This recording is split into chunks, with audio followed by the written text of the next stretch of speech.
and I created a trick to help you remember that you can customize your car insurance and save with Liberty Mutual. You see, the shirts Limu and I wear are yellow, and yellow is the color of lemons, and lemons grow on trees, and trees provide oxygen, and oxygen helps us breathe, and breathing is how you live, and you can live more life when you save money by customizing your car insurance. I agree, Limu. It's really quite simple. Only pay for what you need at libertymutual.com. Liberty, liberty, liberty, liberty. All guests appear on the 92.3 The Fan Hotline, powered by Wise Hard Right. We make it right. Call Kyle Wright. Broadcasting from the 92.3 The Fan Studios, fueled by True North Convenience Stores. This is not the time to miss any Browns news. Get the very latest from Berea during our exclusive 2020 reports. This is the radio home of the Cleveland Browns. WKRK-FM and HD1 Cleveland Heights. We are 92.3 The Fan. An Odyssey Sports Station. 92.3 The Fan, 2020 Sports.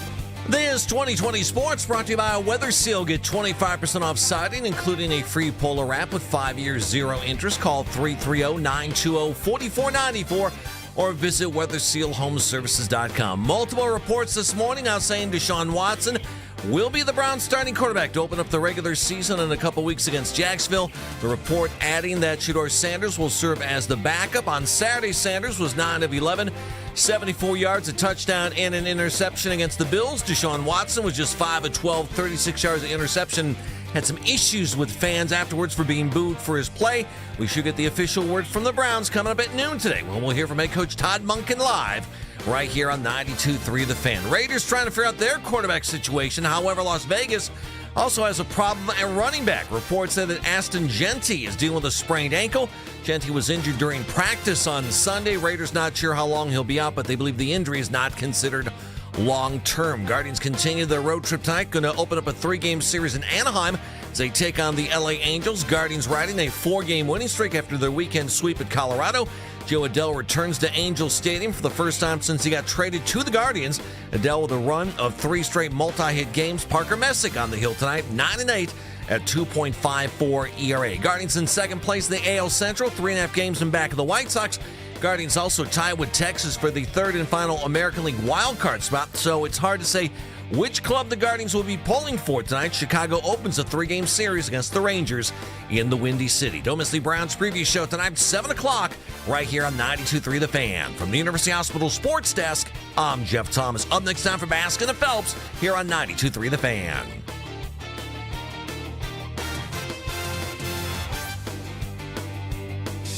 The Ken Carman Show with Anthony Lima. He don't like it here. He don't like you. I'm talking about fans. The only reason he signed here was money, which is fine. That's the way a lot of guys sign where. But I always thought that he was going to be here for a little bit of time and then probably try to go off to the place he really wanted to go. This did not go anywhere the way he thought it was, because I think he thought he was going to get here, ball out, and that was going to be the end of it, and that was going to shut everybody up. And it hasn't gone that way. And in fact, it's been worse. I think he's a man who's searching for game that isn't there anymore. And then he's got people in his own stadium booing him, which they're going to boo you if you're bad. And he's been bad. And somebody said to me, well, it's only one game. No, it's not one game. It's 4 years in one game. The Ken Carman Show with Anthony Lima. Weekday mornings starting at 6 a.m. We are Sports Radio 92.3 The Fan. Talk sports with guys in the know. It's embarrassing. I mean, are they not embarrassed? It's time for Baskin and Phelps. Cleveland's Sports Radio 92.3 The Fan.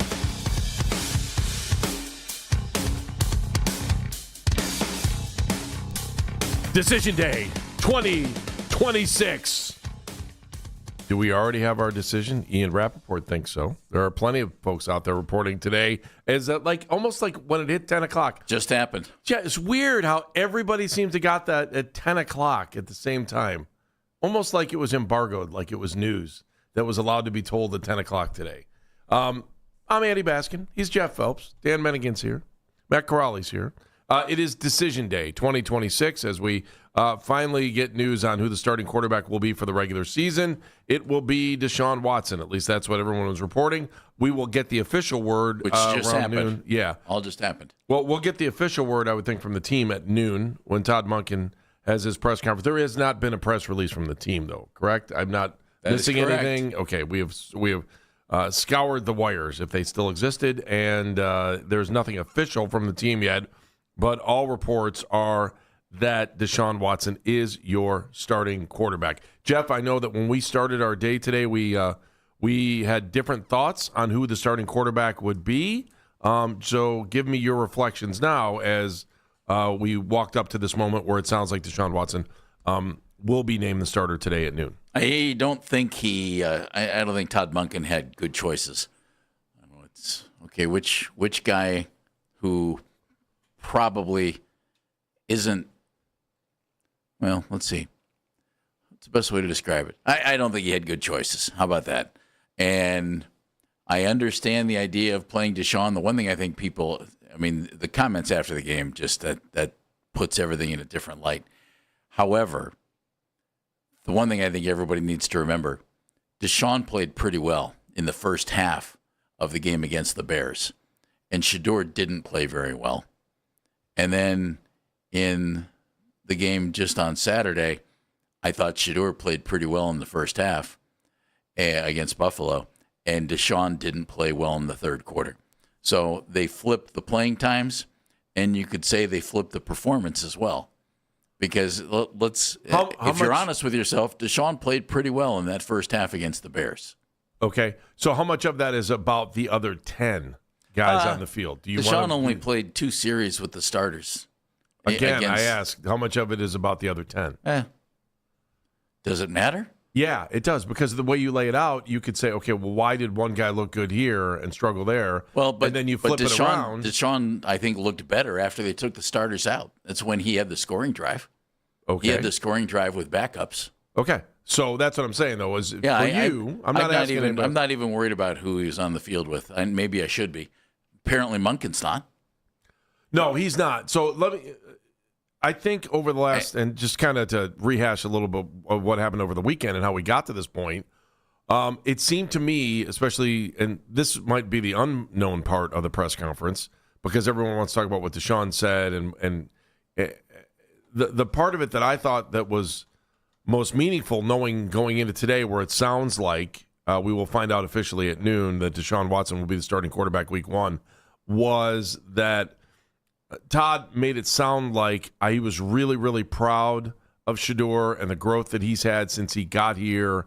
But it was almost like a father telling his son, hey, we're going to watch from the sidelines and watch somebody else do this while we still prepare you to be ready to play at any point. That was the vibe I got from being in the room with Todd, was just like, okay, I see it. I see what he's trying to do here. I think he's trying to tell us that he's super proud. Because I'll be honest, on Saturday, when I watched Shedeur hang in the pocket longer and make good decisions in the pocket, I was like, he has come a long way. And then I said to myself, what about the other 10 guys? What about the guys on the other side of the field? But even if to me, that doesn't even matter. To me, that was a growth period for Shedeur, something that I thought, he would panic or, hang on to the ball too long. Yeah, I get that sometimes. But I thought his ability to handle pressure in the pocket on Saturday was one of those growth factors that everyone keeps asking about. How are you better at this? How are you better at that? And so, when Todd said and talked about the achievements that he's had in camp, I was like, okay, I think he's given him the consolation prize here. And then, to be honest with you, after the rain delay and everything, and then Deshaun goes out there and it didn't look 3-and-out, and you're like, oh, this doesn't look good. Let's just get this game over with. That was kind of the way I felt at that point. I didn't really care what Deshaun had done on Saturday. I wasn't really. I was kind of past it. I think a lot of people watching the game were past it. I caught the boos because that became the story. It was like people counting the number of boos Deshaun was getting. I was like, well, they went 3-and-out. You're going to get booed. Like, who cares? And then Deshaun took it to a whole new level. Well, Andy, he's clearly it hasn't worked here, and his popularity is non-existent. But I also think it was interesting in the press conference. He said his popularity when it's bad is at the stadium and on social media. Well, that's easy. Well, yeah, that's Turn easy. off social media. Turn it off. Well, and for a guy that had said over and over again, I don't care about the boos. That's not part of my thing. But that to me, I think, was the biggest part of the reaction on Saturday. It was like, okay, you are crushing the fans. And by the way, anybody that cheers an injury deserves to be crushed. But again, at those games, it wasn't the entire stadium. Yeah, that's the one thing that That's the problem I have. I don't know if Deshaun realizes that. And if he doesn't, then shame on him, and shame on those around him for not saying, "Hey, look, it's such a small percentage of people who are doing this." But Andy, the franchise mortgaged its future on him, and through some fault of his own and other non-fault of his own, he's only played 19 games, and he's not played terribly well. So I don't know. I personally would have started Shedeur. And the reason I say that is because has Deshaun looked better than Shedeur? Maybe. Has he looked a lot better? Anybody who thinks that Deshaun really looked a lot better than Shedeur, I think, is imagining things. And I also think anybody who thinks Shedeur looked a lot better than Deshaun is imagining things. If you've got two choices, I'm going with the young guy every time.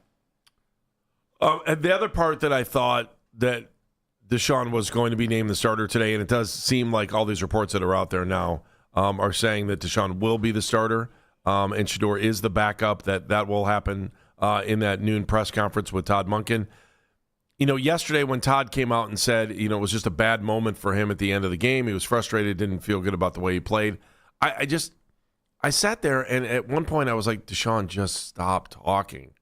Like, as a media member and a radio host that wants people to talk, I watched it, and the entire press conference room was just like cringing, saying, Deshaun, just stop. Because I had thought he was ahead of the game, and the fact that Todd came back and said he was not going to play his starters yesterday on Thursday was more reason to believe that Deshaun was going to be the starter and will be named the starter coming up at noon, according to reports, because you weren't going to subject him to getting booed again on Thursday night. And I don't know if this is a good way to live, but being on the road, having a week off, and then being on the road, and the first game of the season is not till the 27th, right? We're still more than 13. A month. 13? Oh, okay. So we're season opener, and then I'm talking the home opener. Sorry, the 27th. The home opener on the 27th. Mm-hmm. That he wouldn't have to face his own fans until the 27th. Well, how about this? And by the way, if you come back 2-0, that boo factor goes way down if you're up 2-0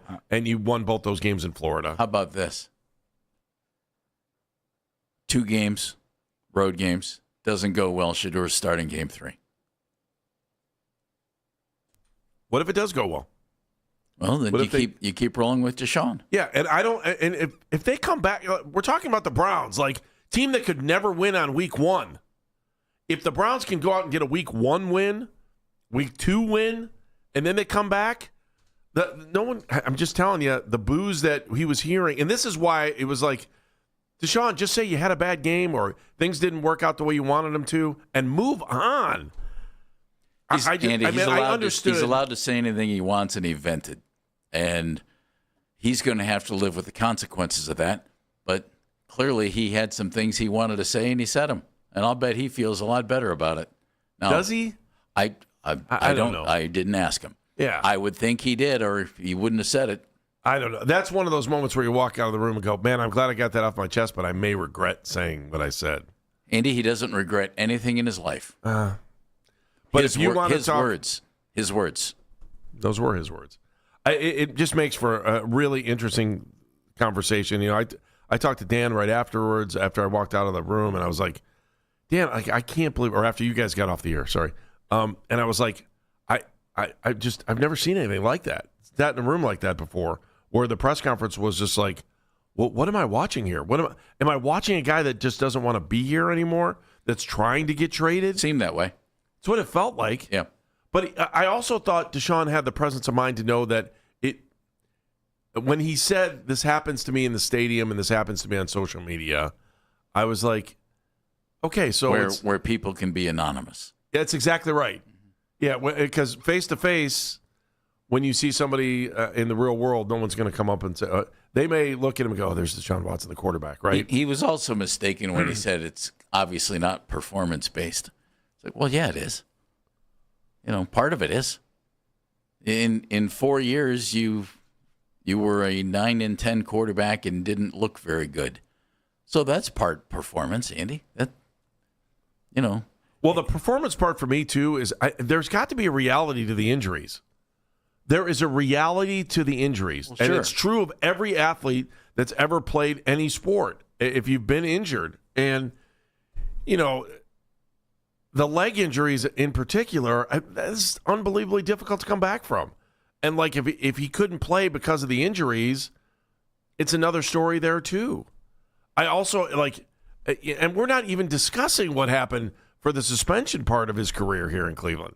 We're just talking about, you know, I don't know. I touched on that when I said, you know, reasons, not just injury, but other things that he's responsible for. And then injuries. He's only played 19 games. Yeah. I thought Shedeur looked good on Saturday. I thought there was a point after the press conference. I thought Deshaun looked good against the Bears in the first half. And I did too. Mm-hmm. I'm with you on that. But I think when we walked out, when I walked into the press conference on Saturday, I was just like, all right, Deshaun's going to be your starting quarterback week 1, and he's probably going to announce that this week, right? Well, it felt that way. And then for some reason, I'm sitting here, I'm like, a press conference probably may have just cost him the job, or he was asking to leave.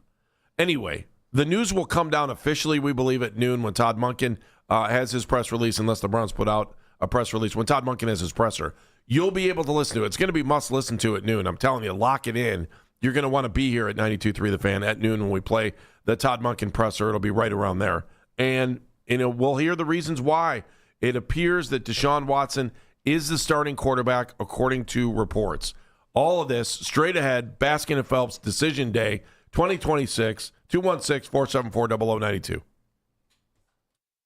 Northfield Park Racino has more variety than ever before. Discover hundreds of new VLTs now lighting up the gaming floor, bringing you even more ways to play, win, and celebrate. Experience thrilling new favorites like Huff and Lots of Puff, Dragon Spin Saga, Bomberman, and so many more. With more variety, bigger thrills, and non-stop action around every corner, there's never been a better time to play. Come see what's new at Northfield Park Racino, the place that gives you more. Must be 21. Gambling.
19-2. Don't miss the Browns preview show tonight, 7 o'clock, right here on 92.3 The Fan. From the University Hospital Sports Desk, I'm Jeff Thomas.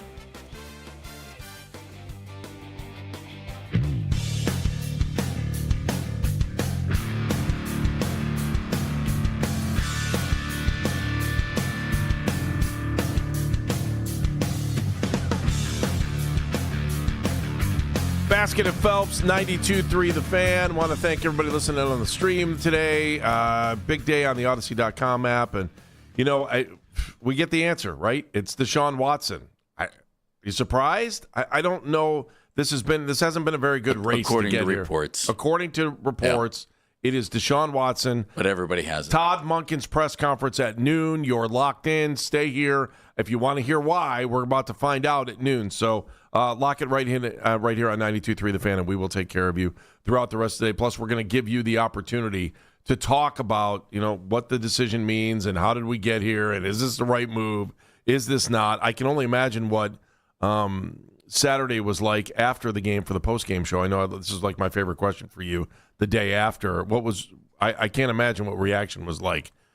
For folks that even stuck around for the whole game, that's the other thing. I mean, you had to work to watch guys that probably aren't going to play, or a lot of guys that are going to be selling insurance pretty soon, on Saturday to watch the whole thing or listen to the whole thing, and then you listen to the press conference afterwards, and boom, all of a sudden you hear all this. Deshaun did not make the fans happy at all.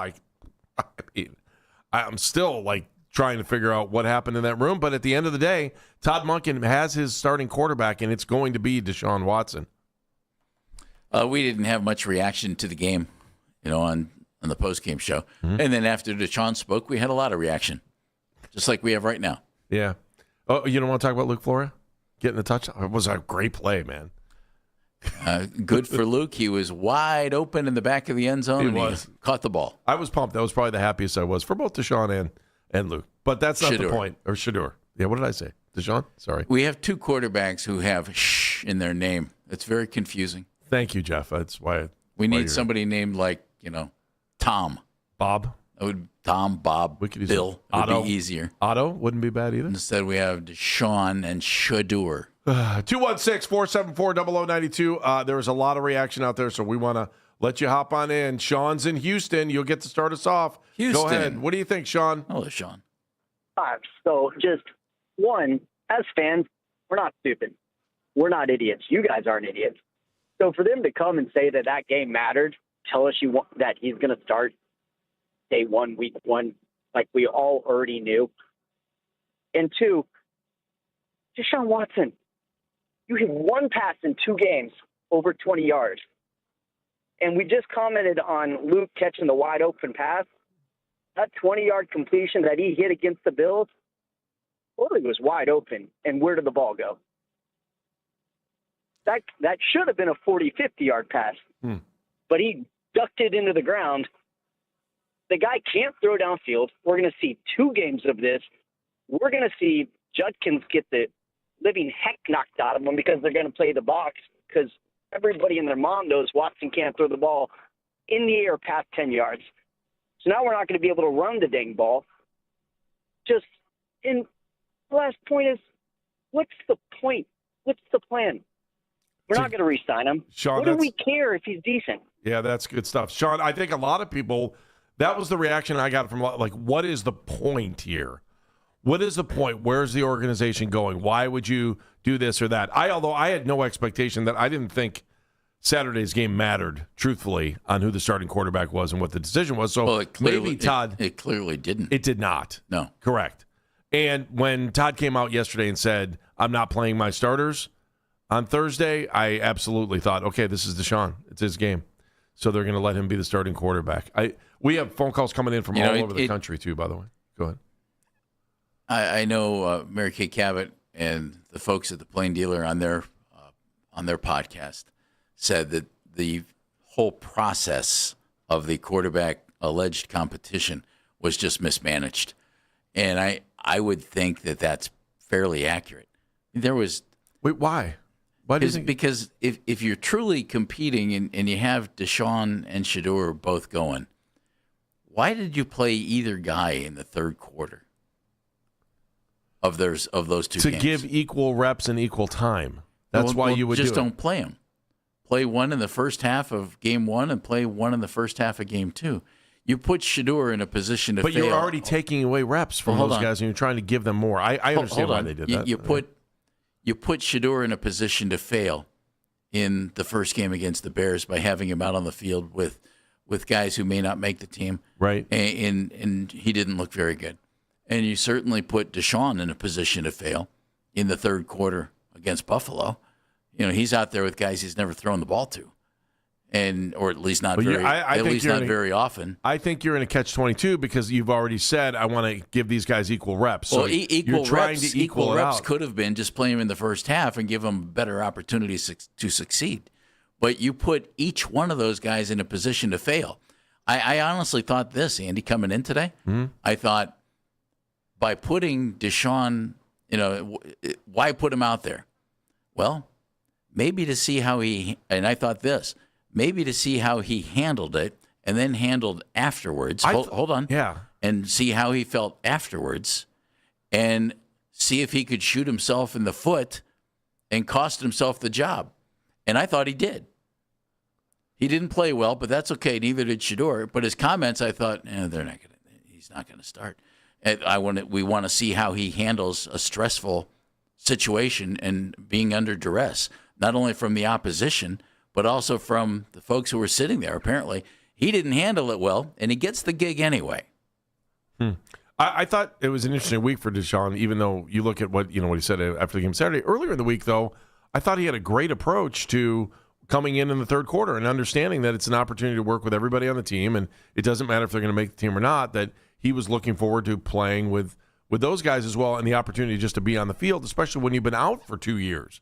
I mean, there's another thing there that he didn't play for 2 years. I mean, you got to get him something somewhere experience-wise. Unfortunately, it just didn't look good. And by the way, the fans had every right to, boo the performance. 3 and out is going to get any quarterback in the NFL booed. I don't care who you are. It does, that's the whole, I don't get it. And then he made it into a much bigger picture on Saturday. Let's go. Sutton is in Sacramento. Hi, Sutton. Hey, guys. How's it going? Good. Hi, We're Sutton. glad to be on Morning Drive for you out in California. We're at 727, right? Absolutely. Been listening for 10 years out here now. Thank you.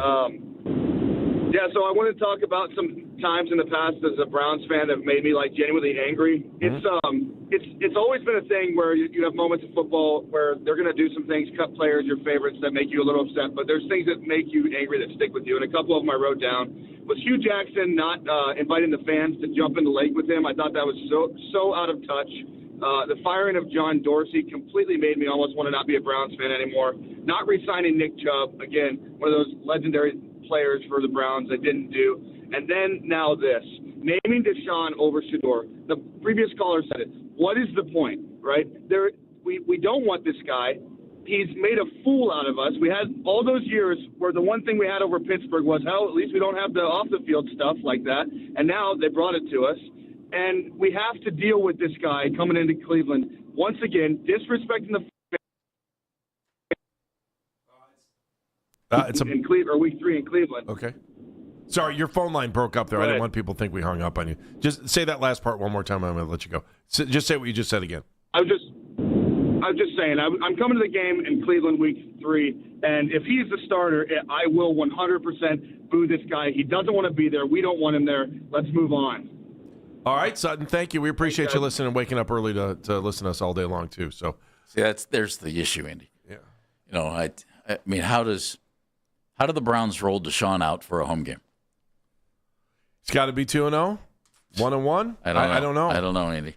I think I'll bet it's 2 games, and if it doesn't go well, Shedeur's your guy. I can't argue it. And what does go well mean? Does that mean I got to tell you, if they get to 24 points, which I think is a pipe dream, just get me. We've been settling for 16 points per game. It was pitiful. And now we have one of the weakest schedules in the NFL. They should be able to make hay this year. I just don't know what the point is. Where are we going with this thing? If they can, it's frustrating. I think we're all frustrated by what we're watching. What? And I don't. No one has a lot of faith in the fact that the quarterback position is settled at all. I think they did a good job of bringing in wide receivers. I think we have a good running game. Love the tight end. I'm willing to, work and figure out what's going to happen with this offensive line. The problem is, I still don't think we have a quarterback. And that really is the bottom line. No matter what all the sideshow stuff is, we don't have a quarterback. Even if you started Shador, you'd be saying the same thing. Exactly. Yeah. Yes. But what have we talked about on this show before? Build the team and drop the quarterback in. The fact that they're not starting Shador makes me think, among other things, all right, they're not real high on his possibility of being the franchise quarterback, and they're in position to draft a guy next year in 2027. Otherwise, you would want to see Shador. Yeah, would you not? Yes, at this point. If Deshaun's not going to be the quarterback here in 2027, I mean, we know that, right? That's not happening. Not happening. I would say the percentage points are very minuscule, but I also would have said at one point the thought of Deshaun coming back and being the starting quarterback at any point would have been very minuscule. And people were screaming at me going, how can you say he'll be? I was like, return on investment. Guys, it's return on investment. And, we debate this every day. I'm not going down that road. Shador could become the guy, but right now, today's decision, and we'll get it confirmed by Munkin in the noon hour. Yeah, make sure you're listening noon. It screams to me they don't think he's the guy either. Because if they thought he had a real chance to be the guy, he'd be the starter right now. Forget 2026. Think about 2027. If they thought he was the guy, wouldn't you want him to get as much playing time as you possibly could so that you can be sure? Andy, they have a huge franchise decision coming up. We're going to take all is this double down bad for Sanders? Yes, absolutely. Yeah. They've said that you're not ready to play, and we're willing to play this guy that just it aggravated the entire fan base. Two of the four, and didn't look good on Saturday. 2 of the 4 quarterbacks might be on this team next year. And I would say the best chance of those quarterbacks to be on this team next year, Dylan Gabriel and Taylor Green. I think they told us something about what they think about Shador today. I also wonder if they get to week 1, if what this quarterback room is going to look like. Because one of those guys is if they can get one to the practice squad, then all 4 are still here. Otherwise, someone's gone. Shador's going to get his chance, though, Andy. And when he does, then he can change the narrative about 2027. But if this is true, if this report is true today, and no reason to think it's not, because everybody who covers football has it now. If the report is true, it screams to me that they're not sold on Shador as a long-term guy, and they shouldn't be. He's been okay, but he hasn't been great, and they have assets to draft a guy next year. And I think that's where today's announcement, when it comes officially, screams 2027 is our draft year for a quarterback. Let me sneak. Do I have time for this? Yeah, one more. Let's go, Diane in Cleveland. Hi, Diane. Hello, Diane. Hi, guys. How are you all? Good. How are you? Crazy morning. Good morning. Yeah. I just think I'm tired. I agree with the caller before. I'm so tired of the Browns being the laughing stock of the NFL. I mean, we can't even make a decision. It's not the right decision. I've had it. But I'm still going to be a Browns fan. But I also wanted to say to you guys that what's lost in all this is that our beloved Nick Chubb retired. Diane, great point.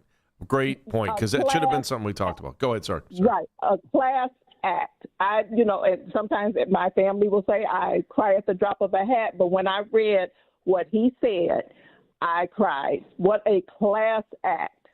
His statement, Diane, as a Brown. His statement was pretty awesome, wasn't it? It was, definitely was. Yeah, like I say, nice. All this other crap that we're talking about today, which is unfortunate, but we should not forget how we had this young man who gave his all while he was here, and that Jim Brown told the Browns to draft him. We should not forget that. Well played today, Diane. Thank you. Appreciate the phone call. Have a great day. Great point. Yeah, we didn't even get to it in the pregame show the other day, and I was like, because it had happened. What happened Friday night? Right? Happened Friday night. You put that up. Yeah, but we'll have a chance to talk about Nick Chubb here too. But the story of the day, without a doubt, is Deshaun Watson. He will be named the starting quarterback for Week 1 of the season, according to reports. According to reports, Deshaun Watson will be the starting quarterback Week 1 against Jacksonville. Todd Monken's press conference is coming up. We're a little bit less. We're about an hour and a half away from that. You want to lock it in. You want to get it off your chest. We're here for you today. 216-474-0092. Baskin and Phelps, 92.3 The Fan.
Anaheim to take on the LA Angels. Guardians started a 3-game series there. They won 4 straight after the weekend sweep in Colorado.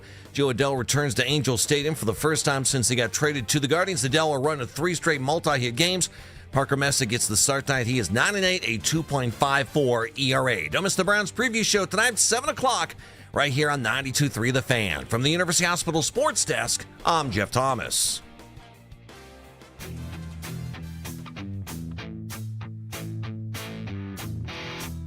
You're not going to want to miss anything that's going on the Fan today.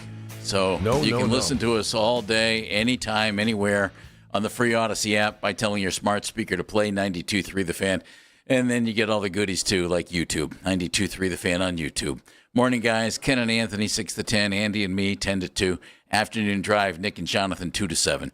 It's live each and every weekday on the 92.3 The Fan YouTube channel. Subscribe to that channel for free, no cost. Watch all the best content from your favorite shows on The Fan, live and on demand right now. Baskin and Phelps, 92.3 The Fan. Again, we want to welcome in everybody that's listening across the world, I guess, or at least across the nation today with the big news that it does appear that the Browns will make it official at noon during Todd Monken's press conference, which you will hear right here on 92.3 The Fan around noon, right around the noon hour, that Deshaun Watson is your starting quarterback for the Cleveland Browns going into week 1. He will not play. None of the starters are expected to play on Thursday night at home against New England for the final preseason game of the year. The Browns also did have a couple little quick announcements this morning, too. Now, that has not been official by the Browns. That is not officially released by the Browns. That's why we'll probably get that around noon, the official statement. But everybody is reporting it. So today, though, they did have a couple little things in news. Daquan Wright, the tight end, and normally today, I think this would be the biggest story here, is going from the Browns back to college. He's going to LSU. I thought it was awesome when Todd Monken was asked about it at the end of the press conference. We can't play the clip because there was a big beep in there. But Lane Kiffin from LSU, I guess, had called him the week before. He didn't return the phone call, and it was a great quote. And it was just one of those moments you're like, wait, why would Lane? And he was probably like, why is Lane Kiffin calling me? And that was before all the announcements of being able to go back to college. So right now, Daquan Wright making football history by getting released officially by the Browns and will go to LSU is where all signs are pointing. Jeff, I know we're going to get back to the quarterback story here in a second, but this is probably one of the craziest stories in in my 58 years on this planet. Welcome to the NCAA today. That's what it's all about. And he'll definitely make more cash than he would have in the NFL. Without question. Yeah. It's insane. At least as a young guy in the NFL. And it improves his chances for making money down the road. And then the other, and correct me if I'm wrong on this because I want to make sure I got everything right on this, Dan, that Malik Collins is back off the PUP list. So he's good to go because they need some help on that defensive line. Yeah, Malik Collins has passed his physical. He is off the PUP list. All right, so that's good. Welcome back, Malik. We're happy to have you back because they could use the depth right now on that. But the story of the day, no question about it, Deshaun Watson, all signs pointing to him being the starting quarterback week 1. Your reaction, especially after what happened on Saturday where the fans were infuriated by the fact that Deshaun had said this is personal, everything that's going on about getting booed, and, all he remembers is that I guess maybe because they were louder than people that weren't saying anything. Like most of the time when somebody gets hurt, you just keep your mouth shut as a fan. I'm not, or you go, oh, that's it. That's like the only noise you're going to hear. But some folks thought it was okay to cheer for an injury, which is never okay. I don't care who you are. I don't care how much you can't stand somebody. Cheering for an injury is just lame. It's sad. You're a sad person if you're cheering for an injury in any way, shape, or form. It still bothers me. And he had every right in the world to be mad in that moment. But, Jeff, it goes back to the big picture. It's like most people are stunned that you're hurt. And the idiots that are out there cheering your injury, they don't reflect the city. They don't reflect the vast majority of fans. And I understand why he held on to that. But then he let us know again. He let us know after the game on Saturday that he was still mad and upset about that. And I mean, I don't blame him for being mad at the folks that did that because it was stupid. But the vast majority of Browns fans were just in shock that you were hurt at that point. Jeff, you with me on this, or am I? Yeah, I spewing garbage. I agree. That's going back. Nobody should have cheered. I just got a text from a buddy. Tell me they named Watson because as soon as he fails, they can throw him aside. Financially, they can't really do that. Right, Dano? Yeah, so here's the Deshaun Watson contract situation after all of the restructurings and everything else. So if you cut Deshaun Watson, it would be the same amount that he would make on the cap. But the problem is they've kicked so much money down the road that it actually ends up as an accelerator. So you end up with about $80 million hitting the cap next season after. And this is courtesy of Zach Jackson, who did a whole bunch of research on this stuff from The Athletic. And so you're kind of in this spot where if you want 2027 to be fruitful, then you're going to need to keep him here now. And it turns out not only are they going to keep him here, but they're going to let him play with the first team. For now.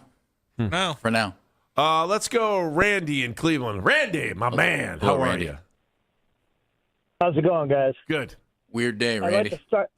I'd like to start off by saying I personally would not boo Deshaun Watson or any of our other players under any circumstances. I try to save that for the refs or the other team. But with that being said, after what I witnessed on and off the field, and I've enjoyed everything I've heard come out of Todd Monken's mouth, to be honest with you, since he's been named our head coach. But after what I saw on and off the field this weekend, I just can't wrap my head around this decision. I think the coach is maybe underestimating our fan base. I think our fans will travel to Florida to boo him currently right now. I will not be watching at 1 o'clock on week 1 the Browns in week 1 or week 2. I will not watch them going forward as long as he is our quarterback leading this team. I don't want to watch him play football, and I darn sure don't want to watch him play football with my name on his jersey. The Cleveland, that's our name. I think it's about time the fan base starts holding ownership and the coaches accountable.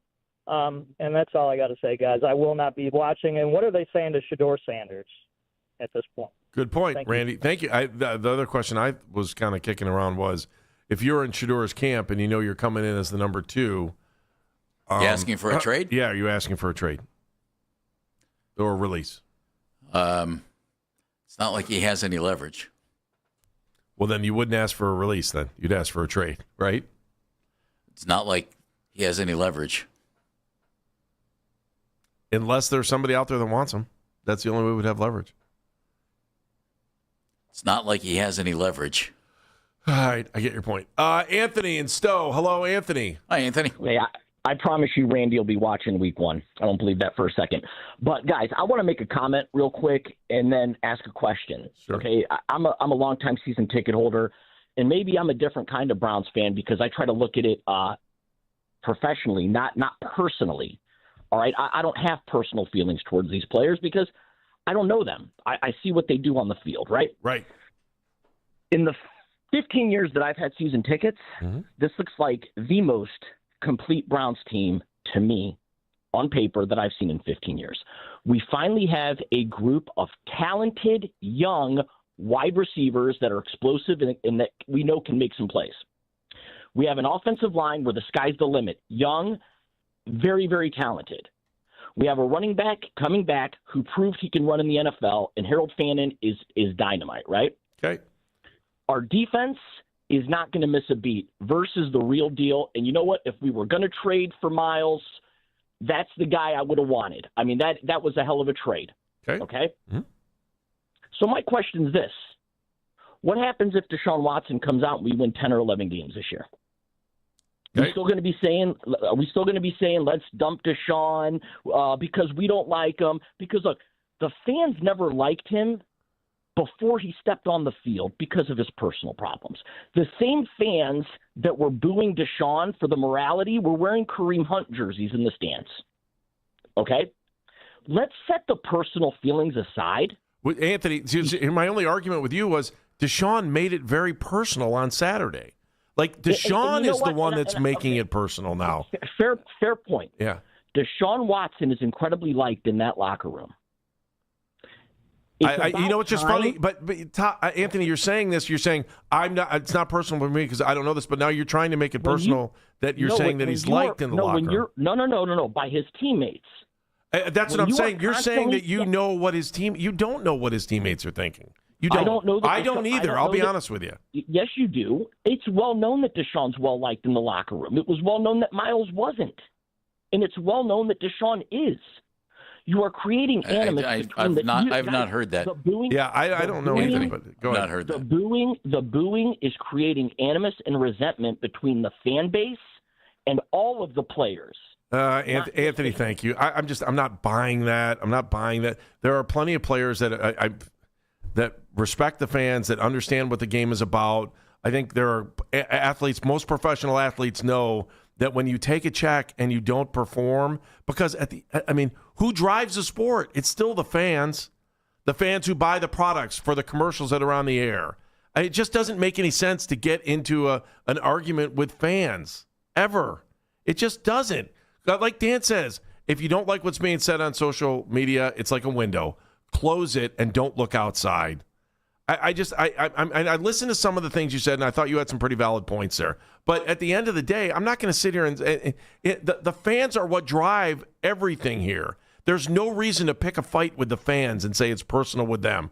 Now, I'll even give him I'll even give him this little bit too. That, like, I understand he had a bad game, and if he had a bad game and he felt like he needed a vent at the end of the game, okay, so be it. I think you're also the pipe dream of saying that if he goes out there and wins 11 games, that it'll change. I'll even go better than you on that. If he comes back here and they are 2-0 to start the season, this whole thing that happened during the preseason is just going to be a thing that happened that people will remember, but they'll be happy when he leads that team into the end zone and they get a touchdown. And maybe Deshaun turns around and goes, you know what? I should have realized that it was just a small minority of fans that were booing me because of my, because of the play on the field. It's very hard for him to ignore what happened off the field, or for a lot of people, because that's where they want to go every time he's not performing on the field. We'll talk more about this in a second. We're coming right back with your phone calls, 216-474-0092. Baskin and Phelps, 92.3 The Fan.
Browns beat writer Scott Petrak joins Baskin and Phelps next with more thoughts on the decision. Headline sports news every 20 minutes, right around 92.3 The Fan. For the University Hospital Sports Desk, I'm Matt Corrali.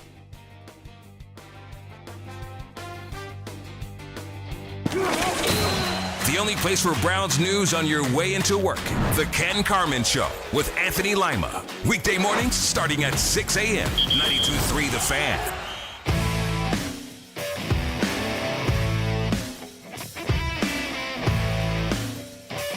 Baskin and Phelps, 92.3 The Fan. I'm just going to answer one question. I was just looking at social media. Probably shouldn't do that. But Ryan says... Yeah, why are you doing that? I don't know. That's all right. Fans did care about the way Shedeur played on Saturday. It's statements like that this fan base is fed up with.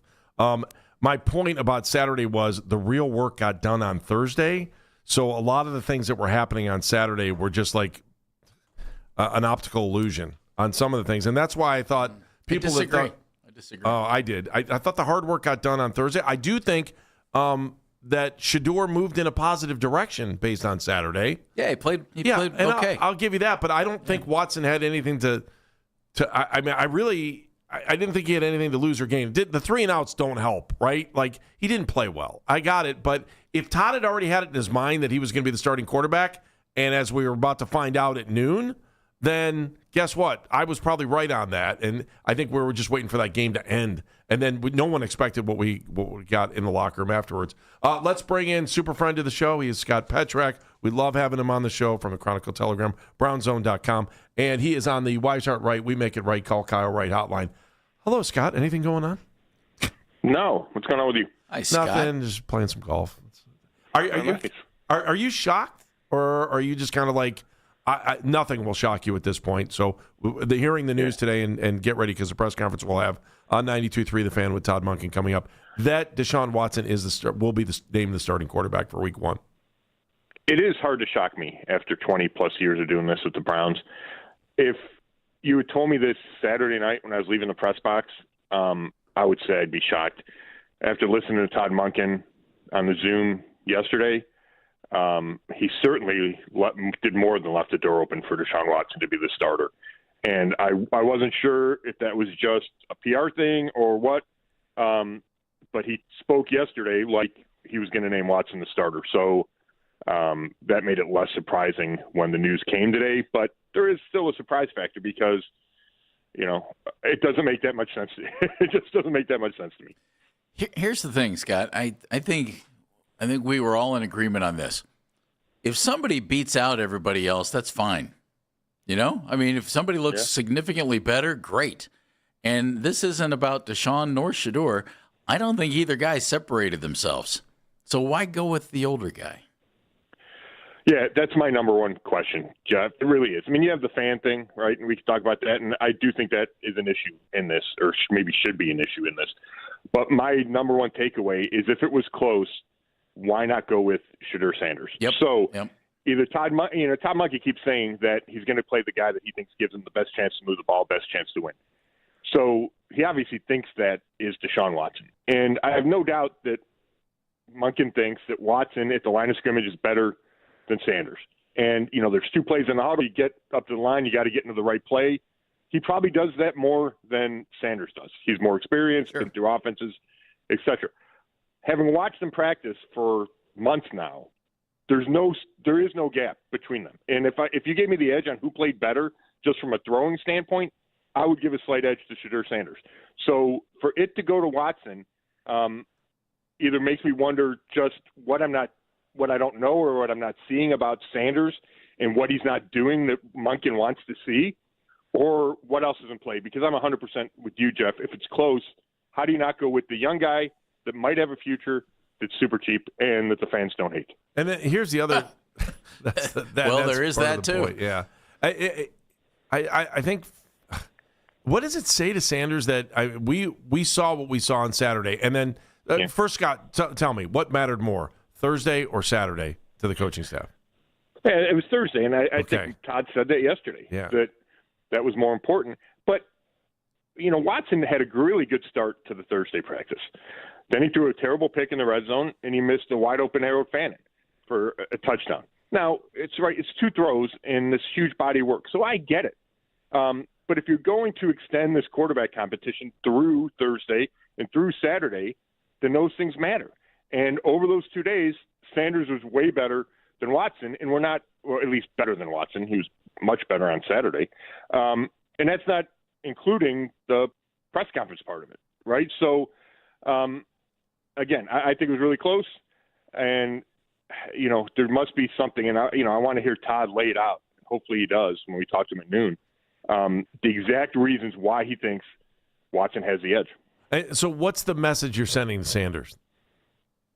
I think it's stay ready because, we've talked about this. Deshaun Watson has gotten hurt throughout his time in Cleveland. And obviously not wishing it upon him, but the history says that Sanders is going to need to play. And, Monken didn't go beyond week one when he talked about when we talked to him yesterday about this is a decision for week one. And who knows what happens by week 3, right? Do they go down the floor to go 0-2? Offense looks bad, and you go to Sanders in week 3. Like, that is on the table. I think everything is on the table in this situation, which, again, is, typical Browns and not a good spot to be in for your quarterback situation. So I think the message of Sanders is be ready, and your time will come. And, who knows how quickly that will come. My only argument would be he's only going to get better by playing. So if you think he's going to play at some point and you think there's a chance whatever chance it is that he could become the guy for the future, to me it just makes sense to get him out there earlier, the earliest as possible. Doesn't it also, if not scream, loudly say, gosh, that 2027 draft sure has some interesting quarterbacks in it?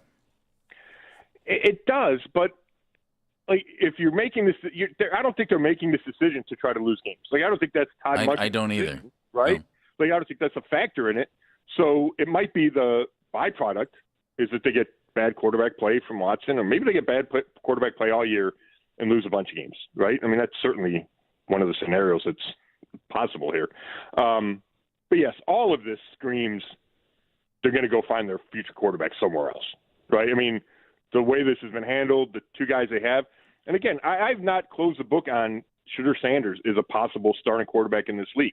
We just haven't seen enough. Plenty of people have closed it. I haven't closed it. We just haven't seen enough. But, if he's not starting and we don't know if and when he's going to play, I think the odds of Deshaun Watson being a starter here next year are minuscule.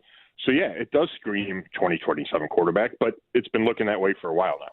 In his comments after the game on Saturday, Deshaun talked about the starting quarterback situation, and he mentioned coach, and he mentioned ownership, and he mentioned Andrew Berry and everybody else when it came to making that decision. And then Todd Monken yesterday said, yes, everybody has input, but it's my decision. Mm-hmm. Is this a Todd decision, or is this an organizational decision? I think at the end it's Todd. But that those discussions happen with ownership and especially with Andrew Berry you would on think a daily, so. Yeah, you would think weekly basis, right? I mean, they set the depth chart. They talk about that all the time. So, yeah, and, I believe Watson feels he has support from above. And I don't know where that is above, but he's mentioned it plenty of times, right? And since we've started talking to him again, coming off the injury, that he feels the support and that, the Haslam's, that big swing and miss comment, it's water under the bridge, and he does feel that support from above. And I don't know how much a factor the guaranteed money is, right? I get it as an owner, you want something for $46 million. You've got 19 games for whatever the rest of the math is, right? For the other $180 million that they paid him. I get that you would want something, but to me, it's a sunk cost, and that shouldn't be a factor, right? But maybe it is. Maybe that, if it's really even, maybe that's the tipping point, right? And I don't think anybody will say that. But that's why this has been so messy and continues to be messy, because there's all these factors. And the biggest factor, it's multiple factors, is Watson's contract, the trade for Watson, and his relationship with the fans, right? And all of it, his time in Cleveland. That's all there. And the major reason why the Browns are in the position they are from a quarterback standpoint and even from a rebuilding standpoint is it's because of the failed trade for Deshaun Watson. We talked about it a little bit earlier in the show about the financial ramifications of not being able to take Watson off the roster for another year. My question for you is, what does the rest of that quarterback room look like week one? Is there a chance that maybe, Gabriel is traded, or Shedeur is traded, or Shedeur is traded? The only reason I kind of normally I would be like, oh, I don't see that happening, but it's hard not to look at history of last year and wonder, I wonder what this quarterback room is going to look like week one. No, I agree with that point 100%, Andy. That normally I would say no, that it's not going to happen, but. We look at last year, you look at the Josh Dobbs trade. He was going to be the number 2, and all of a sudden it's DTR who's going to be the number 2 because he gets an offer. It's a 5th-round pick, right? So Andrew Berry values those. Now, I get that there's one segment of thinking that says you can't have Shedeur as a backup. Just too big a distraction, and, his fan base and all that. The focus stays on the backup. I just feel Watson's hold on his job is tenuous, so there's no need to get Shedeur out of here, right? Like, it's not like you have a number 1 pick that you want all the focus on him or something. I just think you're going to see Sanders play maybe sooner rather than later, so you're not in a rush to get rid of him. Now, Dylan Gabriel's interesting. Could you get anything for him? Are you comfortable with Taylor Green is your 3? Or would you pick somebody else up? Do you go with 4 quarterbacks? Todd's talked highly of Taylor Green, despite he's not getting him many reps. He's going to play Thursday night. Does that shift anything? I don't know. I think the way that Andrews handled the quarterbacks and the trades of quarterbacks leaves me thinking anything's on the table. But I would be really surprised if they traded Shedeur Sanders. I just wonder what the value. Is there anybody out there that wants Sanders? Yeah. And would there be value? That's if there was, I think they would probably think about it. Yeah, they might. They might. But I do think there's people in our organization that are Shedeur Sanders supporters and that think he might have a future and don't want to give up on him and want to see more of him. Now, if somebody offered him a 3rd-round pick, I think they trade him in a heartbeat, but I don't think that's happening. Do you get a 5th or a 6th for him? And where's the market, right? Maybe in Arizona that's looking for a quarterback, but they're probably aiming towards the 2027 draft too. So I don't think there's a huge market. And if you do trade for Shedeur, you bring in all that, right? Can you have him as your backup? When's he going to start? You'd have to be willing to take that on. So I don't know if there's a whole lot of teams out there that are going to do it at this stage of the offseason. Can't wait to hear what Todd has to say. Is this a possibility in your mind? All right, we're going to give Deshaun 2 starts. We're going to see how it looks in the 2 road games. And if it's not looking good, we're going to Shedeur that early in game 3. I don't think they would say that. Yeah, I don't think they would say that. I think that's could certainly be part of the thinking, and I thought Todd left the door open for that yesterday. But I think that is flawed thinking. So when we go back to how this has all been handled, I've heard that scenario a ton of times. Well, they can just start Shedeur or start Deshaun in Florida. If he plays bad, you go to Shedeur in week 3. Well, I just don't see the benefit of that. If you're going to get to Shedeur in week 3, get to him in week 1. Agreed. I agree. Right? What are the odds that Deshaun goes down there and plays great in Florida? Maybe he does, and then they'll look like I don't know if they'll look like geniuses, but they'll look smarter than I am. But I just don't like that. I don't like going into the season going, hey, this is our fail-safe plan for a quarterback when you just spent months trying to figure out who your guys are going to be. I just don't like that line of thinking. Scott, you think the Browns think they owe Deshaun anything here? That's a great question. I don't know why they would, Jeff. Again, what is it, $230 million? I don't know why they would owe him anything. I really don't. Yeah, I don't either. Again, I think maybe they think he owes them something, or their money deserves more than it's gotten.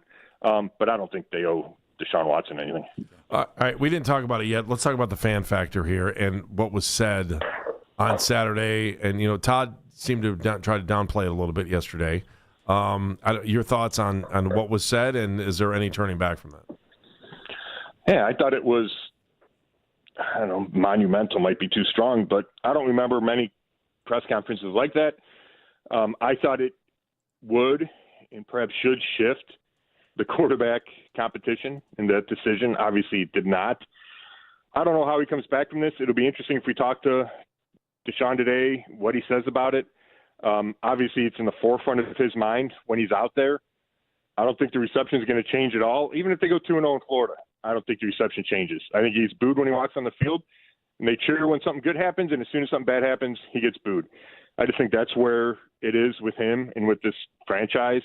I can't believe he said those things. I think you have to have better, let's call it this. I mean, I appreciate him being honest. There's no doubt about that. But I think is the starting quarterback, you have to have better discipline there. And the discipline is to, whatever, give a canned answer or blow off the question. It's not to light up your fans or the fans. Can we talk something not quarterback for a second? I got a minute. They've been looking for defensive ends all off season, and now you lose Alex Wright. Is that a huge issue, or is Mike Hall an answer there, and is bringing in Derek Barnett an answer? I think it's a big issue. Alex Wright was going to be their number 2 guy. They were expecting big things from him, and he was expecting big things from himself. He had his best season a year ago. Barnett's a rotational guy. 5 sacks the last couple of years. So if he's your 3rd or 4th, that's fine. I think Isaiah McGuire moves up to number 2, and he's still got to prove some stuff. I mean, he's shown flashes in his couple of years here, but he's still got to prove that he's a starting defensive end in this league. I'm not sure they're done. I think another move is possible there. It feels like Barnett is a fill-in for Wright, and before Wright got hurt, they were still looking for somebody. So I think another move there is possible. Yeah. I think Mike Hall helps that he can play at end, and has shown that in the last week. But that's such an important position. You need depth. If they don't add somebody, I think they're a little short there. Speaking of Wrights, let's talk about Daquan Wright for a second. Going to LSU, the only question I have coming back at, okay, so he's going back to college, probably going to make way more money in college than he would have on, I don't know, maybe would he have ended up on the practice squad here? Would he have ended up, and so he'll make more money there. But my question then, what happens to these guys and their rights? Like, I know the Browns waived him, so that probably makes him a free agent. So I guess that's how it works. But I just, there's so many gray areas on this thing moving forward. And is this just a kind of a once in a lifetime thing? Well, yeah, I mean, to paraphrase Munkin, it's some crazy bleep, right? I don't have my head all the way around it. If he doesn't get claimed, then yes, he's just a street free agent, and he can do whatever he wants, right? If somebody claimed him, then you're kind of in a pickle. Like, then he belongs to an NFL team. He's trying to get out. I don't know. I don't think he can not sign a contract. It's just a difficult spot. And I would say it's a one-time thing, except I don't know what's going on with college sports. So I think it'd be silly for me to say, yeah, it's a one-time thing. I think there could be more of these types of situations that hopefully get cleared up this season, right, that it doesn't continue to drag on. But it was bizarre seeing him in the Browns jersey warming up when he's in the transfer portal. Like, it just doesn't make any sense. And I get that he's probably going to make more money, but how much is a tight end in college worth for when he's not good enough to make an NFL team? Because he's probably not making an NFL team, right? I don't think he was drafted, and he's bouncing around waivers. So how much is that guy worth in college, right? Like, I don't know. It just feels like the whole economics of it are off. Yeah, and does he go back into the draft? Right. Yeah, I don't know. What's going to happen? Yeah, right. I mean, does he think that that's going to help him next year in the NFL? Maybe it does. Yeah. I don't think this scars him with NFL teams. It's just bizarre. All right, along with you and everybody else, we'll be listening to see what Todd Monken has to say at noon. As always, appreciate your friendship. Good to see you at the game Saturday. I'll see you on Thursday night. And, of course, we're reading you all the time in the Chronicle Telegram and BrownZone.com. Thank you, Scott Petrick. Thanks, fellas. All right, we'll talk to you soon. Scott, again, was on the Wise Heart Right. We make it right. Call Kyle Wright hotline. Time now for 2020. 92.3 The Fan, 2020 Sports. This morning, multiple reports saying that Cleveland landing on their starting quarterback as Deshaun Watson will start the Browns' Week 1 game with the Jaguars. Watson slating to start a regular season game in the NFL for the first time.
guests appear on the 92.3 The Fan Hotline, powered by Wise Hard Right.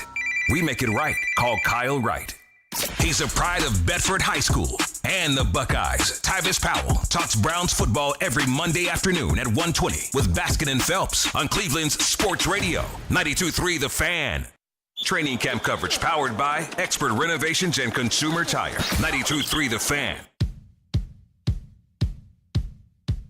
I don't remember many press conferences like that. I thought it would and perhaps should shift the quarterback competition, and that decision obviously did not. I don't know how he comes back from this. It'll be interesting if we talk to Deshaun today, what he says about it. Obviously, it's in the forefront of his mind when he's out there. I don't think the reception is going to change at all. Even if they go 2-0 in Florida, I don't think the reception changes. I think he's booed when he walks on the field, and they cheer when something good happens, and as soon as something bad happens, he gets booed. All right, multiple reports that Deshaun Watson will be named the starting quarterback when Todd Monken has his press conference today at noon. You will hear the press conference right here on 92.3 The Fan. So we'll hear the reasoning and why Deshaun Watson is a starting quarterback and why Shedeur Sanders is a second-string quarterback and why they're moving in this direction again, at least for week one. And that is not official yet, and we are waiting for the Browns to make it official when they say who the starting quarterback will be in week one, based on yesterday what Todd Monken had said that the starters will not play on Thursday night when the Browns take on the New England Patriots. That game is a nationally televised game on Prime. There must have been, 10 trucks outside the stadium when the game was over from Prime already. So can you imagine what they got themselves into for their Thursday night game? They probably said, oh, look, Mike Vrabel's going back to Cleveland. Now they're sitting going, oh, man, look, they've got this quarterback controversy. And although they will get, you would think they'd get Shedeur to start on Thursday night. Maybe not. Maybe you're right. Dylan and Talon. Yeah. So we'll see what happens there. Jeff, first let's talk about what Scott had to say. And then we do want to play some of that sound from Saturday, the stuff. If you haven't heard any of it from Deshaun Watson and what he was saying after the game and why fans are upset with him, because he called out the fans and said it's personal. He's still upset about fans that were cheering when he got hurt, and then also getting booed on Saturday for a not so good performance. And this whole feeling relationship now the Browns have, the Browns, not only the Browns, but Deshaun Watson and the fans moving forward, knowing that Deshaun Watson's your starting quarterback. Thoughts on what we just heard from Scott? I thought Scott and I are in agreement, and I think you and Dan feel the same way. I don't think either guy really outperformed the other guy, at least in games. Throughout the big picture, yeah. Yeah, and it seems like throughout training camp. So if that's the case, why start Deshaun, who, unless there's some really weird things going on, his career in Cleveland's over after this year. Why start him? That to me is the weird thing here. If they were that close in their competition, and game stats, showed us that they are very close. Again, I thought Deshaun did a nice job against the Bears. He looked it's like, wow, okay, look, he's coming back. And Shedeur didn't play well in that third quarter, I didn't think. And then you flip it. Shedeur looked pretty good in the first half against Buffalo, and Deshaun did not look good in the third quarter against the Bills. So if they're reasonably comparable, why not start the young guy and see if he has a future as your starting quarterback? And that's my big thought on this situation. Clearly, I don't think either guy outperformed the other by any great lengths. So I would have started Shedeur, and Scott felt the same way. Yeah, I thought the part of the conversation with Scott was, what is this roster going to look like when the season hits?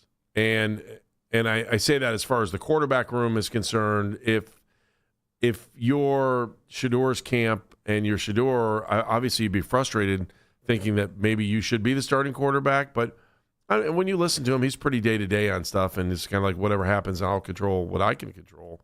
But if you're in his camp and you think that there's value for him on other teams, you might be saying to the front office, can you trade me, please, or can you release me so I could go find another team? And folks that think he is worthy of that should be probably arguing for that today. Get him out of here so he's got a chance to go play somewhere else. But you also have to wonder what the value is, and then the Browns have to weigh some of those things out. So I don't know that this quarterback room, what it's going to look like when they hit after the first game of the season. And I say this based on history, based on the last 2 years, right? With Josh Dobbs, talked about that, but we also talked about Joe Flacco last year, and they had 2 veteran quarterbacks here last year, and ended up not using either one of those guys past week 2. When was Flacco gone? Week 2, week 3. And it's quick enough. Yeah, and so I don't know what they'll do, but I do know that when it comes to the Browns, you can expect the unexpected, right? All right, so let's go back to Saturday here for a moment, and in case you missed any of it, and you're wondering what did Deshaun say after the game that caused this uproar after a not so good performance? So we put some of the stuff together, Dan. Is that how'd you do this? Yeah, we want to do a little okay stop with this? Yeah, let's do that. All right. Okay, stop. So we got about 3 minutes and 30 seconds here, and we'll stop it along the way. Okay, if you're on hold right now, we know the phone lines are packed, and we do appreciate everybody listening to us, not only locally here on 92.3 The Fan, but the folks that are listening to us on the Odyssey app as well. Thank you for being on board. We'll get to phone calls here in a moment, but go ahead. Obviously, we had talked to you about before the game, like how you might respond to whatever the crowd reaction was. Obviously, there was some boos out there. Just what was your kind of reaction in the moment? I mean, I didn't have no reaction. I think the biggest thing is, I think you guys know too, and I think the whole world knows. It has nothing to do about the performance. It's a little bit personal than that. So, I think that's it's a disrespectful thing. So, yeah, I mean, I'm gonna keep whatever I feel with me and my family internally on how I feel about that, and yeah, just move on. Right, stop.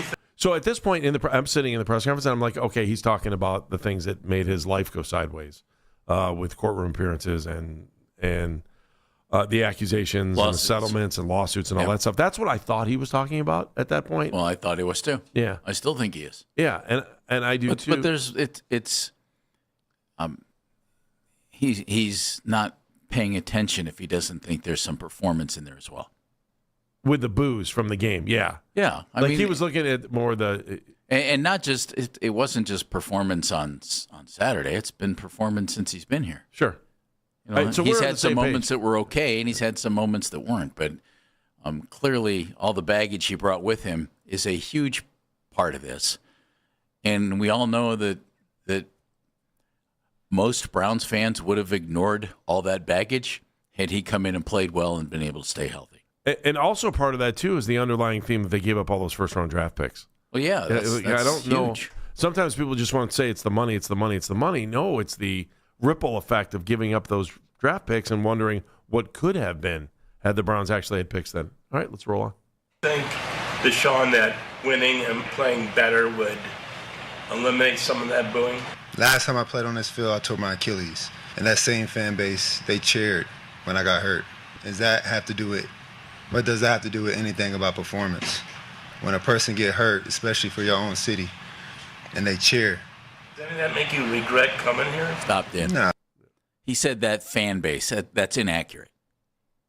The fan base didn't boo him. Some people in the stands booed him. All right, so let's not. He talked in way too big of a generality there. Don't you think? Well, I also think about the cheering about the injury too. Well, no, that's what I'm saying. Yeah. So I think. Oh, did I say boo? Well, no, yeah, you said boo. I thought you were talking about booing from the game individually. When he said they cheered, the fan base cheered. No, the fan base didn't cheer. Some select knuckleheads cheered. The fan base didn't cheer him getting hurt. So if he wants to lump everybody in Cleveland is against me, if he needs that to justify his poor play, go for it. But for him to think that it's not based on some play is inaccurate. I mean, he's wrong. He brought a ton of baggage with him, and he's not played very well. So, okay, it wasn't the fan base. It was some fans, and they were wrong. Anybody who cheered when he got hurt, they were wrong. But it's not the fan base, and he needs to understand. It'd be like saying from Bottlegate that everybody in the stadium threw a bottle, yeah. And that wasn't the case there either. Correct. So, and I also thought that that was Jeff Shadell from the News Herald that pointed that up. All right, let's play a little bit more about that. And I want to follow up on Jeff gave him an open-ended question to kind of like clear things up, and he went even deeper. So let's talk more about that when we come back here in a second. Baskin and Phelps, 216-474-0092. Phone lines are packed. Keep hanging on. We're going to get to you in a moment. We will get the decision, the official decision from Todd Monken coming up in the noon hour when we play the press conference live. Lock it in. Training camp coverage powered by Genesee Brewing Company. 92.3 The Fan. Bang.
At the deadline, Parker Messick will get the start for the Guards, while right-hander George Klassen will counter for Los Angeles. You can now find 92.3 The Fan on YouTube. Subscribe to our YouTube channel and get the best content from our shows each and every weekday. That's 92.3 The Fan on YouTube. Headline sports news every 20 minutes right here on 92.3 The Fan. From the University Hospital Sports Desk, I'm Matt Corrali.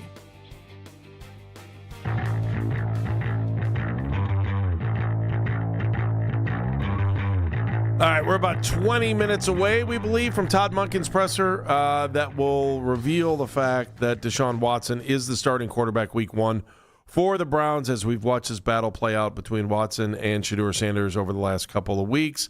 Couple things. One, I thought I saw a sign, and lock it in because we'll have the press conference for you right here on 92.3 The Fan, so you'll be able to hear all of it. We do appreciate all the folks that are hanging out on hold right now and the folks that are listening all across the country on the Odyssey app. I thought I saw a sign of the apocalypse on the way in, and then we just got another one from Dan. Jeff, I was driving in on 480. I was westbound, probably somewhere around the turn after Lee Road, and I looked off to the side. We just got off our conference call, and I literally saw the kitchen sink on the side of the road. And anybody who was driving on 480 this morning, I don't know if it's still there or not, it was pushed to the side of the road, but it was a kitchen sink that was off on the side of the road on 480. I called Dan immediately. I go, I can't believe this. And now we have that one sign of the apocalypse today, and then this from Berea. So this is on Twitter, according to Allison Toro Lagos, who works for the Akron Beacon Journal. She just tweeted out, here at the Browns training facility, and fans are driving by yelling in frustration. Yelling at what, the building? Yes, that building. It's the building's fault. Exactly.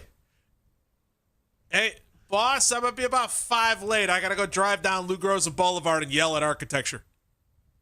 They should just put up a little tent and charge people like $25 to scream at the building.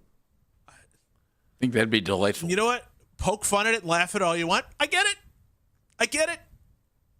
We're all mad and we all have no control. So what do? You yell at architecture.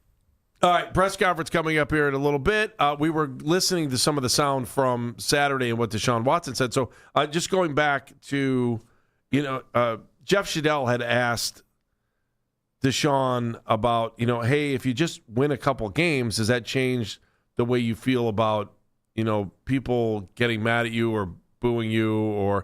And it was almost one of those moments where it was like, Jeff almost seemed to have asked him that to say, hey, are you kind of really lumping all the fans together on this thing? And it was almost an opportunity for Watson to turn around and say, I had a bad game today. And this is what Todd said yesterday, that I had a bad game today. And I kind of, you're right, it's not everybody. But when the hometown team is cheering for an injury, he's not happy about it. I'm just trying to paraphrase everything.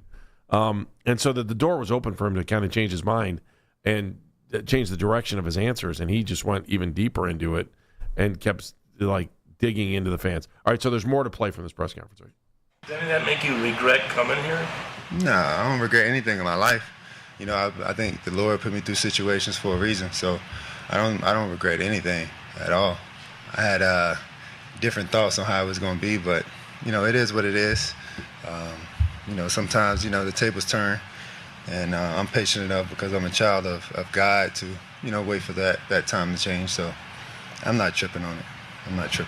Deshaun, do you feel like if you are named the starter, do you feel like some of those feelings that you talked about before, will dissipate and that you can develop a really nice relationship with Browns fans and that you can put that stuff in the rearview mirror, or will you always carry some of that with you?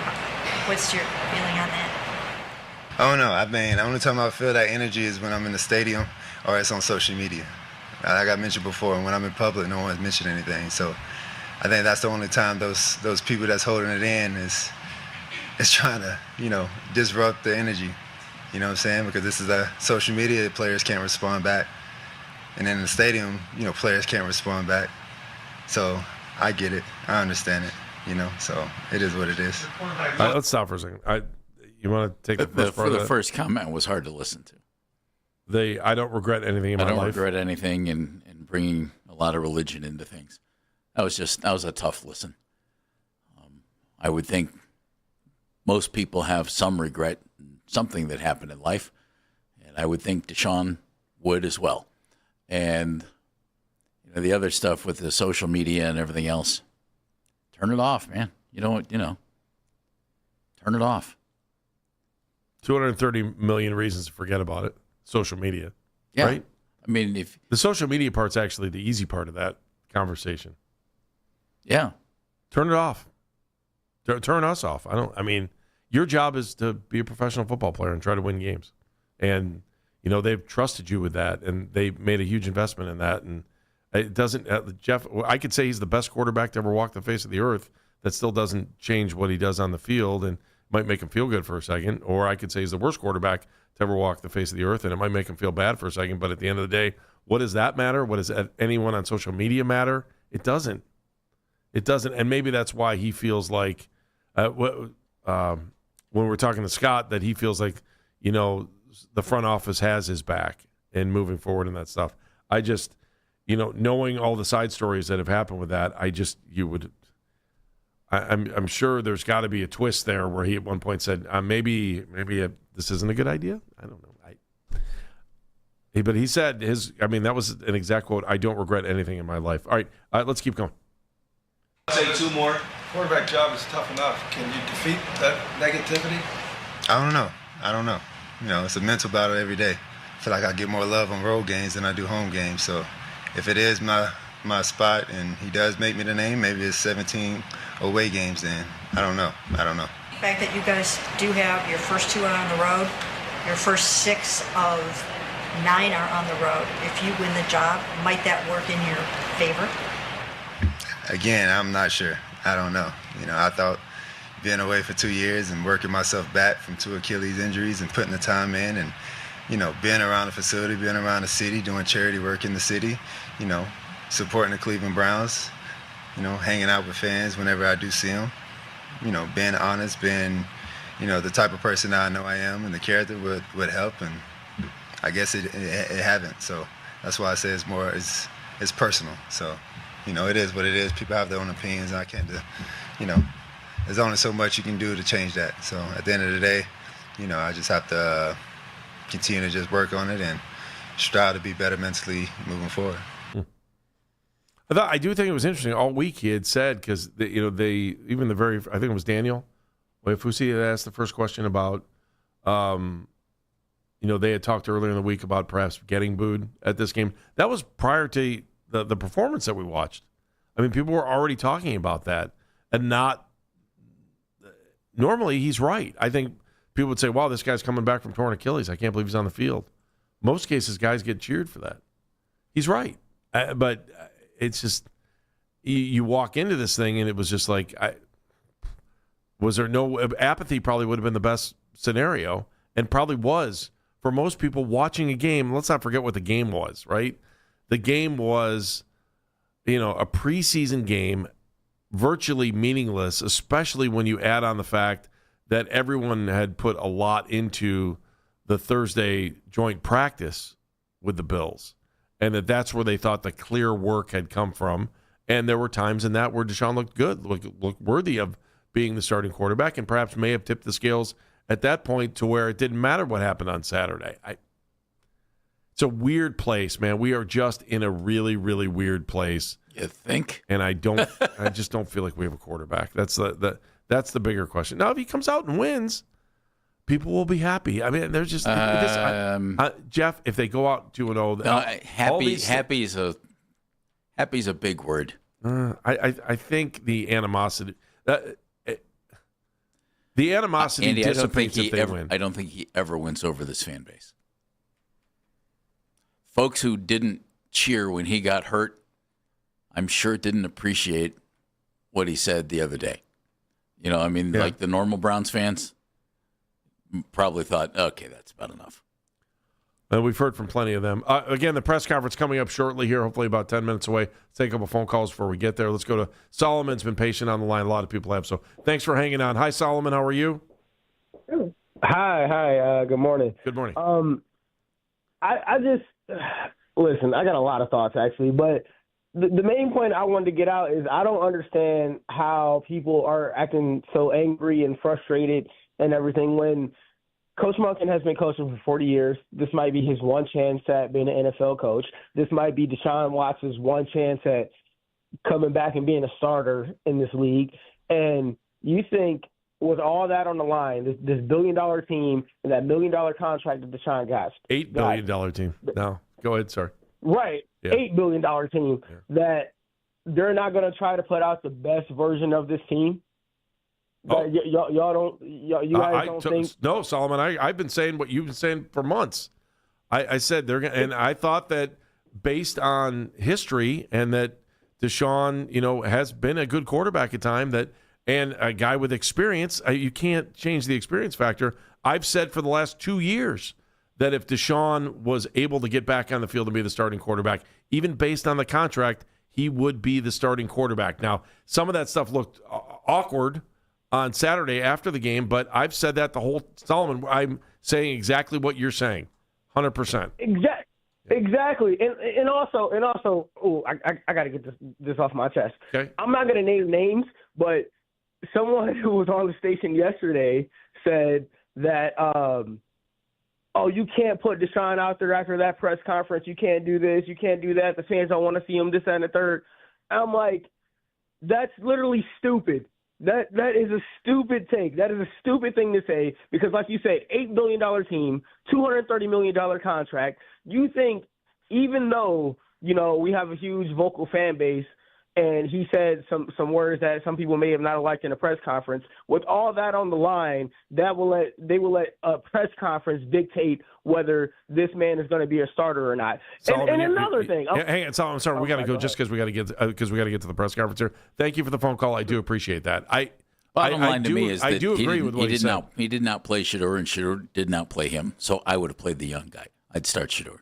I think Solomon hit all the points on why he is starting, and even some of the things that we're not going to hear from Todd Monken coming up here. Stand by. We know there's a lot of you listening right now. You're going to get to hear the answers you want, we hope, from head coach Todd Monken as he had to make his first major decision as a head coach of the Cleveland Browns.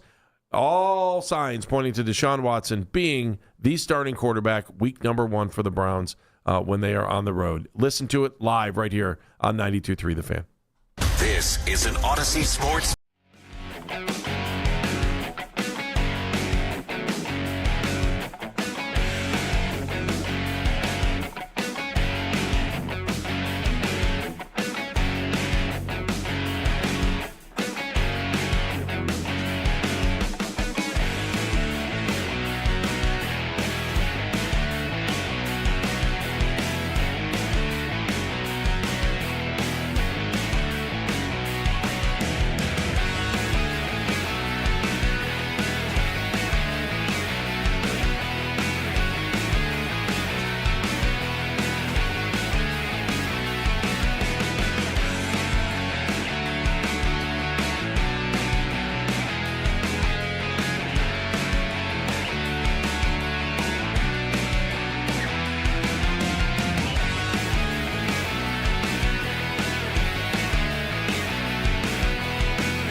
Don't miss the Browns preview show from 7 to 8. Headline Sports News every 20 minutes, right here on 92.3 The Fan. From the University Hospital Sports Desk, I'm Matt Corrali.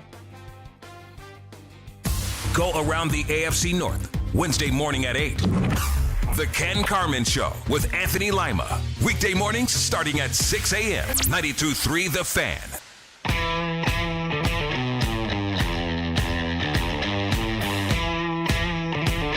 Well, after weeks of speculation, we finally have a winner in the Browns quarterback race. Is that what we have? I don't know. We're going to find out. Todd Monken's going to have his press conference here in just moments, and we're going to carry it entirely live for you.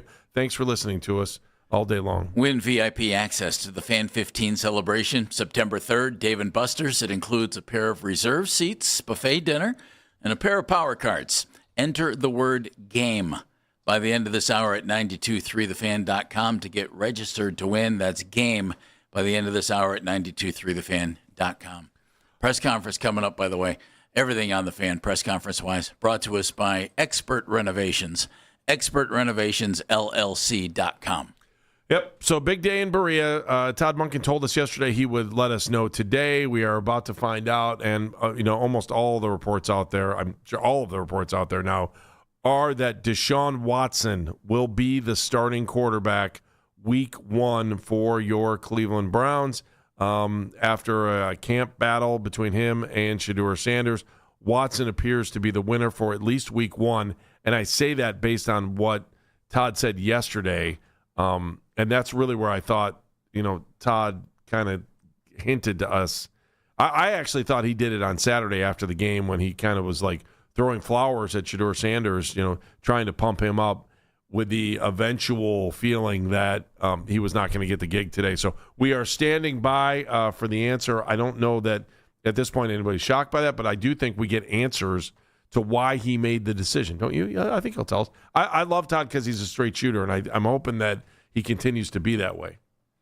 I would think he owes a little bit of the back thought here as to why he made this decision. I think he.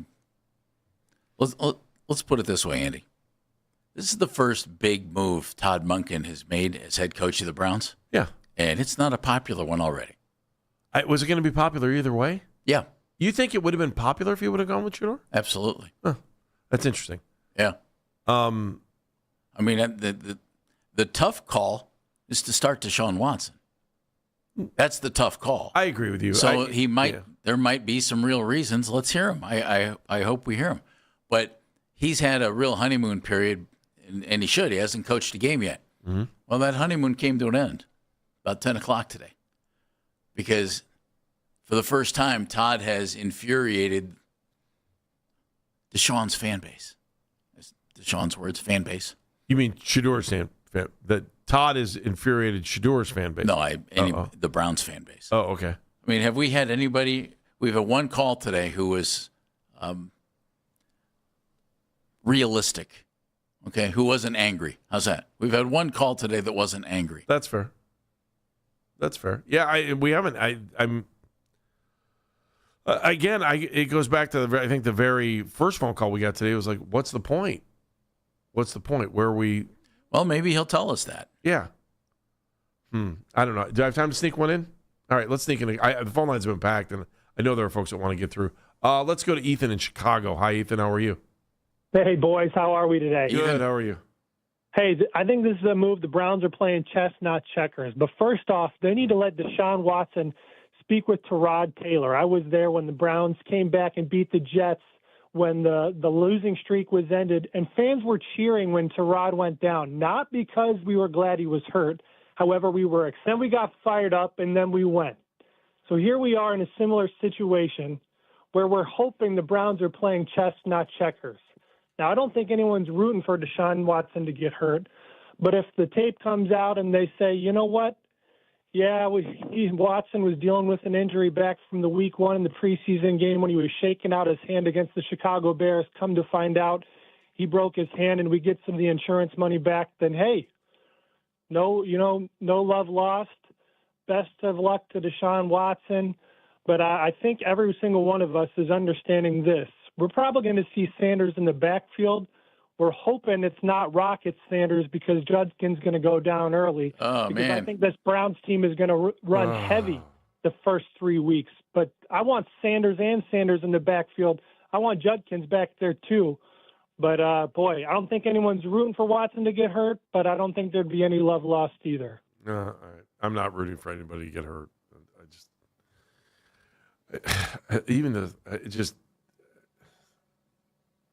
It's mind-boggling to hear anybody say anybody get hurt.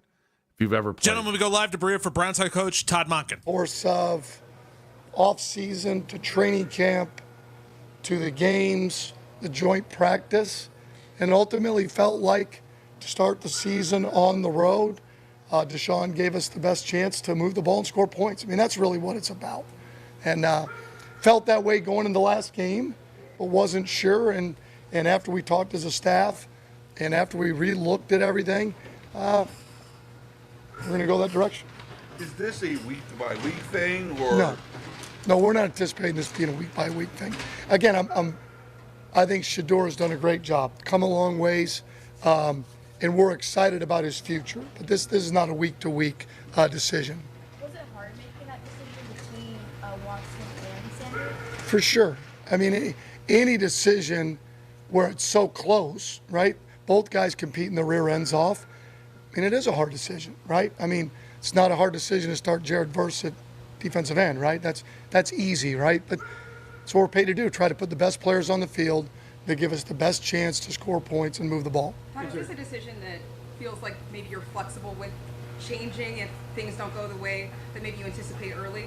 I don't anticipate that being the case, but that's what we do. This isn't that question is not a quarterback question. It is everybody's position, right? Every single week we have to prove it, right? That's what we do. As pros, we have to prove it every week. It doesn't matter what position. Ultimately, we expect him to play well, or we wouldn't be starting him. It feels like is there something that Deshaun did specifically to separate himself from Shedeur? I wouldn't say anything specific. I would not say that. Again, just on the road, operation, right? Our ability to function. And again, it was close. I mean, like I said, I feel really good about both quarterbacks. I do. So if it's that close, Todd, I think there's a line of thinking that says, why not go with a younger guy that might have a brighter future? So I guess what was keeping Shedeur from getting this job? Did it come down to that operation? Some of it was that. There's a number of things I'm not going to get into, but ultimately we felt over the course of training camp and the offseason that he was ahead of Shedeur. Shedeur's closed that gap, I mean, for sure, and that's a credit to him. And we look forward to, again, Shedeur continuing to grow as a player, but ultimately we're about week one. That's all it's about is week one, putting our best foot forward over the next 3 weeks. As I said the other day, we're only halfway through training camp. Still have this week, got next week, got the whole game prep for Jacksonville. We really haven't game planned anybody in the preseason, so our ability to game plan and get ready for Jacksonville, I'm looking forward to it. When you talk about on the road, do you mean the challenges a road game presents or 100%. being away from the home fans? No, I mean, what a challenge is of being on the road. I'm just worried about the first game. I mean, it's really about being on the road, operation, silent cadence, right, opening the season. Just felt like that was the right way to go, and that wasn't the only criteria. It was just a piece of it. Todd, no one really seemed to run away with this quarterback competition. Just felt like it was uneven throughout. What, for those that don't understand the football decision to start Deshaun, what are they missing that you see that those folks aren't seeing? Well, again, it's the day-to-day. What they're not seeing is the film. They're not in our building. So they're not going to know what we know. Now, you can see with your own eyes, right? You can forecast what you expect it to be, right? A number of those people weren't even at practice. So I don't really concern myself with what they really think. I know what we think and what we see every day and on our building and our players and the momentum we have, and we're 100% behind Deshaun. How much did you take into account the fact that the fan base really is not in Deshaun's corner and that they seem to love Shador. Did this come up in the discussions at all for you guys? Absolutely not. Zero. There was nothing to do with that. I mean, ultimately, the fans want us to win. I mean, ultimately, put a good product on the field. That's really what they want, okay? And so that's our job as coaches, why we're hired, to try and put the best product on the field. And when we don't, then I understand their frustration. But ultimately, they don't decide who plays. I mean, who would I be if I let someone outside of the building decide who plays? Todd, I know you said that press conference from Saturday from Deshaun wasn't going to factor into the decision, and I know you've talked about how important mental toughness is in quarterbacks. So looking at the entire body of work, what makes you confident that he has that part of it for you guys right now? Well, I said it yesterday, like, he bleeds like we bleed. 22 months of working to get back, giving himself another opportunity for the Browns, okay? So that I respect. And sure, was he hurt? Yes. But I also said yesterday, okay, I don't like being booed either. I don't like when we jump off sides 3 times at the end of the game, okay? But we earned that, right? We earn our respect by how we play. We earn our fans, right, in terms of appreciation of the product we put on the field, and that's our job. So on one side, I 100% understand where Deshaun is coming from, but ultimately, we're pros. I mean, we got to put on a good product, and we got to play. You got to pull your big boy pants up and let's go play. Todd, about how Shador has gotten better as the offseason's kind of gone on. What was the conversation kind of like with him about the decision, and what was kind of your message to him as he He was awesome. I mean, you talk about somebody that really understands the long game, that really, I think, has come to understand the long game, right? What are we really in this for? What am I in it for? To have the Browns be an organization that people aspire to be, right? The long game, right? Where do we want to be in the long term, right? Whatever that, and he understands that as well as a quarterback, right? Where he was at, where he's at now, where he wants to get to. That is what's so awesome about Shador understanding that. Really, he does. We met this morning for a good long time, and all he had was a smile on his face because he understands what really is in front of him, not really a short-term, maybe long-term decision. I mean, this is like a player, like he's going to work his butt off to get better, and he has already. Can you say, did you inform the quarterback privately or as a team? Oh, it was privately. I met with Deshaun, and then I met with Shador. Did you then address the team? I did not. Todd, just with Shador, obviously Deshaun's going to get the lion's share of the practice reps as you worked with the season.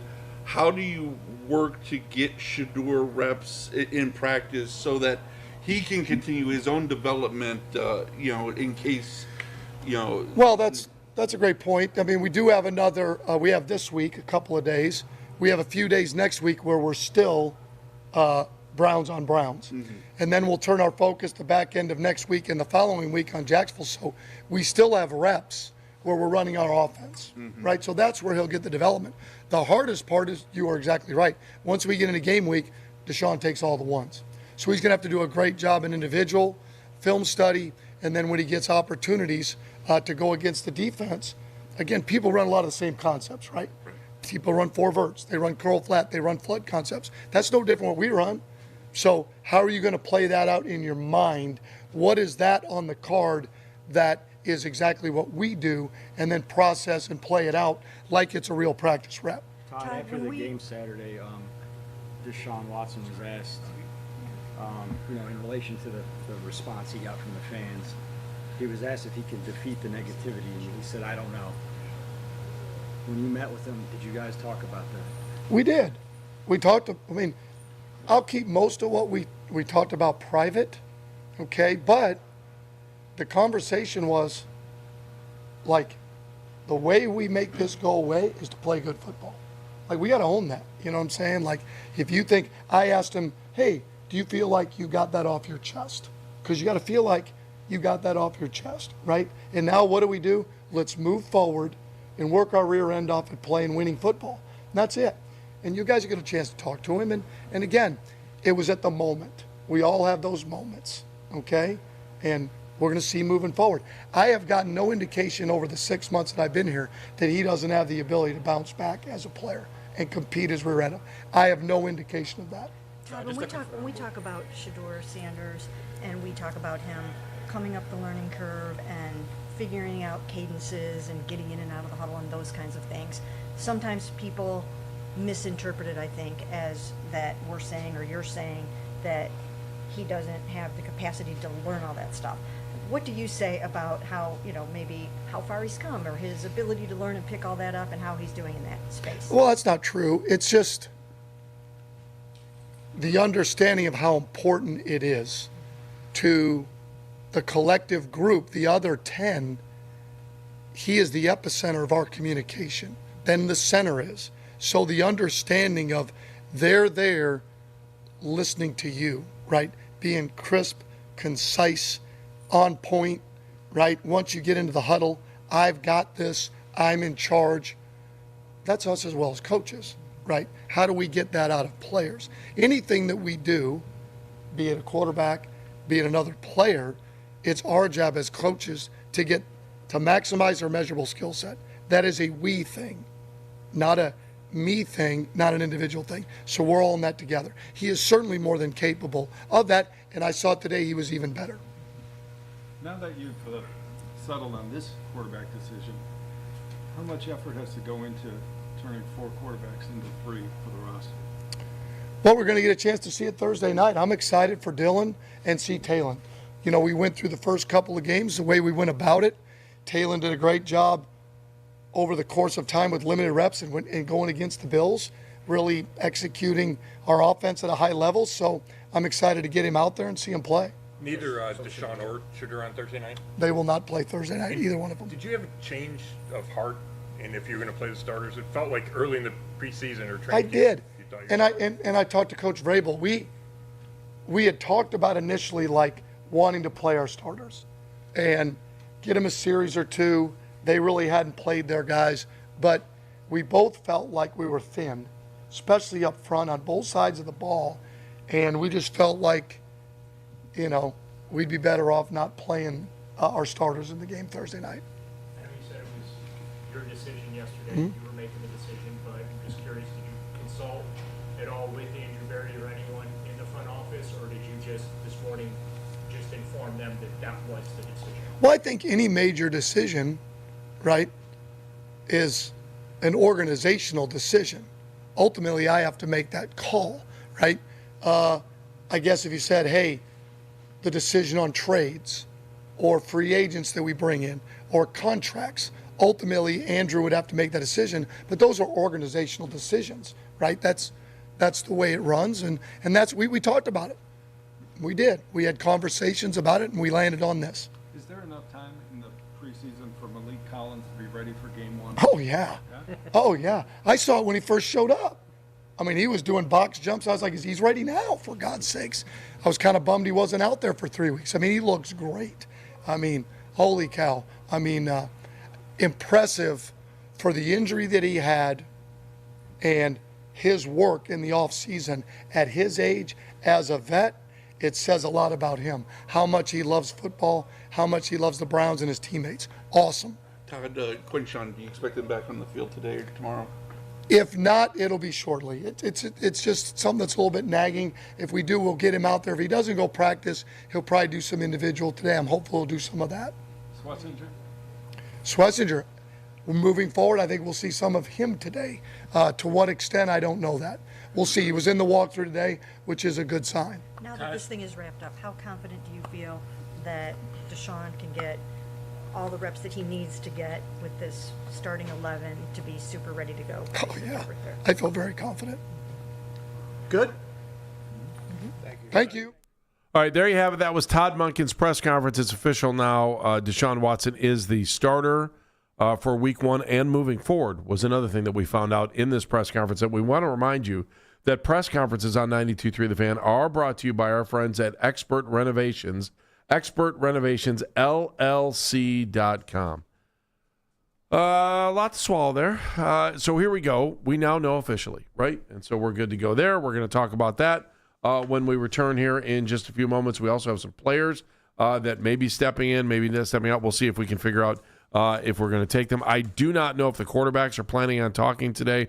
We are still waiting word on that. And if they do, we will obviously hear that as well. So all this stuff straight ahead. The headline of the day, Deshaun Watson, your starting quarterback for the Cleveland Browns, Week 1, will not play on Thursday night, nor will Shedeur Sanders. Time now for 2020.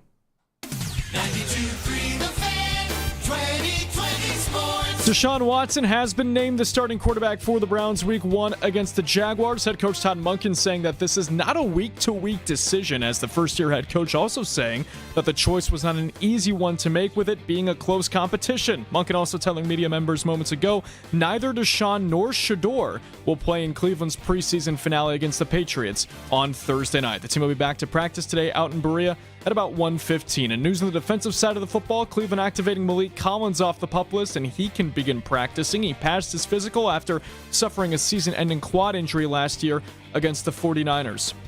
Speaking of the 49ers, news being released today that team owner Jed York was arrested and found guilty of 2 misdemeanor charges yesterday.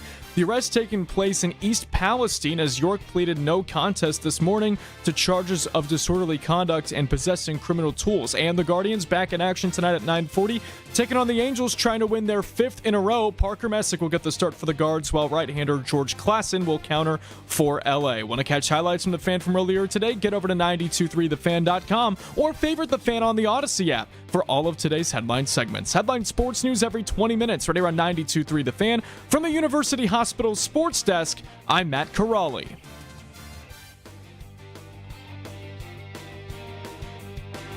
This is an Odyssey Sports Minute. Oh no, it's the end of college football as we know it. What a disaster. A dozen or so guys who spent time in NFL training camps but didn't get a 5th year of eligibility or going back to school so they can make a few $100,000 rather than scratching and fighting and clawing to hang on for $15,000 a week if they're lucky. If you have a problem with the players doing this, do me a favor. Turn down a job that pays you more with better security the next time you get offered one. I'm Chris Mack. Hey y'all, it's Charlie Starr from Blackberry Smoke. Y'all know our fans are like family to us, and family watches out for each other, especially when we're out riding. So before you or your crew get on your motorcycles, make sure you're good to ride. Even one drink could be too many. Don't let a good ride end the wrong way. Ride sober or get pulled over. Paid for by NHTSA. It ain't nothing new. This is the story of the one. As a maintenance engineer at a beverage manufacturing plant, he starts his day knowing every line is ready to run because Grainger delivers the industrial-grade products he needs to keep mixers, conveyors, and packaging equipment moving. With Grainger's vast selection of bearings, belts, and motors, he keeps operations running smoothly, so nothing grinds to a halt. Call 1-800-GRAINGER, click Grainger.com, or just stop by. Grainger, for the ones who get it done. Someone had a birthday. Yep, 50. Can't believe it. 50 years of wisdom. Great segue. We have a health reminder from the CDC. Pneumococcal vaccination is recommended for adults 50 or older. Says here, we're over 6 times more likely to be hospitalized with pneumococcal pneumonia than adults under 50. I don't love those odds. Same. Look what I found. Pfizer's Prevnar 20 is proven to help protect adults against pneumococcal pneumonia and invasive pneumococcal disease in just 1 dose, and millions have already gotten it. Continued approval may depend on a supportive study. Don't get Prevnar 20 if you have a severe allergy to its ingredients. A weakened immune system may lower your response. Common side effects include injection site pain and swelling, fatigue, headache, muscle, and joint pain. For full prescribing information, please call 1-855-213-2138. Visit Prevnar20.com or talk to your doctor or pharmacist. I'm on Prevnar20.com now, scheduling my appointment. Good idea. And happy 50th. Jake from State Farm. I just beat my running PR, so I'm celebrating with the Banana Bonanza smoothie. Hey, and you can keep celebrating when you create an affordable price just for you by bundling your home and auto with the State Farm Personal Price Plan. Go bananas. I will. Hey, make it a large. Bundling, just another way to save with the Personal Price Plan. Like a good neighbor, State Farm is there. Prices are based on rating plans that vary by state. Coverage options are selected by the customer. Availability, amount of discounts and savings, and eligibility vary by state. This is the story of the one. As a maintenance engineer at a beverage manufacturing plant, he starts his day knowing every line is ready to run because Grainger delivers the industrial-grade products he needs to keep mixers, conveyors, and packaging equipment moving. With Grainger's vast selection of bearings, belts, and motors, he keeps operations running smoothly, so nothing grinds to a halt. Call 1-800-GRAINGER, click Grainger.com, or just stop by. Grainger, for the ones who get it done. T-Mobile is launching something no other wireless network offers. Introducing Nothing. Pay nothing today and walk out of the store with a new phone. What did he say? Nothing. You definitely said something about nothing. Exactly. Go to T-Mobile, pay nothing up front, and leave with a new phone. Wait, nothing rules. She gets it. Hey, thanks for nothing. For the first time ever, switch to T-Mobile, pay nothing. No taxes, no fees, no money down. And walk out with a new phone. There are 250 reasons to choose T-Mobile, and now nothing is holding you back. On eligible devices with qualifying credit plan and 36-month finance agreement. It's time to get everything you need for the job from one partner. No more juggling vendors. We've got your entire job supply covered. Supply the entire job with job lot quantities of everything you need, from flooring to roofing, with access to thousands of products not available in stores. More products mean more colors, sizes, and finishes, so you can get exactly what you need to get the job done. Learn more at the Pro Desk, the Home Depot Pro. It's about time. Talk sports deep into the Cleveland night. Overtime with Jake Volnick. Weeknights at 7. Sports Radio 92.3 The Fan.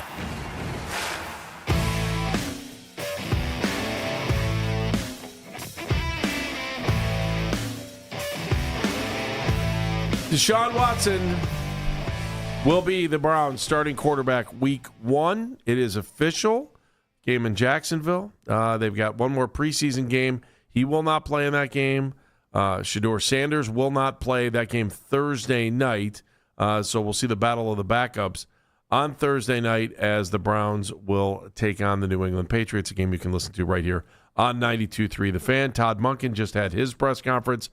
We have learned in the break that Deshaun Watson will speak today, so don't go anywhere else. Hopefully it happens shortly, but it might take a little time this afternoon, so it may not happen until a little bit later, maybe even in the afternoon show. So who knows when it's going to happen, but Deshaun Watson will talk today.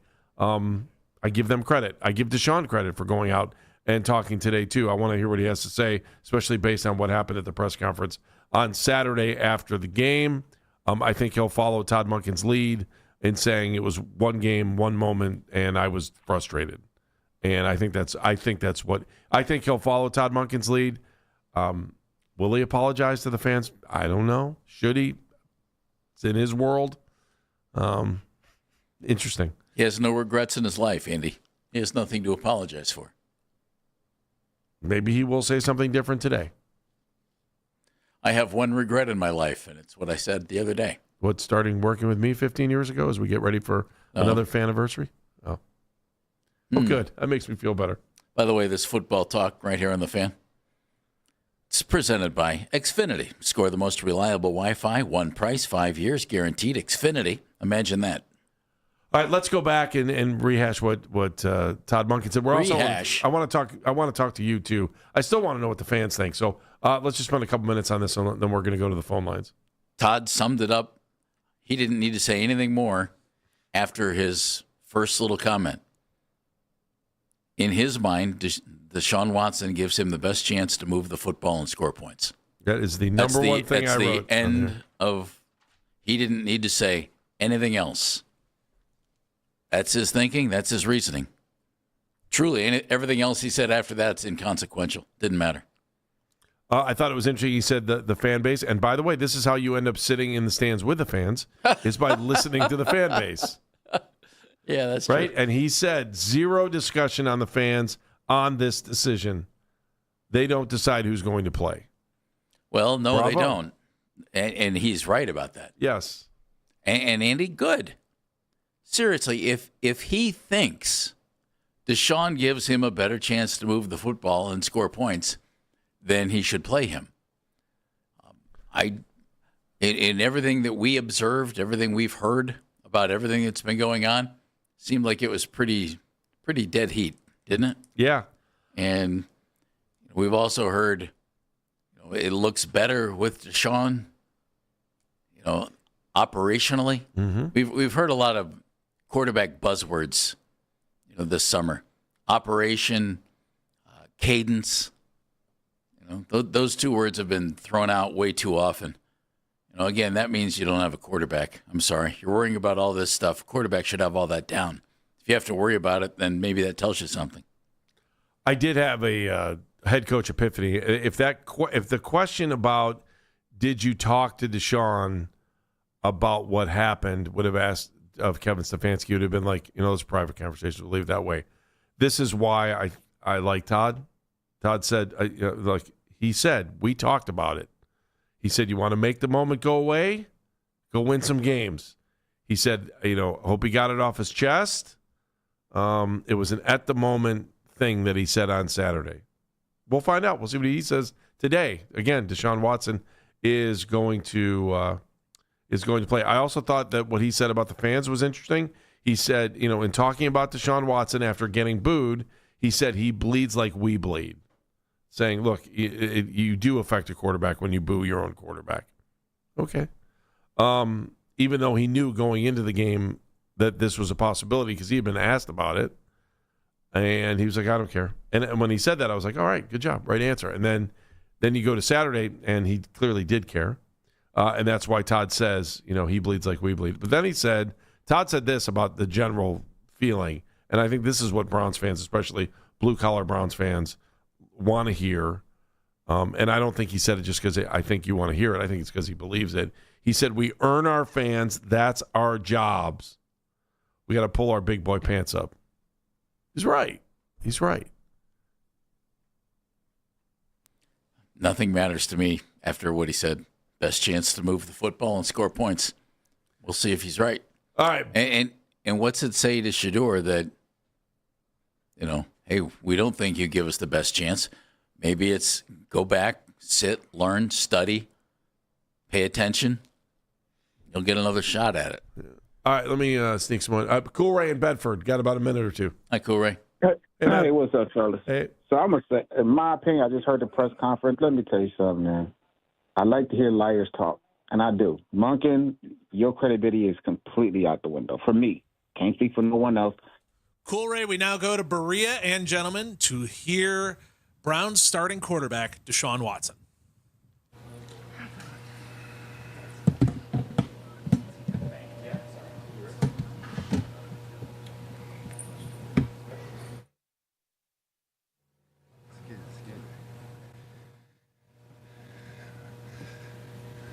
Everyone ready?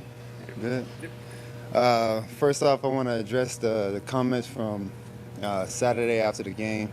I think just, human nature, just myself being very emotional, putting a lot of time these last 2 years to, get back and, spend time in this facility, in the city, meeting a lot of different people in the community. I thought I was going to get, a little different response, but, I think, my emotions got the best of me. And, my comments wasn't intending to go at any of the fans around in the city, because there's been a lot of great fans that have been supporting me. And I know the frustration this organization have put, a lot of investment in coming, to get me back in 22. And things haven't been going the right direction that we thought it was. A lot of injuries, a lot of time off, and not putting the best football and my foot forward. So, again, just, I understand the frustration. I understand everything that kind of goes into that.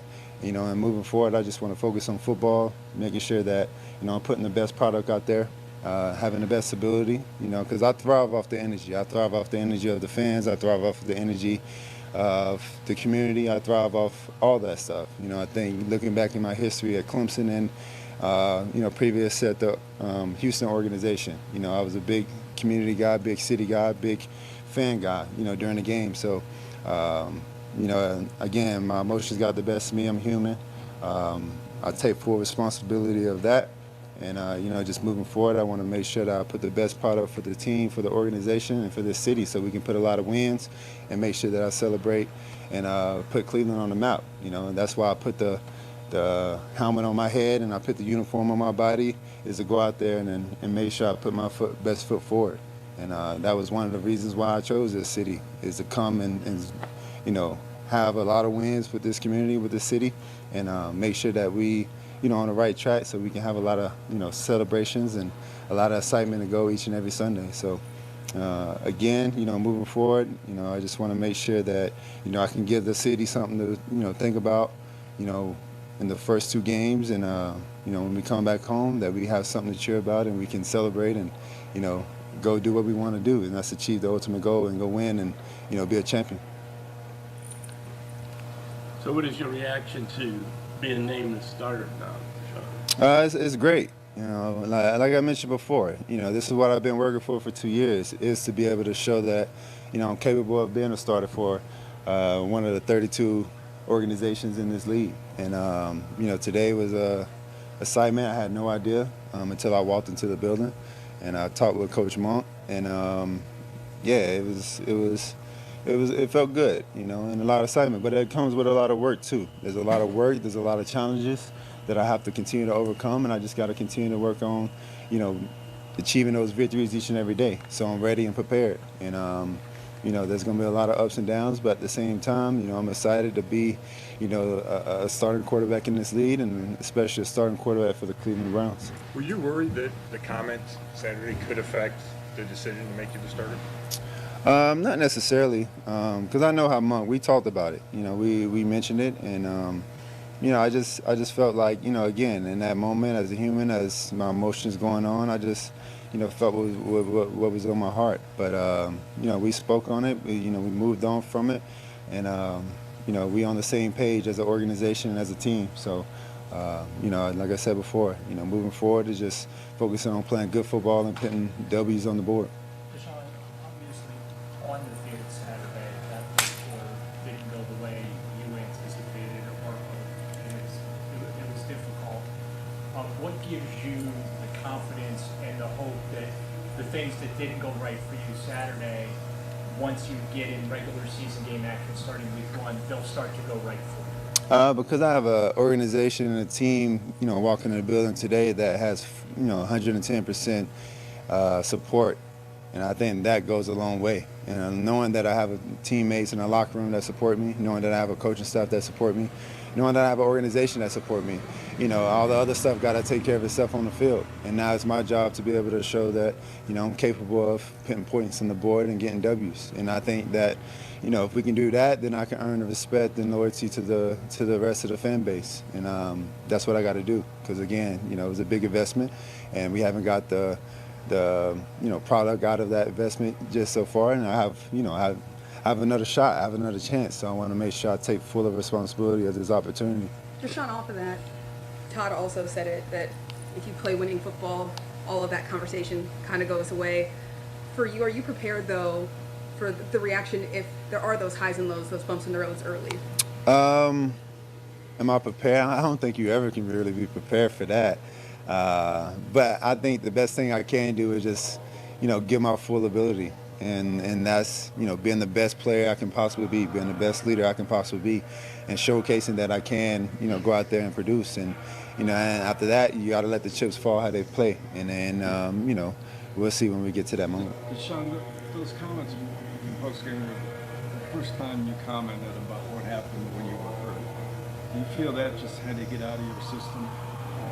Yeah, I mean, again, I was, I'm not a big talker anyway. So I think, people around, people that knows me and people around the organization, I just felt like, it was what was on my heart. And again, it was never intended to,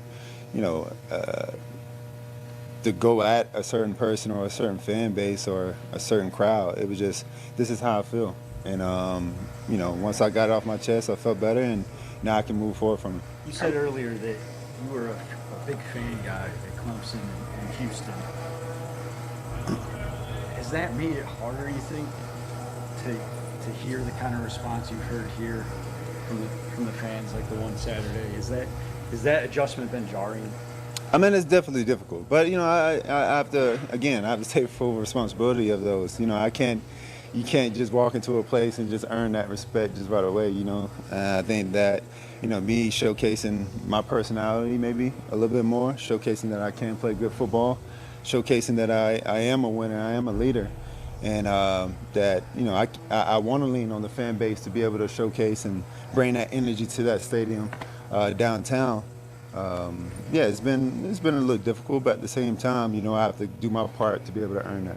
How are you going to handle it if the fans boo again? Right, they already booed you Saturday. Mm-hmm. They probably feel worse after your comment. So how are you going to handle if that happens again? I got to just focus on playing football, man. Just focus on playing good football, and if we win and playing good football, then we have to take care of itself, and then I think everything else is going to work out how it's supposed to work out. Football, where do you think your game is right now compared to the start of training camp? Do you think you're getting better? Oh, yeah, I think I'm getting better. I think mentally I've been getting better.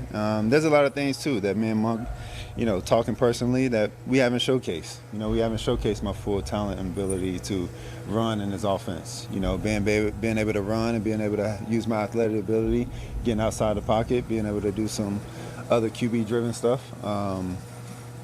So I'm excited to see what we can cook up, getting ready for week 1. Deshaun, do you feel like you mentioned already that you think maybe showing your personality a little bit might help, but do you feel like there are a number of other things that you can do sort of between, you have a whole month, between now and September 27th to sort of change the narrative a little bit about you in addition to playing winning football? I think so. I don't know what that may be, honestly. So that's something that I probably have to get with the organization about. Like I mentioned before, I already do community service. That's always something been huge since I was in high school. So I do that. I hang out with the teammates. When I do interact with people outside the building, in the community, restaurants, it's all good vibes. I don't know. I'm not a big social media person either. I post here and there. But that's something I have to talk with the team, honestly, to see if that is something that can help. Deshaun, couple more. How much does getting a couple of games on the road to maybe build up, to kind of get some positive momentum going into that first home game? How much of a benefit can that be for you potentially?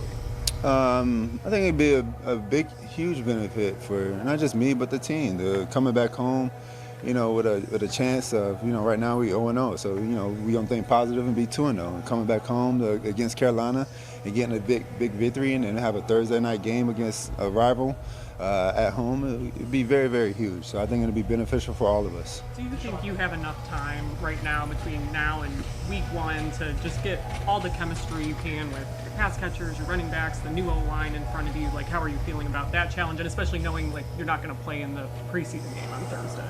I think we just got to spend as much time as we possibly can. I think we have 3 weeks, so as much time in the film room, on the field, even off the field, building that chemistry, that relationship, that bond. Hanging out at the house, hanging out in the restaurant. Going out, to different spots, and just really just building that as much chemistry and bond and relationship that we can to be able to, make sure when we step on the field, like we know each other in and out. So. Just trying to maximize the time that we do have is definitely important.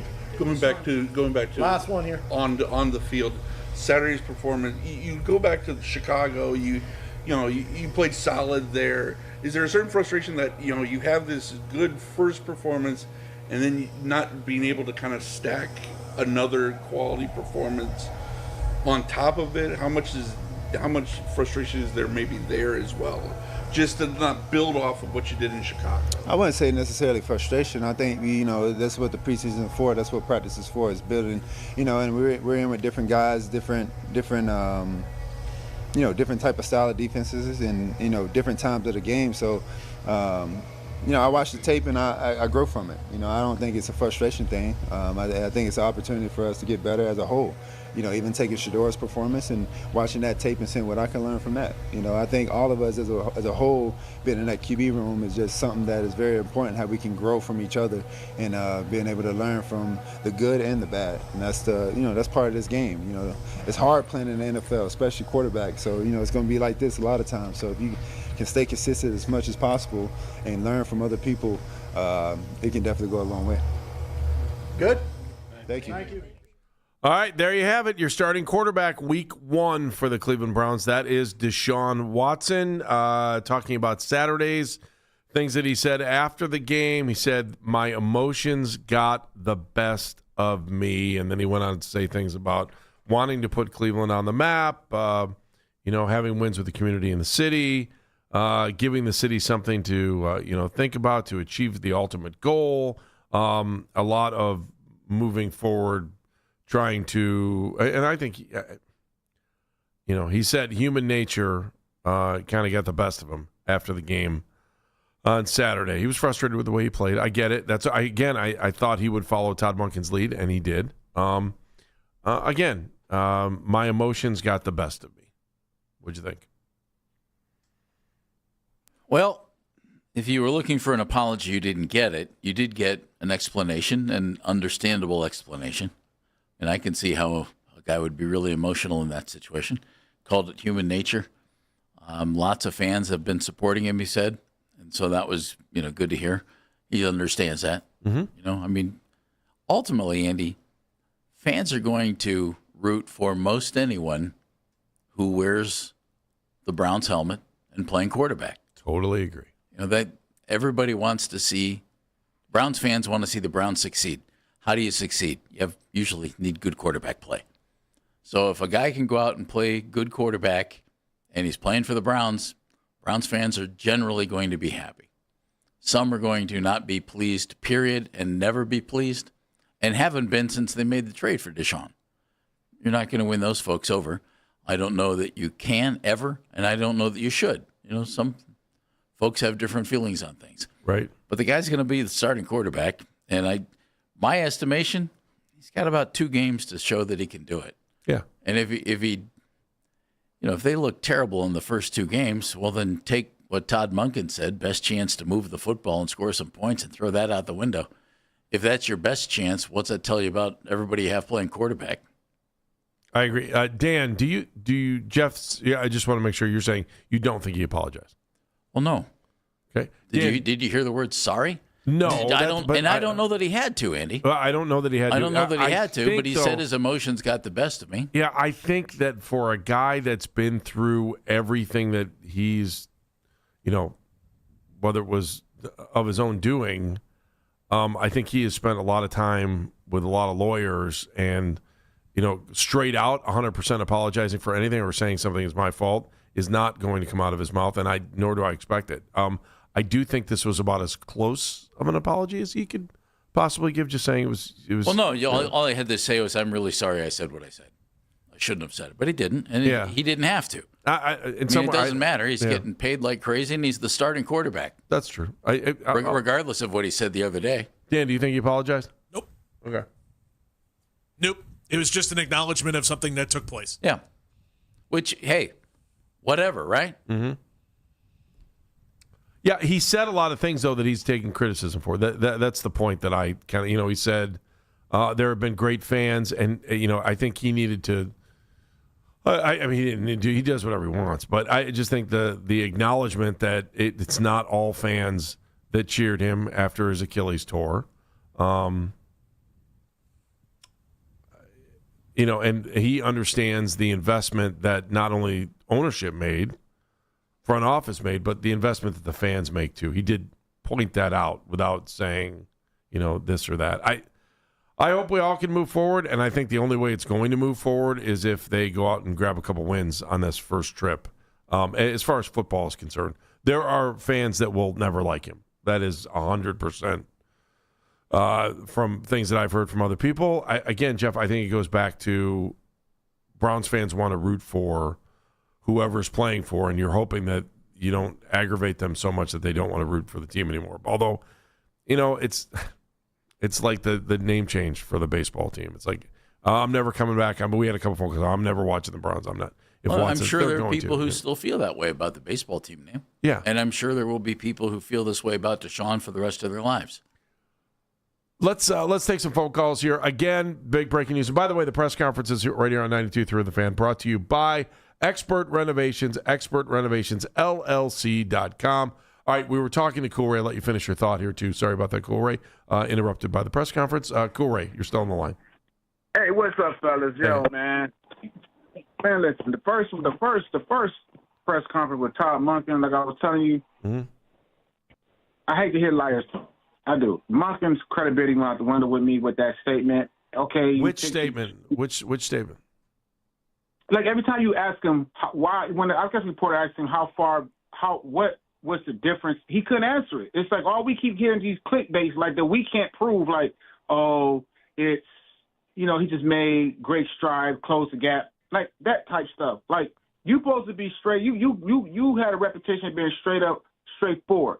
Like you picked your guy, great. And then to listen to Watson, I was a Watson guy. When he came here, I was a Watson guy. This is about inability and just what we've been watching. Like he's not a better quarterback. So my thing is this: we're gonna walk into the season again with 4 quarterbacks. Somebody has to go. I think you cut Shador. If the presumption is they're going after a quarterback anyway, so there you go. And if the presumption is you can't get rid of Watson, and maybe Shador doesn't have an NFL future, but if you let him go, then he at least there's 31 of the teams that's going to agree with you or disagree with you. All right, fair enough. But to keep watching what we're doing is ridiculous. Cool, Ray. Thank you. Appreciate your phone call. I know you haven't gone through the press conference. Reaction to that, we've heard that argument a little bit, some of that before too. Let's go, Mike and Lorraine. Hi, Mike. Hello, Mike. Hey, how you guys doing? I've been a long-time fan of your show. Thank you. We appreciate you calling. Nice of you to say. Thank you. Yeah, thank you. I just wanted to say, man, I'm so disappointed at them announcing Deshaun as the starting quarterback, man. I just can't believe that you have this guy kind of trash the fans just this past week, and he laid the worst egg that you possibly could. I mean, not to be disrespectful, but you played against Applebee's employees at that time. And what, you're going to go do it against better NFL defenses? I just don't see it. It's a good line, Mike. I truly don't see it. And I'm a Watson guy. I have and I own a Watson jersey. It's never, and I hate that he said that it was personal with him, because I'm going to be honest with you, probably at least 80% of Browns fans don't care about, not that they don't care, but they don't factor in his allegations from years ago. The booing that he receives is 100% based on play or lack thereof. He's only played 19 out of 49 games, or he missed 49 games. Mike, thank you. Mike chiming in. Yeah, I don't know how to read that into that anymore either. He's right. Like the whole point of, okay, why are you booing? Are you booing because of the lawsuits and what's happened there? I still think there are fans that are booing over that. But Andy, again, this isn't the majority. Of course there are. Yeah. And I don't think that's going anyway. That's why I thought it was interesting when he said, like, going on the road would be better for him. Remember when he first got here, I was like, oh, man, he's going on the road. He is just going to get chopped up by fans, especially fans in Philly or New York or, like super tough. Folks, I love our fans, and our fans can be mean and gruff sometimes, but we're not even in the same ballpark as Philly and New York and sometimes Boston. And the media, too, is kind of – and I love our media brethren here, but our media brethren, like when somebody from the media here asks a tough question, it gets pointed out as being a tough question. In New York, those guys take it every day. Every day, tough questions. All right, we'll continue on with the reaction here as we get set for the 1 o'clock hour. Tyvis Powell is going to join us. Again, the headline of the day, Deshaun Watson is going to be the starting quarterback Week 1 for the Browns. 216-474-0092. The Good Life isn't about more. It's about making what you have work better. You work hard for your money, so you shouldn't have to work hard to save it. At Meijer, you'll find all the good stuff in one stop with guaranteed fresh produce and Meijer brand faves. Quality so good, we put our name on it. And with M-Perks, you earn rewards to save on what you actually buy. Trust it's worth bringing home and live a life you love. Good life quality at real low prices. Only at Meijer. With Bet365 early payout, you win even if they lose. Get paid out instantly when your team goes up big, even if they blow the lead later. Bet.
University Hospital Sports Desk, I'm Matt Corrali.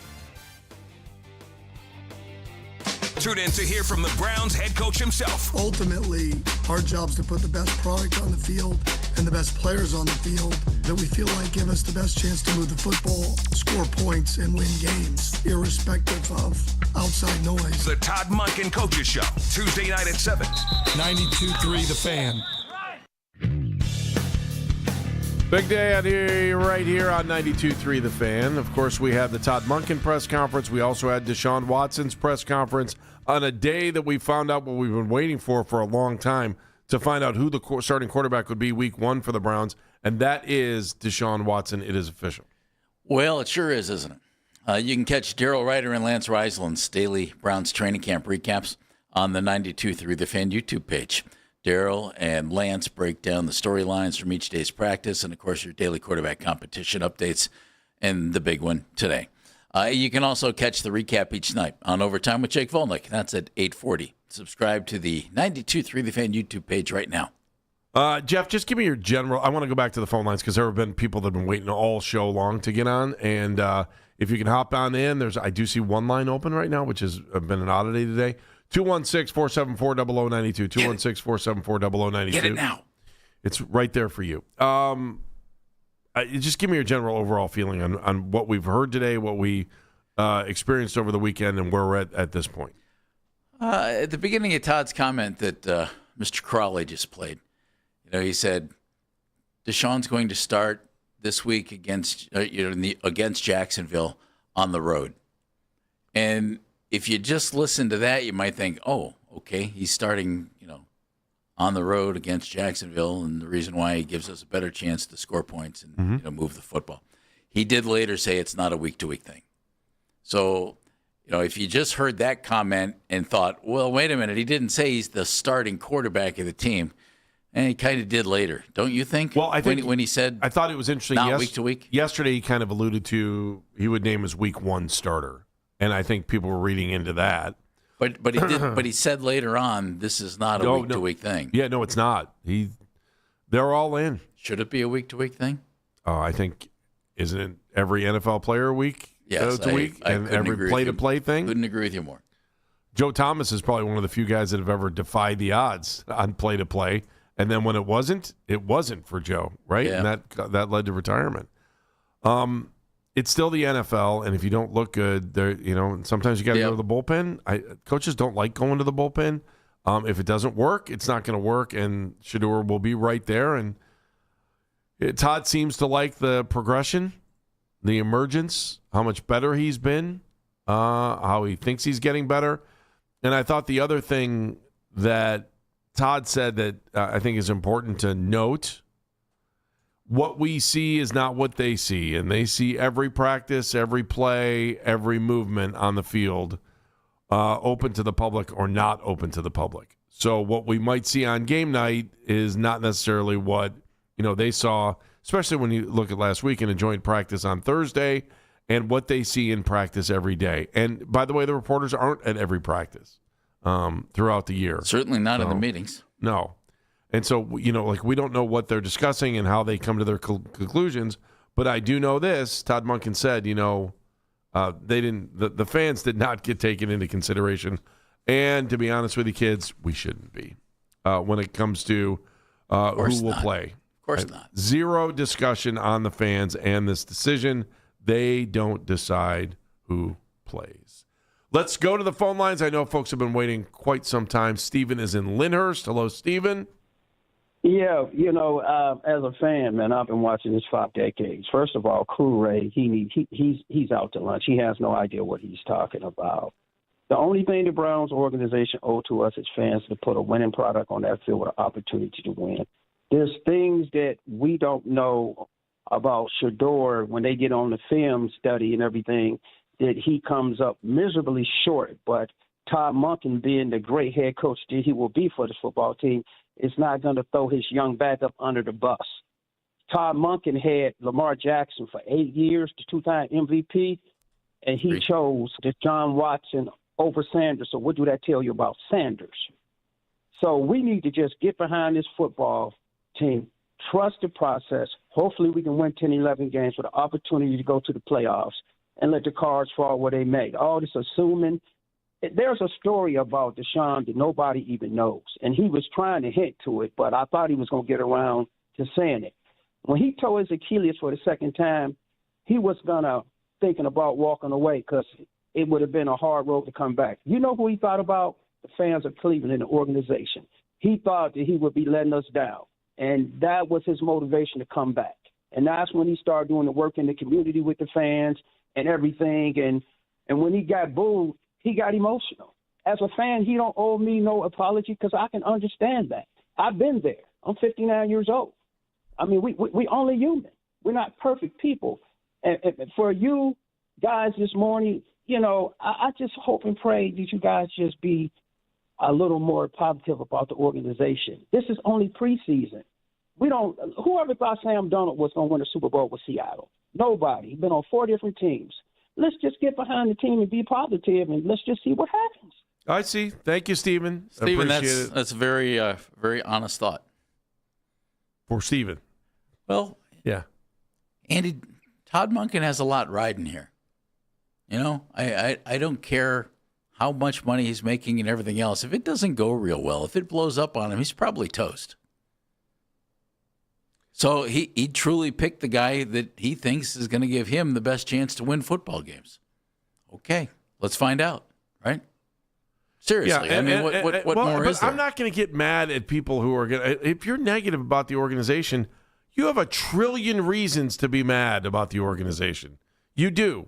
But I think that's what keeps us bonded as Browns fans is somewhere in this deep-seated misery that we have of an organization that has not given the fans what they've given, the fans have given the team.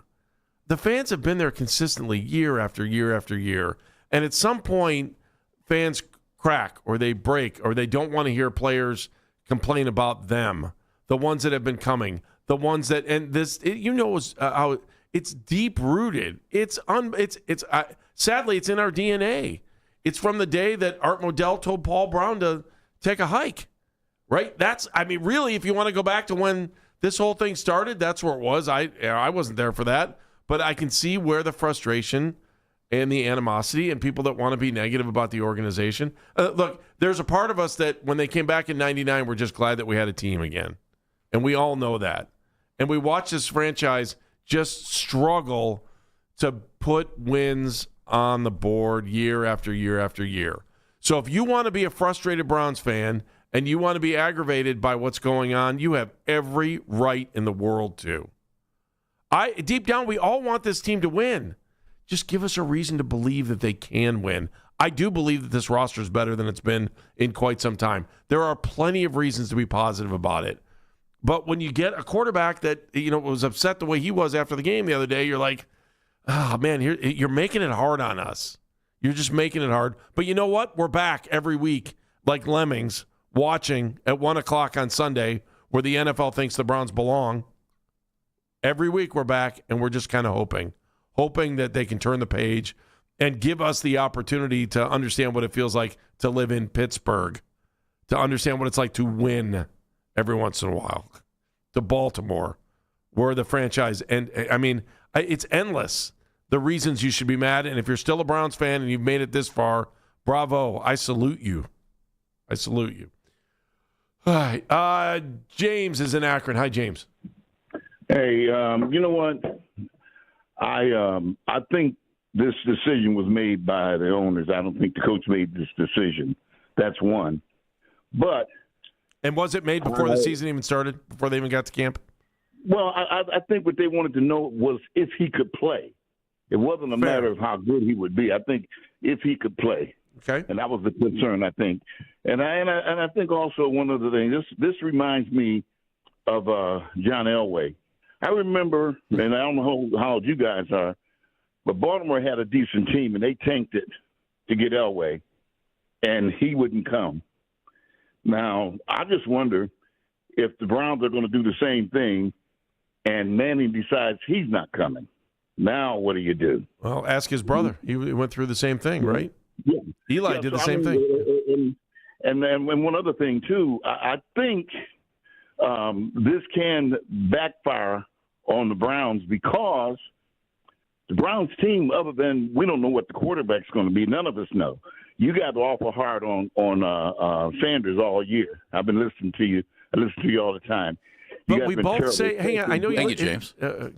But thank you for listening, is that what you're saying? Yeah. But we both said that we would like to see him play because we want to see what's there. You did, yeah. You did, but all season, since you guys have been saying he wasn't the guy, that the quarterback was somewhere in college or somewhere now that the Browns had. So that wasn't being giving him a fair opportunity to see if he could go. It just feels like when they went out and got another first-round pick, it seemed like it's not so much me. I don't know how Jeff feels about this. It's the organization saying, "Hey, we got another first-round pick." James, it's not stacking up well for Shedeur. They have all the draft assets, and now he didn't get this job right now. Yeah. Jeff was the one that was really tough on Sanders. You weren't. Yeah, you're mean. Jeff was the one. James, I'd make him the starter right now. Let me say this before you guys hang up on me. Let me say this. Okay. Everybody's got a problem, and a quarterback, whatever quarterback they draft, we're talking 3-4 years down the road before there'll be a competitive team, because you get a number one draft choice. Majority of them, the only one, there's been a few over the years that did good the first year, a couple of years, but there haven't been many. And it usually takes 3 or 4 years for them to get ready. And at that point, some of these same guys that we're counting on right now, they're going to be old. Some of these guys get 30, 31 years old. They've got to start all over again. Now you got a quarterback, and now you don't have players. Yeah, that's the problem. That Cleveland, for whatever reason, our organization hasn't figured out how to continue to keep decent players on the field while you are trying to find a particular player. Fair enough. James, thank you for the phone call. James checking in for Backroom. What they're trying to do, it seems, they're building up the team, and then they're going to drop the quarterback into the team. That's worked before. Yeah. And we've seen rookie quarterbacks come into the league and actually play really well. So that's changed more, I think, since the way the college game has changed. So that's what it looks like to me. And James, for whatever it's worth, and I said it earlier, I haven't changed. If Deshaun and Shedeur were pretty even, I'd start Shedeur. See what you have. Give him a chance. But let's not kid ourselves. He wasn't very good last year. Doesn't mean he can't become good, which is why I'd rather see him. 216-474-0092. Hang on the line. We'll get back to you here in a moment. We do want to bring in our friend from the Browns Radio Network. He is Tyvis Powell, the Hall of Famer from Bedford, played for Ohio State, and numerous teams in the NFL and the CFL. And on game days, you'll hear both of us with Tyvis. He will join us next right here. Baskin and Phelps, 92.3 The Fan.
year against the 49ers. And the Guardians back in action tonight at 9:40 to take on the Angels out in Anaheim. Joe Adell playing his first game at Angel Stadium after getting traded to Cleveland at the deadline earlier this month. Tyvis Powell of the Browns Radio Network joins the guys next to talk about the quarterback decision. Headline sports news every 20 minutes right here on 92.3 The Fan. From the University Hospital Sports Desk, I'm Matt Corrali.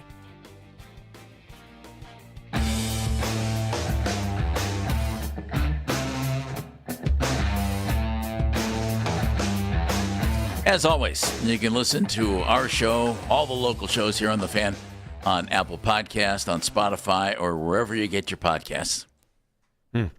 Big news of the day, Deshaun Watson will be your Week 1 starter as the Browns embark on another season. That was kind of released earlier this morning. Then Todd Monken had a press conference, and we also heard from Deshaun Watson today. And I know a guy who heard from Deshaun Watson right after the game was sitting here doing the postgame show with Jeff on the Browns Radio Network. He is Tyvis Powell, and right now he's on the Wise Hard Right. We make it right. Call Kyle Wright.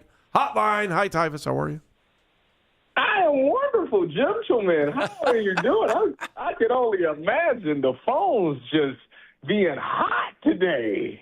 I burned a little warm. Yeah, I burned my fingers like probably 10 times. The news is official, my friend. What are your thoughts?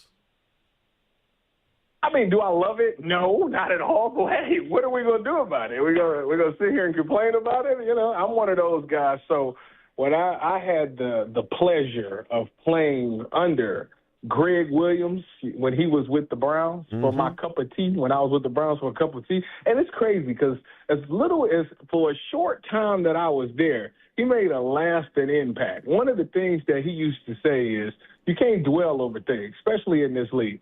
You got to be so what, now what. So that's how I am when it comes to this decision. Did I want it to be Deshaun? No, I figured after everything that happened, you should go with Shador. I think that's the smart and logical thing that everybody thought should happen. You go with Shador, we move on, it is what it is. But now that we ultimately have faced with reality that Deshaun Watson is going to be the quarterback this season, well, for the foresee future, I have no choice but as a Brown fan to get behind it and hope that good things happen, you know? I mean, what am I going to sit here and root against my favorite team? No. I'm going to sit there and hope that hopefully the things that we didn't see behind the scenes makes the difference. Because the problem with it is this, and this is why it's such an uproar, is because now there's data, there's footage of film out there of two quarterbacks going back and forth, to where when you come out today and say, well, we just think Deshaun gives us the best chance to score points and move the push football. The ball down move the football. It's hard to sell that because we've seen two games. We've seen both quarterbacks, and you can't really say that. Neither guy would appear to give you a great chance, Davis. Yeah, you can't really say the one guy beats the other guy because the data and the footage and the film says otherwise.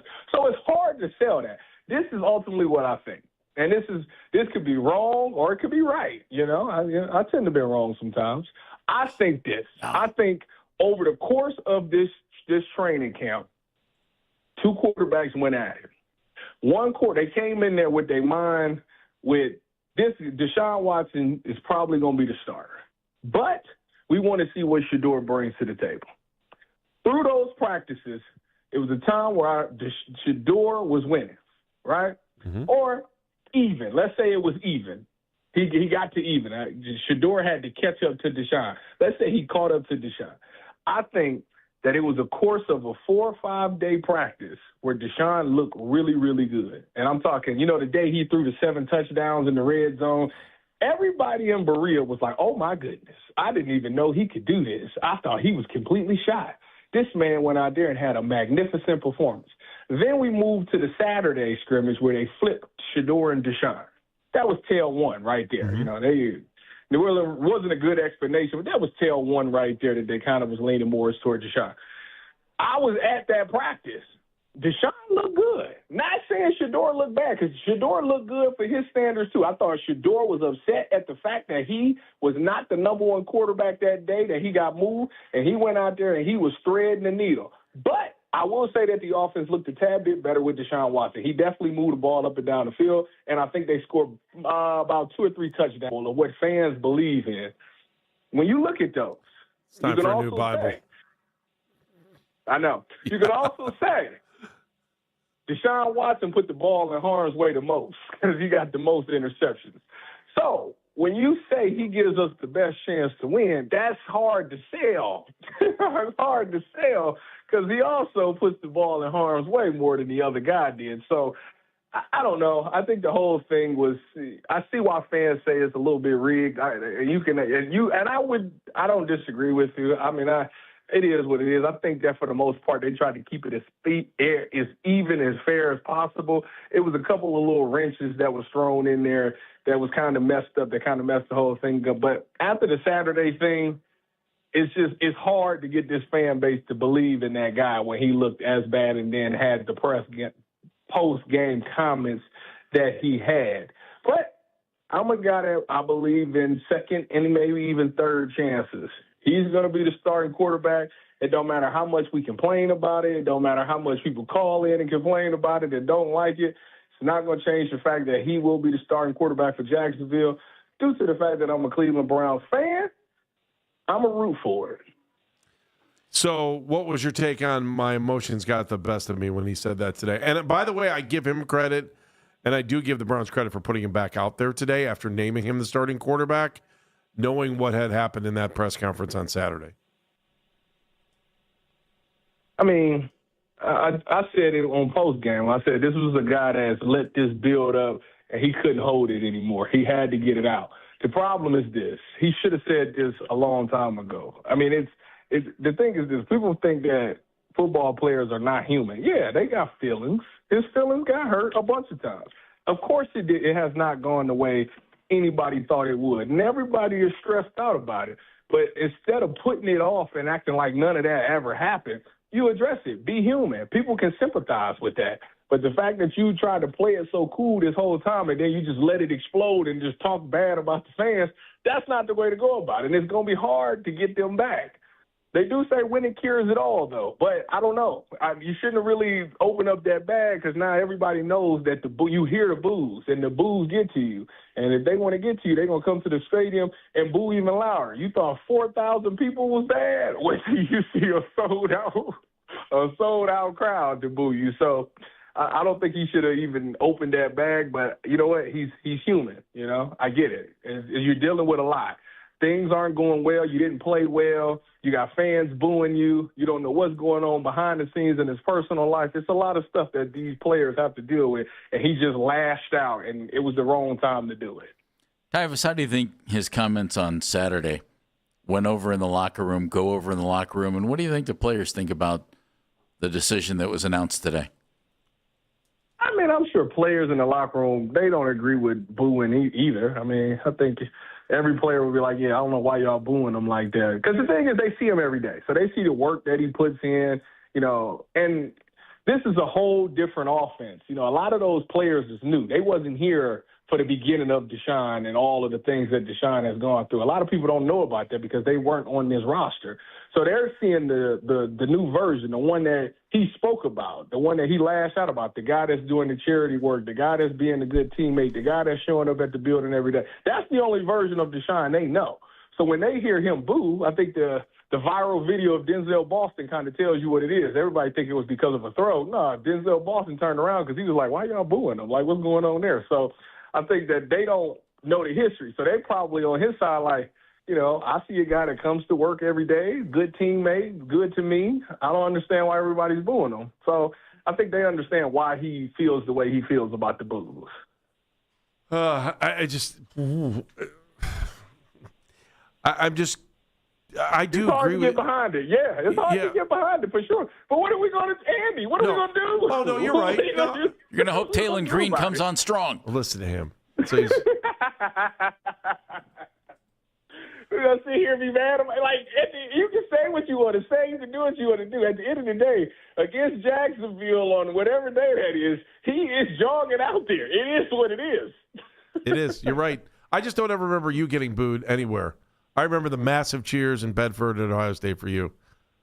I try to do the right thing, and I try to go out and give my all, and I try to be authentic with people, like it's not something that I let build up. I don't have a problem getting in front of a microphone and telling everybody how I feel and what's going on because I'm comfortable in my life, and I can be open to the world like that, So since you're doing radio shows, it would be bad if you weren't comfortable doing it. But I thought Jeff brought up a good point, and I think you're probably one of the only people we can ask, especially right now, about how this actually plays in the locker room. Like, does it pay to take a side if you're in the locker room, if there's a two quarterback competition? I mean, you got to worry about yourself. It's your job, right? And so, we're sitting here, and somebody said earlier today, well, Deshaun's really well-liked in the locker room. And I'm like, is that true? Is that not true? And does that matter? Because it's a business at the end of the day. I mean, you're talking to a guy who was in the court. I had a quarterback battle in college between my roommate and a guy that we all hung out with, JT. Like, all three of us was all cool, close. Mm-hmm. I didn't feel conflicted. I didn't feel conflicted because as an offensive guy, maybe that they have their preference. They got who they might be vibe with, who they maybe feel like got a stronger connection with.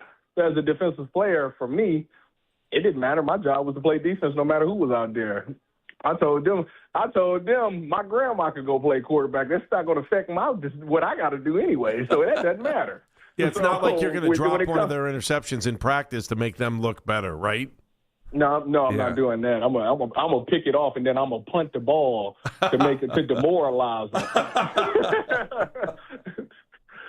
No, but I think that as fans, though, I do understand why we're upset. I really do, because after Saturday and how everything went Saturday, you thought he kind of canceled himself out. This is a guy that said, I don't even know how I'm going to bounce back from the fans booing and all of those things. So it kind of made it seem like he was emotionally weak, he was mentally weak, and he kind of checked out with the Cleveland Browns. I mean, he referred to them as that fan base, not my fan base. So it kind of seemed like he was detached from the situation. So I understand how fans feel, and I agree with them. I 100% agree with them. But I just feel like at this point, if you're a Browns fan, the decision's been made. There's nothing we can do about it, That's true. Although none of us agree with the decision, it's been made, and there's nothing we can do about it. There you go. All right, Tyvis, we will talk to you on Thursday. Jeff will talk to you in the post-game show, and I'll talk to you during the pregame show. Looking forward to working with you on Thursday. You're the greatest. Thank you, Tyvis Paul. I appreciate that. Go Bedford Bearcats, by the way. There you go. All right, bye, Tyvis. Thanks, buddy. Guy gets in the Hall of Fame. He earned it. Bedford Hall of Fame, that is. That was Tyvis Paul, and he was on the Wise Heart Right. We make it right call. Kyle Wright. Hotline. We'll take more of your phone calls when we come back. It is a reaction Monday. It is a headline Monday as far as everyone's concerned that Deshaun Watson is the starting quarterback for the Cleveland Browns week 1 of the season and until further notice, according to Todd Monken today. Hey, everybody, it's Andy Baskin from Weather Seal Home Services. Want to make your old house new again? New siding from Weather Seal Home Services is the makeover you need. Choose from hundreds of colors.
Parker Messick will start for the Guards, while a right-hander will counter for LA in George Klassen. Get all the latest Browns content filtered right to your phone this offseason by following the Browns playlist and 92.3 The Fan on the Odyssey app. Headline sports news every 20 minutes right here on 92.3 The Fan from the University Hospital Sports Desk. I'm Matt Corrali.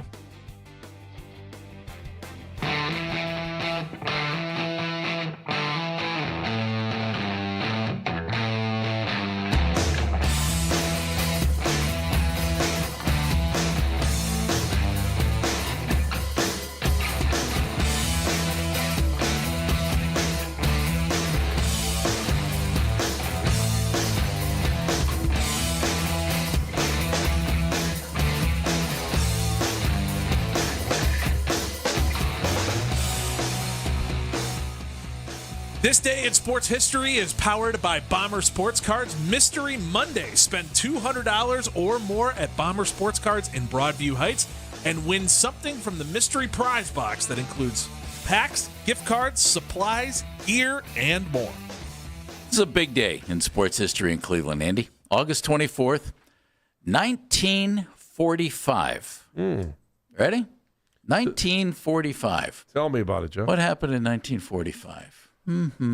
Let's see. A couple things. Well, I'll tell you what happened. Bob Feller returned to pitch for the Indians after serving almost 4 years in World War II. Pitched a 4-2, first game since like September of 1941 for Bob. Right. And then he enlisted in the Navy in December. Right. He returned and pitched a complete game. I thought you were going to tell me, baby. I thought you were going to tell me not only did he pitch a complete game, he pitched an entire doubleheader. Bob pitched a 4-2 complete game win over the Tigers. 2 runs, 4 hits. He did walk 5, but he struck out 12. Way to go, Bob! Wow. First game back. Hadn't pitched since 1941. What kind of a pitch count you think he'd have been on this year, Andy? He would have been out in the first inning. Bob, you're allowed to throw 40 pitches. Could you imagine the argument that would pursue on that? Yes. Oh, man. All right. Is that this day in sports history? That's this day in sports history. It's brought to us by Bomber Sports Cards, Mystery Monday. All right. I do want to sneak 1 or 2 more phone calls in here. It's been that kind of a day. Deshaun Watson being named the starting quarterback for your Cleveland Browns. I do need to give a quick little shout out to 2 things real quick. On Saturday night, had the honor of being at the Cleveland Heights High School 50th reunion, and they did a really nice special presentation for Larry Hoon, the longtime wrestling coach there. That was the 50th anniversary of their state championship as well in the old AAA level that came down to like the final couple seconds against, I think it was against Avon. So congratulations to Coach Hoon and everybody that was there. And then yesterday we had our Life Bank Gift of Life Walk and Run. What an amazing morning. We had great weather, over 100 teams participating in the walk and run. So thank you to everybody that was a part of this weekend with me. And I was so honored to be a part of not only that reunion for Coach Hoon and for the entire high school as they celebrated 50 years from Cleveland Heights class of 76.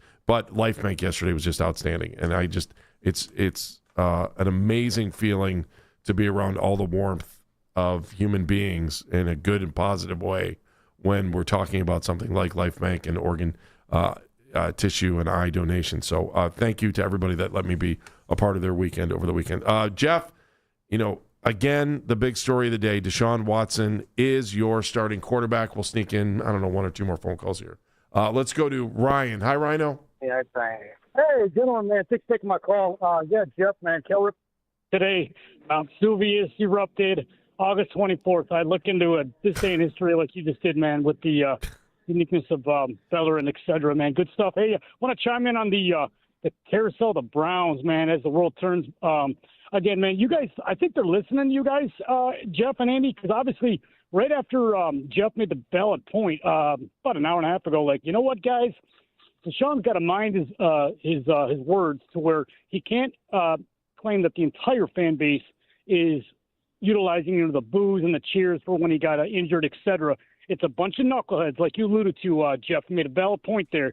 And sure enough, Watson got up there in the pedestal and announced, hey, I just want to shout out that it wasn't the entire fan base. I wanted to make sure everyone knows. Because, again, I've been there. When Tim Couch got injured, a lot of fans cheered. Yeah. I'm like, what are they doing here? Wanted Holcomb and et cetera. And some other stuff happening with cheers or boos, et cetera, along the way. Again, it's prisoner of the moment. This is just we are a darn proud fan base, and we're at the boiling point again of just what is this nonsense that they're putting out in this field. And again, we need to put the blame on somebody. He's not necessarily a scapegoat. The guy's worth almost $250 million, so I'm not shedding a tear for him. What I'm really saying is, to be devil's advocate, I just feel that this is just one of those going to be that type of season. And everyone out there thinks that there's going to be a breath of fresh air when he gets on the road. The first game in Jacksonville and Tampa, it's going to be us. Like 60% is going to be Browns fans. So if we're going to jump on that bandwagon of having fun with what we can have fun with this year, than partying, tailgating, et cetera, it's going to be doing something to keep our Gotcha. entertainment going. But anyway, and again, you alluded to, obviously, Andy, real quick, just the animosity towards the trade value that we didn't get in return. The only blockbuster trade that we did was Ron Harper back in the day. We got a Danny Ferry, but this is nothing compared to that. But hey, guys, great show as always. Thank you, Ryan. Appreciate you. I'm going to sneak one last one in here. Matt's in Menor. Go ahead, Matt. Yeah, I would like to uphold the knucklehead side of the equation. The guy made $250 million. The trade for his play versus how it's done is we're allowed to be angry with him. Mm-hmm. We're allowed to hate him, frankly. I mean, the allegations, whether they're true or not true, he still got paid $250 million to do a very, very bad job. And listen, if you were to pay me $250 million to have an entire region of people hate me, I would take that trade 7 days a week. He's a weak man, okay? I mean, what? Oh, I'm sorry. You disappointed people and they're hurting your feelings? I will be there in the dog pound week 3. It's been an interesting day, Jeff. Let's just put it that. Do we have a moment Andy, of the show? it's been an interesting couple of decades. Yeah, it has. Corrali time, Matt Corrali. What do you got for us? Hey, yeah, moment of the show comes courtesy of Scott Petrak. I think it was you, Andy, that was asking about the Browns tight end Daquan Wright going back to college, and Petrak throwing a monkenism in there. Okay, so he's going back to college, probably going to make way more money in college than he would have on the practice squad here. My question then, what happens to these guys and their rights? I know the Browns waived him, so that probably makes him a free agent. There's so many gray areas on this thing moving forward, and is this just a kind of a once-in-a-lifetime thing? Well, yeah, I mean, to paraphrase Munkin, it's some crazy bleep. There it is. We didn't even go. Did we figure, is it Coach Munkinen? Is that where we're having to that? Yeah. I just want to make sure.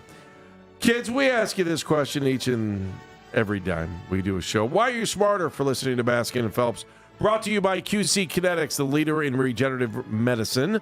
In pain, give QC Kinetics a call at 216-770-5488. That's 216-770-5488. Dan Manigan. Social media mentions powered by Shaben Jewelers, Cleveland's premier jewelry store. I'm not smarter today. I'm just not. Cop out. That was weak. Call it what it will. The beatings will continue until morale improves. Not one person in 4 hours made you feel smarter. I'm not. I'm just annoyed. All right. And I'll be better tomorrow. Go rally time. Saying that when Tybus was on the show was crazy, Dan. You can listen to that on the free Odyssey app.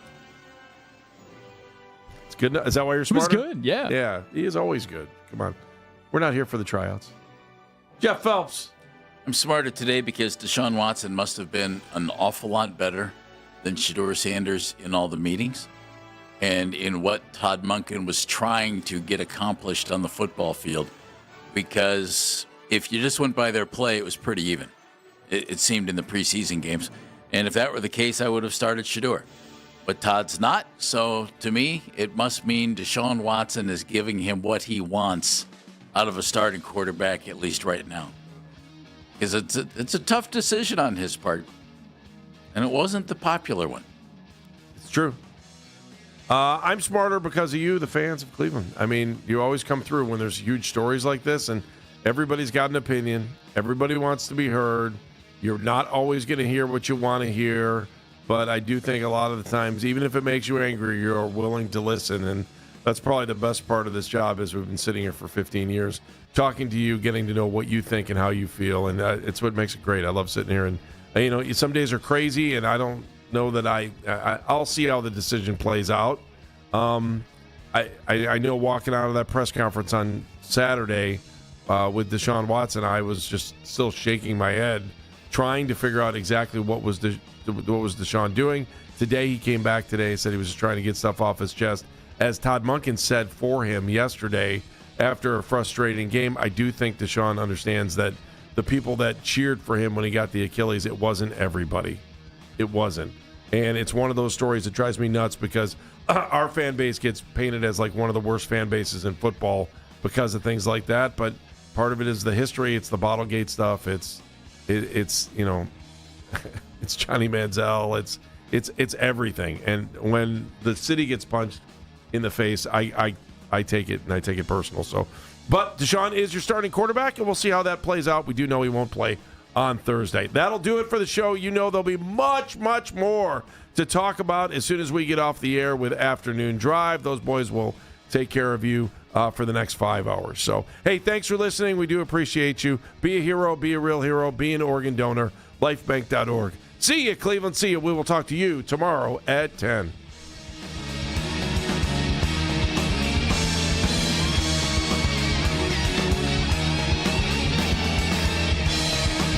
Toilet paper, beer, and bourbon. You better stock up. Both sides really should come together like butt cheeks on this one, and that's a show. This is an Odyssey Sports.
accordingly. I would stand up and boo Deshaun Watson. Yeah, and I think I'd be right to do so. Again, this is all about what you've had to go through in the previous 4 years. This is about the hubris of the Cleveland Browns. And if that includes Todd Monken or not, there is no other organization that would throw Deshaun out there on the field week 1 ever again. It is an organizational failure that he'll be starting week 1. It's the Afternoon Drive with Nick Wilson and Jonathan Peterlin on Cleveland Sports Radio, 92.3 The Fan. The show is back. Nick Wilson, Jonathan Peterlin with you for the next 5 hours. And after re-looking at everything, the Browns is still the Browns. We got Gardos, big sweep of the Rockies. We just had their offense playing at Coors Field 81 times this year. I think they might actually be an okay offense. We got a big, huge mystery guest at 6 o'clock. No, it is not Deshaun Watson. Everybody else is on the table, except Todd Monken as well, and pretty much anybody to do with the Cleveland Browns. They're having a day. They're having a weekend. And the Browns name their starting quarterback that open, courtesy of Jax Gregory on the board. Yes. Hi, Jax. Looking good. Got a tough haircut these days. I speak the kids' lingo. We got Jake Murren producing and manning the 92.3 The Fan YouTube channel. As always, watch all 5 hours long live on 92.3 The Fan's YouTube channel. Ring that bell. Subscribe. Except you, Cornlito. Suck it, Cornlito. And also Deshaun Watson. And Corrali on the 2020s. Had to remember for a second. Hi, JP. How you doing? Hello. How's it going today? Well, I just want to start with this very, very, very plainly obvious and simple fact. Yeah. The Cleveland Browns have announced their starting quarterback, and not only does the city of Cleveland really loathe that son of a so-and-so, he loathes him right back. It's not the development I think people were expecting. I mean, think about it. We're slinging PSLs out here, and they're like, Deshaun? Is that what people want? Going to a press conference and saying the things he said on Saturday. By the way, smart move of the Browns to have him come out today. I thought that was genius of them. Yeah, totally worked. So that maybe he can clean some of that up. We believe you, Deshaun. Maybe he can clean some of that up. It could not have gone. This weekend could not have gone. Gonna need a couple towels to clean it up. In a more disastrous way for the Browns, and them trying to have people believe that not only was this competition fair, but also that Deshaun should start week 1. I could not have scripted a worse weekend for them. Going back to the idea of I don't even know why he played quarter number 3 if it didn't matter what the outcome or how he played or how it looked into whether or not he was the starter week 1. I actually think I'm going to surprise some people today. Sense. I'm going to surprise some people today because I'm actually going to praise Deshaun Watson. Are you ready for this? I don't believe you, but Is your mind ready for me praising Deshaun Watson? He finally said something truthful. Okay. After 4 years of farting cliches into every microphone that will listen, we debated last week when he said he didn't care about the fan reaction at home. Did he believe what he said? Was he being truthful? No. He was lying. He cared very, very much. And I think he cleared it up a little bit today. What he said today was complete and utter bullcrap. It was. There was not a part of what he said today that was true.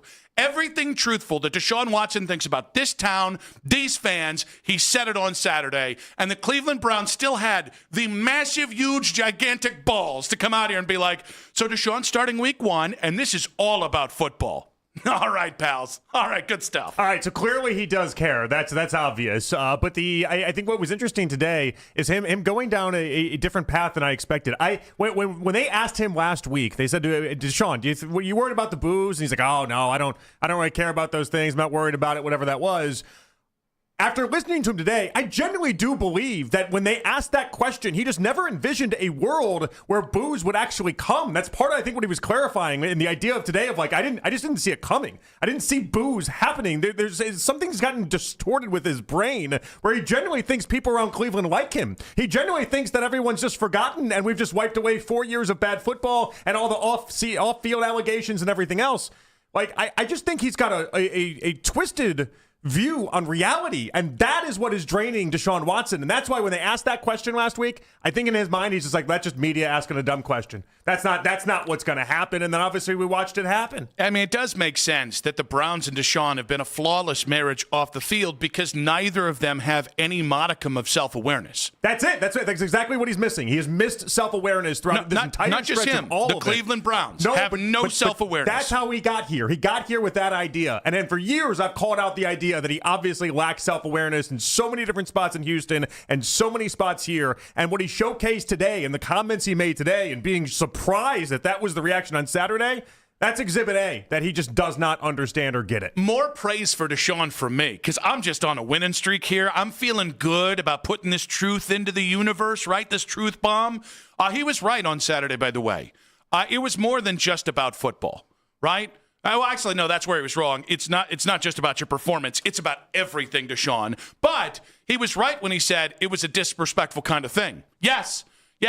But may I also say to all the national nudniks who are like, oh, they booed him. Oh, geez. Oh, mercy. Somebody pray for Deshaun. They booed him. Yes, you would too. Find me the fan base on earth that would put up with the load of feces that has been shoved in Browns' faces for 5 stinking years. Not just everything Deshaun didn't do. It is everything that he stood for, which is a promising future of Browns football that was kneecapped by the dumbest decision in NFL history. I know when Nick's feeling it when he only looks at the YouTube cameras and not me. Oh, it is right. It is me. I can tell when he's like, this is what's going to go viral. This is it right here. I'm getting angry. I am pouring my love into you like AC/DC now. When he only looks at the camera, I'm like, all right, he's in his zone. He feels like this is going to be the one. The other part is sometimes we say things at each other, and it feels like we're yelling at each other when really I'm yelling at them. I think I know in this instance who you're yelling at. I think it's wild to me. If anybody, I actually thought a lot of national people had the right call on that, of the idea of that booing isn't the end of the world, and booing is a perfectly acceptable way of dealing with your reactions to everything that's gone down with Deshaun Watson. I thought that the part that's surprising me today is the idea that Deshaun, and he admitted to it today, was surprised that was the reaction. He just didn't envision a world where booing was going to be on the table for him. I mean, so he got his emotions hurt. We've been telling the Browns since last December when they put the report out there. Some in the building think Deshaun has looked better than any of the quarterbacks on the practice field, but we didn't, open up him actually playing this year because we want to make sure he gets healthy for next year. Been telling you for damn near a full year, this is not going to go well. And honestly, in that way, Deshaun was set up to fail on Saturday. We have repeatedly, not just myself, not just you, everyone in the media has said, this is a bad idea. You don't want to do this. And by the way, not only did they do it, but then when the people spoke loudly, the boo tracker said 5 boos for Deshaun, no boos for Shador, no boos for itty bitty Dylan Gabriel, 0, zilch, nada. Surprised they weren't already in the groove. Yeah, that wouldn't be. You can't boo Deshaun and then boo Dylan. Yeah, but you already got You'd be booing him for different reasons. You got your warm-up boos out of the way. You're just in a natural habit You'd really be in good voice by the time Dylan hit the field. But no, the people told you. Everybody told you. And then once again, the Browns didn't listen. And that ultimately, listen, I don't really know Deshaun. I don't really like what Deshaun stands for. I don't like how Deshaun has approached anything in Cleveland ever. And I've tried to give patience time. I defended him after the Las Vegas game. After the Baltimore game, I thought we might actually have a guy who understands this. And then everything but those 2 moments have been a ongoing, nonstop bleep show. A lot of it which is owed to Deshaun's headspace, his physicality, what he can do and what he can't do. But the Browns themselves are at blame here. Because honestly, the most disrespectful thing was not what Deshaun Watson said on Saturday. That's how he feels. He lacks complete self-awareness, but that's how he feels. No, the Browns putting Deshaun Watson on the field for any reason, because of experience or, starting on the road's real hard in the NFL. Yeah, it's the NFL. I think we all kind of know. But whatever the reason is, you've disrespected your fans one more damn time. How much more with you people can we do? Well, and when the best reasons you got is that, as you said, it's like, you're starting the first couple games are on the road, so we won't even have to see the home team. Just unpack that for a second. And then the other side of this is, well, if you if you start Deshaun, then it's easier to go to Shedeur. So those are the best reasons we got. That's what people are laying at our feet. Those are the two reasons for why he won this job and why he's getting to start week 1. Both those are awful reasons. There just has not been a single solitary reason that makes sense. And by the way, I do think Deshaun has been the better quarterback between him and Shedeur, as long as no Browns fans or media have watched the practice. Okay. If we just look at the stuff where nobody was looking, where nobody can actually see it, except for the people isn't in on charge. the Browns' dime. Woo! Nelly, did Deshaun Watson look like 2020 Deshaun Watson? It's funny. A lot of people last week had debated. We made fun of Daryl a little bit because Daryl did it's over, but then also maybe if Shedeur Sanders has this great week, and I'm like, they can't exist at the same time was my big proclamation. But when we had declared it over, so what you're saying is Daryl's right. Well, no. Daryl's not right. Was the problem? But he said it was over in the first part. But then even the second part, where it's like Shedeur is the only way that maybe this could change. Is like I don't think anybody accounted for the idea that Deshaun not only would look as bad as he did, but then would try to torpedo himself in a press conference afterwards, and one that will go down in the ages and all sorts of bad Browns moments. That's got to be near the top of the list. Deshaun Watson told you with every emotion that he had, which again he's right to have. He can think and say whatever he wants, no matter how much he lacks self-awareness. He hadn't lacked awareness in any of the last 5 years. Why would he start now? But like he told you, he doesn't want to be the Browns starting quarterback. Yeah. And once again, much like when he said, Kevin, I can't wait to get in your offense, and then completely wasn't comfortable and couldn't grasp the offense and have success. Guys, I don't know who in the Browns needs to hear this. Deshaun says what you want to hear. You have to read between the lines with him. But you didn't even say what he wanted to hear on Saturday. That's the one time. That's where I would enter the self-sabotage part of this. Okay, like for a guy that blew up his career at the apex of it in Houston, and we all know what happened there. I just wonder if he just, I might get a chance to start. What can I possibly do to erase that? It sounds crazy to say, but there's a self-sabotage part of Deshaun Watson that we have to look into, because you don't make those comments on Saturday without the full understanding that you're supposed to lose the job after you make those comments. Just once, can you do something that doesn't bring shame to Browns fans? Is that possible, Haslams? Is it in your? I mean, I get it, right? We make sure that everything is geared towards you. We got all your politicians elected because you've thrown a lot of money here. We made sure you got that Brook Park barn dominium because, hey, this is about you. This has been the worst one-sided transaction in the history of sports with these people. And what's crazy about it is the other one-sided transactions aren't great either. But at least Dan Gilbert doesn't go ahead and blow the thing up all the time. At least the Dolans don't actively bleep in our Wheaties every chance they get. Is it not bad enough y'all were born on third base? Is it not bad enough you guys have put some of the worst football known to man, all while talking about, our processes, your results suck. But now, in the 11th hour of the worst deal in NFL history, on the auspices of the worst trade in NFL history, you know what you're going to love? A little more Deshaun Watson in your bleep sandwich that we've given you. Could you, for once, just not bring shame to Cleveland Browns fans? Is that hard? Am I asking too much? Well, clearly, because they haven't been able to deliver that to you in a very long time. God. But clearly, that is a big ask for them. The funny thing about it is that no one's shocked that we got here, though. Even within Saturday, as Deshaun was doing this, and everyone, the Kalshi market was starting to move, and people are like, I think Shedeur's got a chance to start this week 1. I think anyone that's been around this team long enough understands that this was always going this direction. We all knew they were getting to the result they wanted. It didn't matter how they did it. I just don't know why they played Deshaun to begin with anyway. 216-474-0092. At Nick Wilson says, at Jay Peterlin on social media reactions on X, powered by Scheibin Jewelers, Cleveland's premier jewelry store. Come on down to Haslam Farm and get yourself some more Deshaun Watson. I did wonder what the accent was. Yeah, I did wonder when you threw that in there. It's not a good one. I have just kind of a nebulous Southern accent, and I don't want to do the Southern dandy one. I don't want to be that disrespectful. It sounded like a farmer more than it was like a Southern accent, but maybe it's a Southern farmer. You're right. They would never be farmers. That's too blue collar. Quick hits coming up at 3:40 today. Lance Reisland, Cleveland.com, and 92.3 The Fan at 4:20. Nathan Segura, Browns analyst. It's kind of funny after everything I've just said to have, Nathan at 5, though. And then we have a special mystery guest. Some would say eons in the making. And one more time, it is not Deshaun. Everybody else is on the table. Thanks for the The clarification. table is on the table, Yeah. but not Deshaun Watson. Is it Boog? It is not Boog. It's not Boog, okay. I don't want to get struck. I don't want to be striked. I just want to make sure. 216-474-0092. Okay, I started doing the accent thing without trying to do the accent thing. Why are the Browns starting a quarterback that hates Cleveland and that Cleveland hates? More from you guys in 5 minutes on 92.3 The Fan. The roofer stood in my driveway and said the number, $19,000.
From flooring to roofing, with access to thousands of products not available in stores. More products mean more colors, sizes, and finishes, so you can get exactly what you need to get the job done.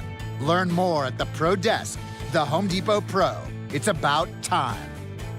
Get to the 92.3 The Fan YouTube channel to see daily Browns breakdowns with Darryl Ryder and Coach Lance Reisland. I know the frustration this organization have put, a lot of investment and coming, to get me back in 22.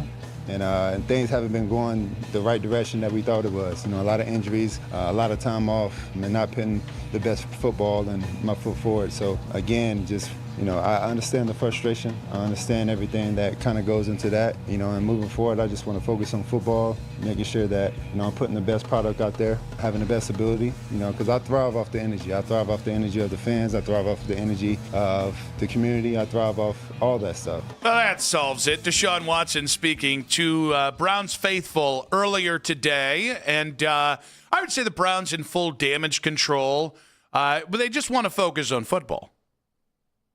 I mean, why aren't we all just focusing on football? Because when we focus on football, Deshaun and Todd and Jimmy, Andrew, Kat, if you're there listening, when we focus on football, it's caca.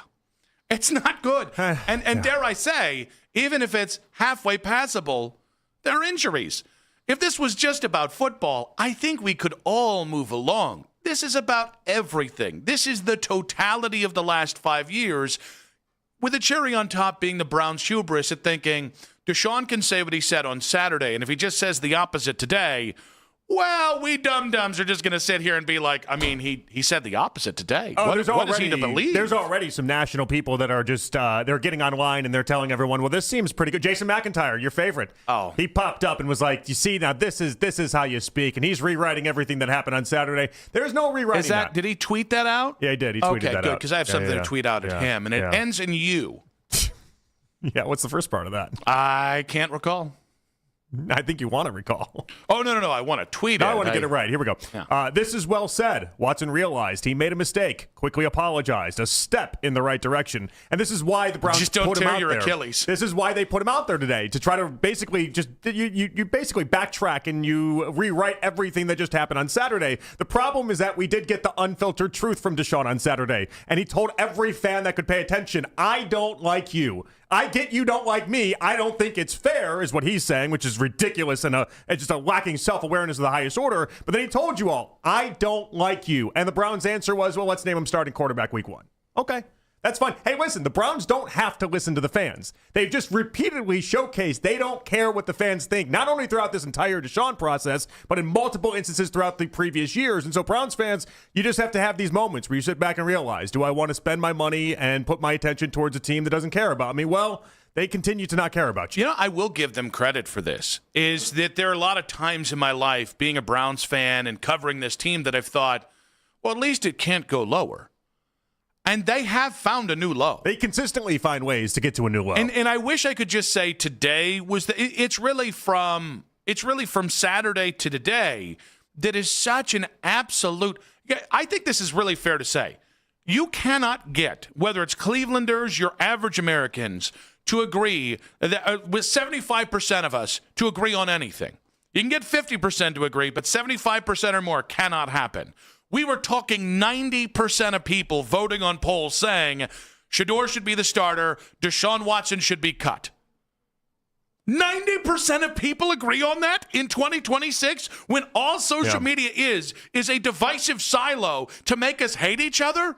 You realize how hard it is to get 90% of people to think, that guy's a bit of a clown. Maybe we shouldn't do this. Yeah, but There's a lot of clowns that don't have 90% clown support. I know, but the messaging has been there, and it's been there for a while about them telling you that this was always going to end up being this end result. I mean, Monken and Haslam himself, talking about how if you just play good football, all of this will go away. That's something I just kept thinking about after Saturday. I was like, Haslam does not care about these preseason games. The Browns don't care about these preseason games. If he struggles in the regular season, that's a different story. But he can do it in the preseason, and then the expectation they have is that in the regular season he'll wipe away all the problems. I just don't buy that. You don't buy that either. But that's the whole modus operandi of the damn Haslams is when this works out, you're going to love us, and then nothing works out. Mm-hmm.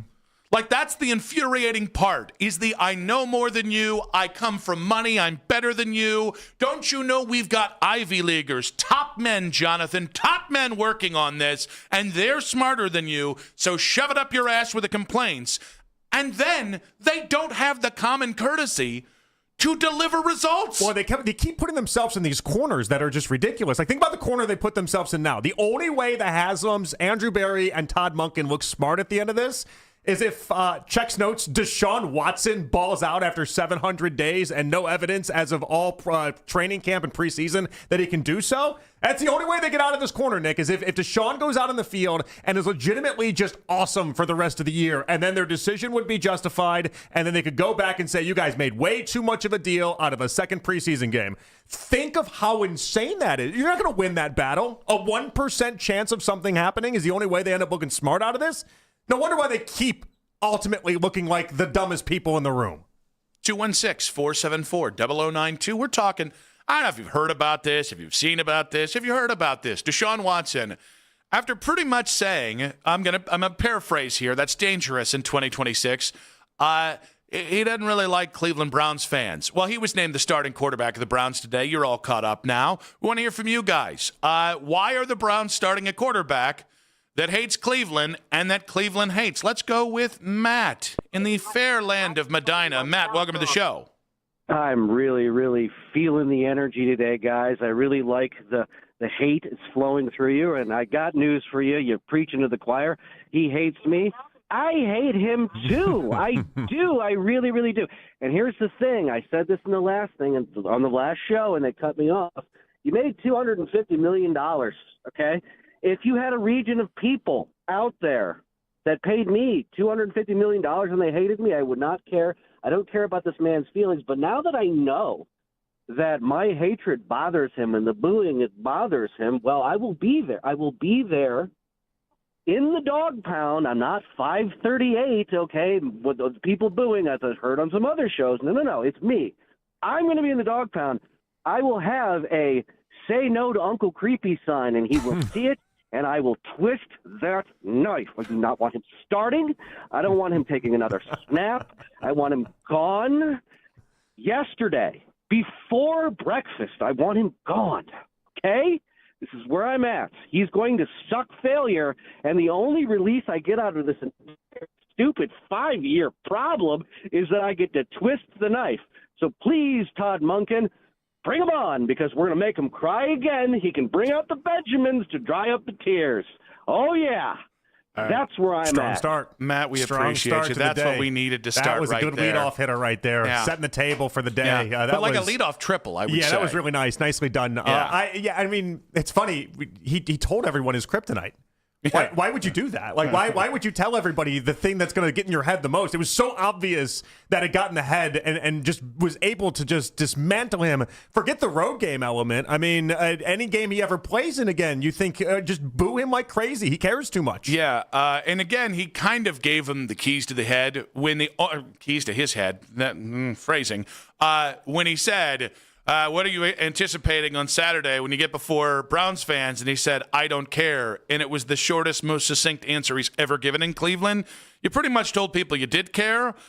And then they leveraged that into you having a full-size adult temper tantrum size meltdown. I mean, we've always wondered about his mental abilities, and it did just showcased again, which, by the way, is funny because Todd Monken says the mental aptitude is the number one thing he looks for in a quarterback.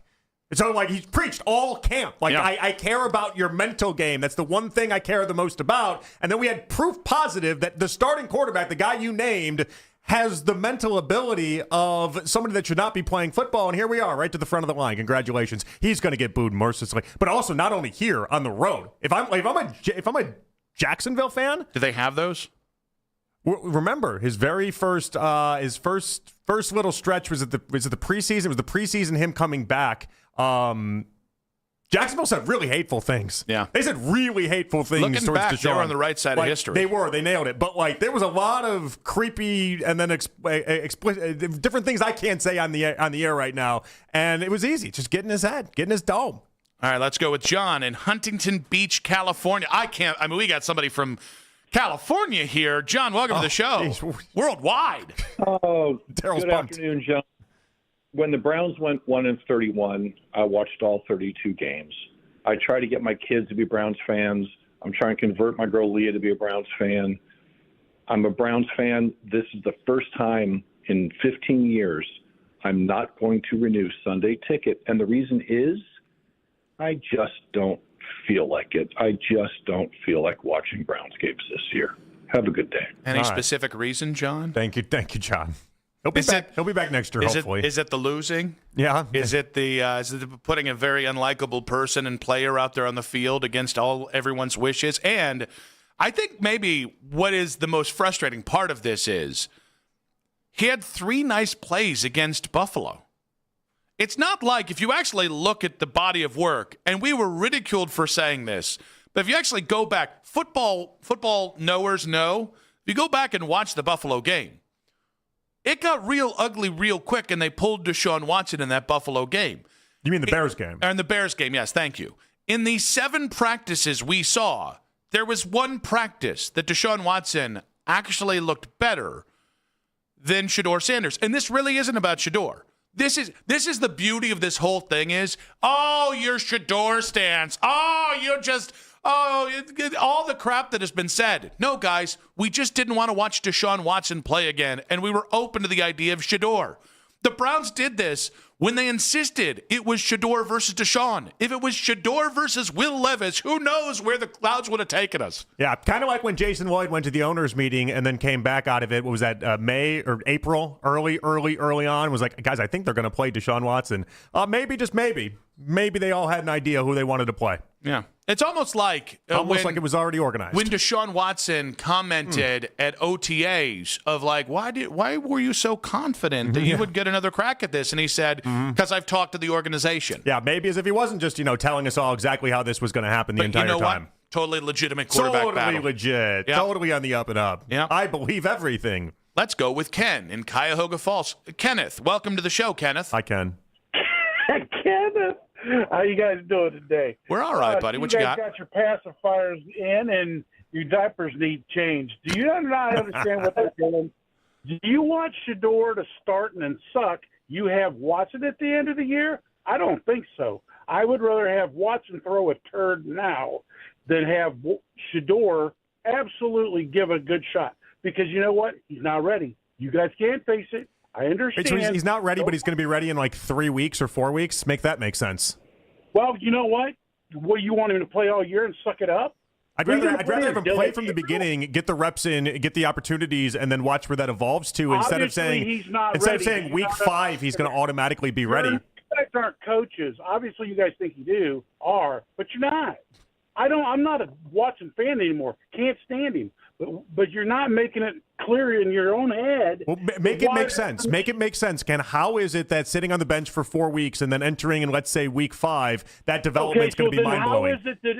How is it when starters get 95% of the reps in practice, tell me how he's going to grow in that 4 weeks to automatically be ready to go. You put in Watson. How good is that?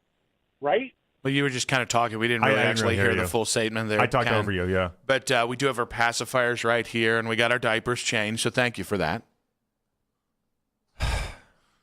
Does that make? Am I just lost there? It makes zero sense to me. The idea that people are going to be like, "Oh, he needs more growing. He needs more growth." What's the difference between September 9th and October 9th? If he starts week 4, how is the 4 weeks of sitting on the bench and sitting behind going to all of a sudden make him quarterback 1 ready, a starter ready? Also, there's nothing in the collective bargaining agreement that says if Shedeur plays 14 games and stinks, you have to go to Deshaun. You have other quarterbacks on the. There's actually nothing written in stone that says you have to play Deshaun, be at the beginning of the season, middle of the season, or end of the season. It would actually make it more palatable for the fans that are like, well, no, don't stink up the joint. We want to see you try to be competitive. Well, if Shedeur stinks up the joint for 9-10 weeks and you have to replace him with Dylan Gabriel or Green, then okay, fine. You're on the fast track to the 2027 QB1 and you don't take grief from fans because it would just be logical. 216-474-0092. We're off and moving here. Why are the Browns starting a quarterback that hates Cleveland and that Cleveland hates? More from you guys, the Browns themselves, as we play the cacophony of crappy audio from today in 5 minutes on 92.3 The Fan.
That's 92.3 The Fan on YouTube. Headline sports news every 20 minutes right here on 92.3 The Fan. From the University Hospital Sports Desk, I'm Matt Corrali. Listen to 92.3 The Fan on the Odyssey, iHeartRadio, and TuneIn app. For sure. I mean, any decision where it's so close, right? Both guys competing the rear ends off, and it is a hard decision, right? I mean, it's not a hard decision to start Jared Verse at defensive end, right? That's easy, right? But that's what we're paid to do, try to put the best players on the field that give us the best chance to score points and move the ball. All right. With respect to Todd Monken, who I still want to have success. I still like Todd Monken in spite of what I would say is a bird brain decision today. My rebuttal to Todd Monken saying we're putting the players that give us the best chance to win on the field, I would immediately say, please show your work. Is there something that you can show me that we didn't see when we were in Berea, that fans didn't see when they were in Berea? And Todd made sure to say that. You guys haven't seen everything. And we had our guy in Ken and Cuyahoga Falls say, you're smarter than NFL coaches. I kind of went Haslamish there. Guys, this doesn't take a rocket scientist to see what a bird-brained idea this is. And when you say things like this gives us the best chance to win, and we have mountains of proof to suggest otherwise. Yeah. I'm sorry that I'm a little cynical for the matter. I think he got a right to be cynical. I think we all got a right to be cynical. And the reason why he can't showcase us to any particular reason why Deshaun won this job is because he's doing it all with like, hey, this happened in film rooms that you guys aren't in. It's happening in areas of the team that you're not privy to and you don't have access to. And so like many things around the Browns, we just have to take them for their word. Congratulations to us. Yeah, and the other thing that bugs me about this is, it's all part of the grand plan. Yeah, there is no grand plan. You see, they're that plan friends. is 2027. Well, you see, they're friends with the Manning family, and so that pretty much you're gonna get Arch Manning next April. I would ask you, if right now you're preaching, well, really, this is about 2027, and that is somehow a positive to you, please remove head from sphincter. All right? The idea that the Browns can make any plan happen to the way they actually wish for it to happen. No, here's what's going to happen. Depending on how much Deshaun plays, how much Shedeur plays, the most likely outcome is the Browns win 7 games and are on the far outside looking in to get one of the top 3 quarterbacks in this draft. And then Todd Monken probably gets fired for going full Lovie Smith and winning too many games. So, but I think the problem that fans are having, or at least I'm having within this discussion, is if they're so narrow-minded and focused on the 2027 quarterback draft, there's a lot of me that understands that part of it. I really do. But if you're going to do that and you're going to focus in on this 2026 basically meaning nothing, then why do you have to go with the quarterback that pisses everybody off the most? Again, if you're going to focus in on next year and not really worry about this upcoming season, Nick, then why would you slap the fans' face that way? Why wouldn't you just give them the quarterback that they want to see instead of the guy that nobody likes, has tanked the franchise, and when people see on the field, it just makes them angry? Because they think that putting a guy out there that makes everybody mad and all that, they think that doesn't matter because they're going to have success eventually. The problem is the debt owed by the Haslams in terms of you're going to love it. You're going to hate it right now, but you're going to love it. Once we get to winning, you're going to love everything we've done. The problem is that debt is like triples the actual national debt of America right now. Oh, yeah, you got that billboard I always drive by? You drive by every single day? No, it stresses me out. I'm like, what are we doing about this? It's like each individual is like $90,000 of debt or whatever that is. I stopped looking at the sign. I actually go, that's chump change for my own personal debt. Is that right? Yeah. Come on, those are rookie numbers. Let's pump that up, America. You're not helping the country is what you're saying. No. I'm like, let's get more debt here. Come on now. All right, then. I really feel the pressure of that crushing financial disparity in this country. I can't get enough. I really can't. Roman in Canton. Welcome to the show, Roman. What's up, how we doing? Hey, Roman. Oh, we're doing. What you got? I emotionally detached myself from the team last year, and it was one of the best seasons I've had as a Browns fan. Up there with the 2 winning seasons in my 34 years of life here. So that's my advice for everybody. They're telling us what they're doing. Like you said, if 2027 is the focus, this whole season's going to be a wash. And if like you said, if Deshaun gives us the best quote-unquote chance to win, where is that? Because nobody has seen it in the 4 years that he's even played. He had one good half in the entire time that he's been, on the team. And again, there's no set plan other than everybody assuming that we're going for Arch next year. And that's it. And also, I just want to throw this out there for everybody saying, well, Shedeur, he's just not looking that much better. He's cut it close, but, it was a really close race. If it was a really close race, then why wouldn't you go with the kid who very easily could have went 5-2 last year if he has 2 game-winning drives as a rookie? Everybody forgets that. He went 3-4 as a rookie on an awful team with an awful offensive line, and he also had the opportunity to win 2 of those games and could have been 5-2 as a rookie. You see what, though, Roman, here's the problem. When, Deshaun was playing great football as long as no Browns fan or media member was watching. And I think we're missing that, is we should just trust the Browns and Todd Monken on this. Monken man wouldn't lie to you and me, Roman. No, it's when nobody was looking at Deshaun that Deshaun really thrived, which is fortunate because week 1 in Jacksonville, it's not like there's going to be 30,000 NFL fans looking on and watching him. Yep, absolutely. And again, like you said, let's just trust their judgment. We can't trust anybody in this organization's judgment on anything because there's no body of work to show. Roman, we appreciate you. It makes as much sense as if you told me this is like one of those Hollywood embarrassing rituals, where they just try to embarrass certain celebrities as like a rite of passage into the Hollywood club, the elitist club. If you told me like Deshaun Watson and the Browns were doing that to him, this is just one long embarrassment to try to see how much you could put up with. That would make as much sense as what we're dealing with right now. Yeah, but in the end, Deshaun still won't suffer as much as Browns fans. But I mean, I actually like that. Actually, that would, if you said to me right now, no, the Browns are punishing Deshaun. Yeah, it's like, you embarrassed us, NFL, worst trade in NFL history, we're going to make you sit in it. I'd still say, can't you find a different way to punish him? Can't you make him run scout team for the next, can't you pay him to sit at home or go to Abu Dhabi again? I heard he loves Saudi Arabia. I think he fits right in there. He went on a lot of trips to Saudi Arabia. I think the money helped. But yeah, I mean, I think, could we do that? Could we just I don't think he was embarrassed by that. Again, no self-awareness by him at all. I don't think he was embarrassed by that. I think he looked at it the same way he looks at the Browns and Browns fans. That's a paycheck to me. Yeah. Yeah. Although, don't worry. He'll tell you how he goes to all sorts of restaurants around the east side of Cleveland, and everyone's very nice to him. Yeah. Very, very nice to him. He just doesn't see any hate out in real life. He never sees any, so that's good. That's good that he doesn't see any hate out there in real life. But the idea that he was shocked by this is still what's amazing to me. 216-474-0092. Why are the Browns starting a quarterback that hates them, hates this town, and who hates him back? Let's go with... So many people. Jim in Concord, welcome to the show. Hey, thanks for taking my call. You're welcome. Thank you for making it. Yeah. Hey, so anyways, I never liked Watson, and I probably was one of the first Shedeur fans here. I was calling when the draft was happening to get Shedeur.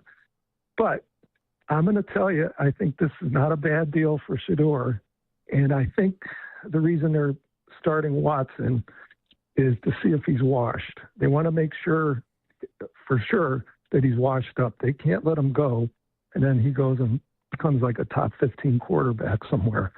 And I think he's washed, but, what do I know? But anyway, Shedeur, this spares him going against a top 10 defense with a brand new offensive line, 5 new offensive linemen. I think Coach Monken likes Shedeur, but I think he's holding them out early because, the defenses are going to be salivating against that new offensive line. So I think that's going to be good for Shedeur in the long run. Jim, we appreciate you, buddy. Thank you so much. I've seen a lot of people saying this, that the Browns are somehow sparing Shedeur from this. It is the NFL. And teams don't spare players from things no matter what they are.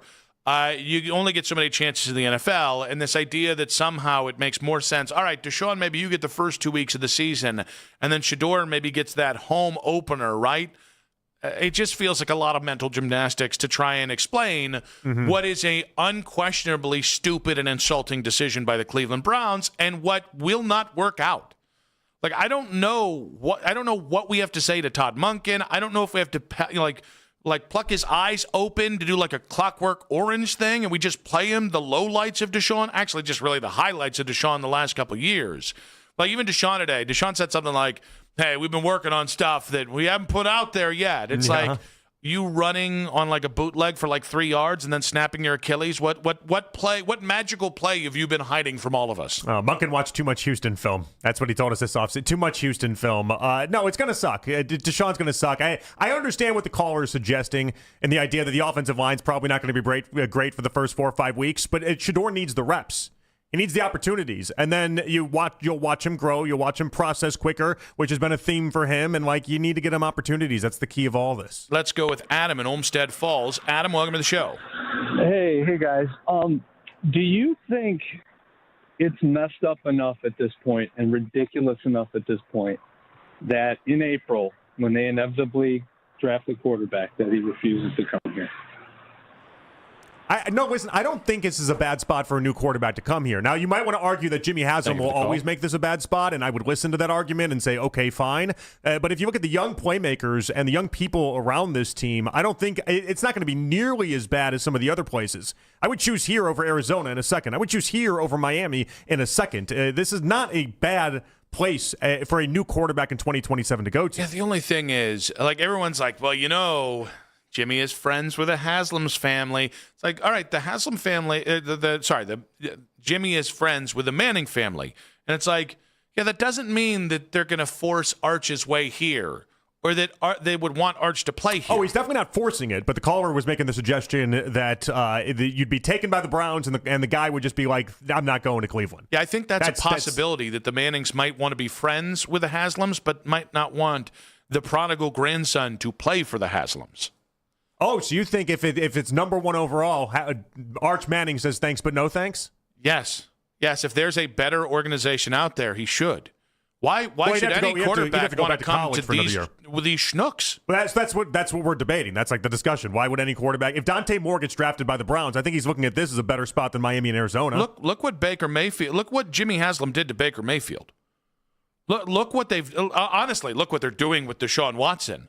Like none of this should look. You should. Every young quarterback should examine how the Browns have treated quarterbacks and go, yeah, I'd rather go to Alcatraz than go play for these jabronis. Yeah, history's not on their side, obviously, so there's no debate we can make in that regard. But to put yourself back into the NFL draft, unless you're Manning and Manning will be taken care of, there's all sorts of ways that this could work out that aren't great. See all the quarterbacks we thought were going to be drafted in the first round last year that ended up either being taken like Carson Beck or Aller or Nussmeier or Sellers who had to come back again now. Like there's so many quarterbacks that think they have a right to be taken top 5 that try again, and it just doesn't work. 216-474-0092. Tim, Ulysses, Jace, Ron, Greg, Mike, all you guys stick there if you want to call in. At Nick Wilson says, at Jay Peterlin if you want to tweet at the show.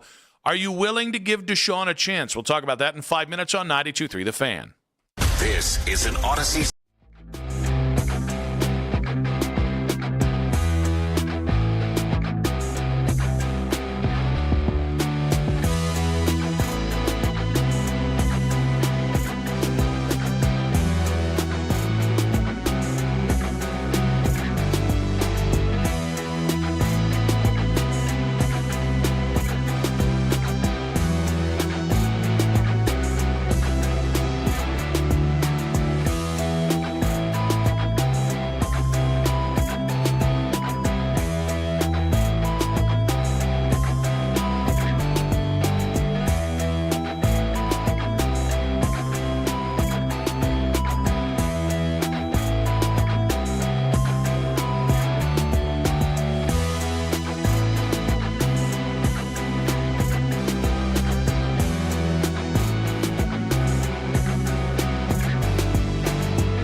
923thefan.com or favorite the Fan on the Odyssey app for all of today's headline segments. Headline sports news every 20 minutes right here on 923 The Fan from the University Hospital Sports Desk. I'm Matt Corrali.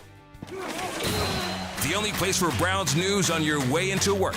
The Ken Carman Show with Anthony Lima. Weekday mornings starting at 6 a.m. 92.3 The Fan. It's the 3 o'clock hour on Afternoon Drive. The Fan is looking for a winner. Enter the code HOLD, H-O-L-D, at 923thefan.com before 4 o'clock for your chance to win a pair of tickets to Triumph the Rock and Roll Machine Reloaded Tour November 25th at Rocket Arena. Tickets on sale Thursday, August 27th at 10 a.m. at rocketarena.com. Brought to you by Live Nation and Sports Radio 92.3 The Fan. What was that word again? Did I get the wrong No, we didn't hear it right. What was that word again? Hold. Oh, okay. H-O-L-D. Okay, Jackson that's why I spell it out. Jackson and I heard something different there. H-O-L-D. Hold. Okay, no, we got it. You were saying it right. We just heard it different. We both...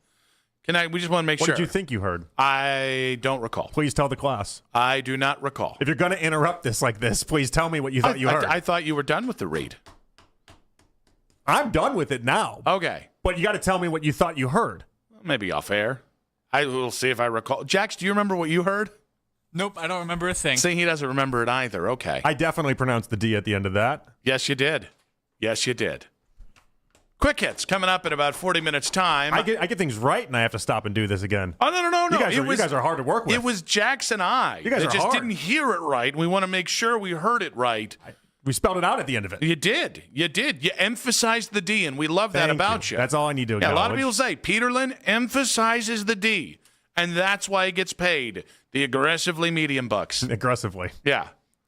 Emphasis on aggressively.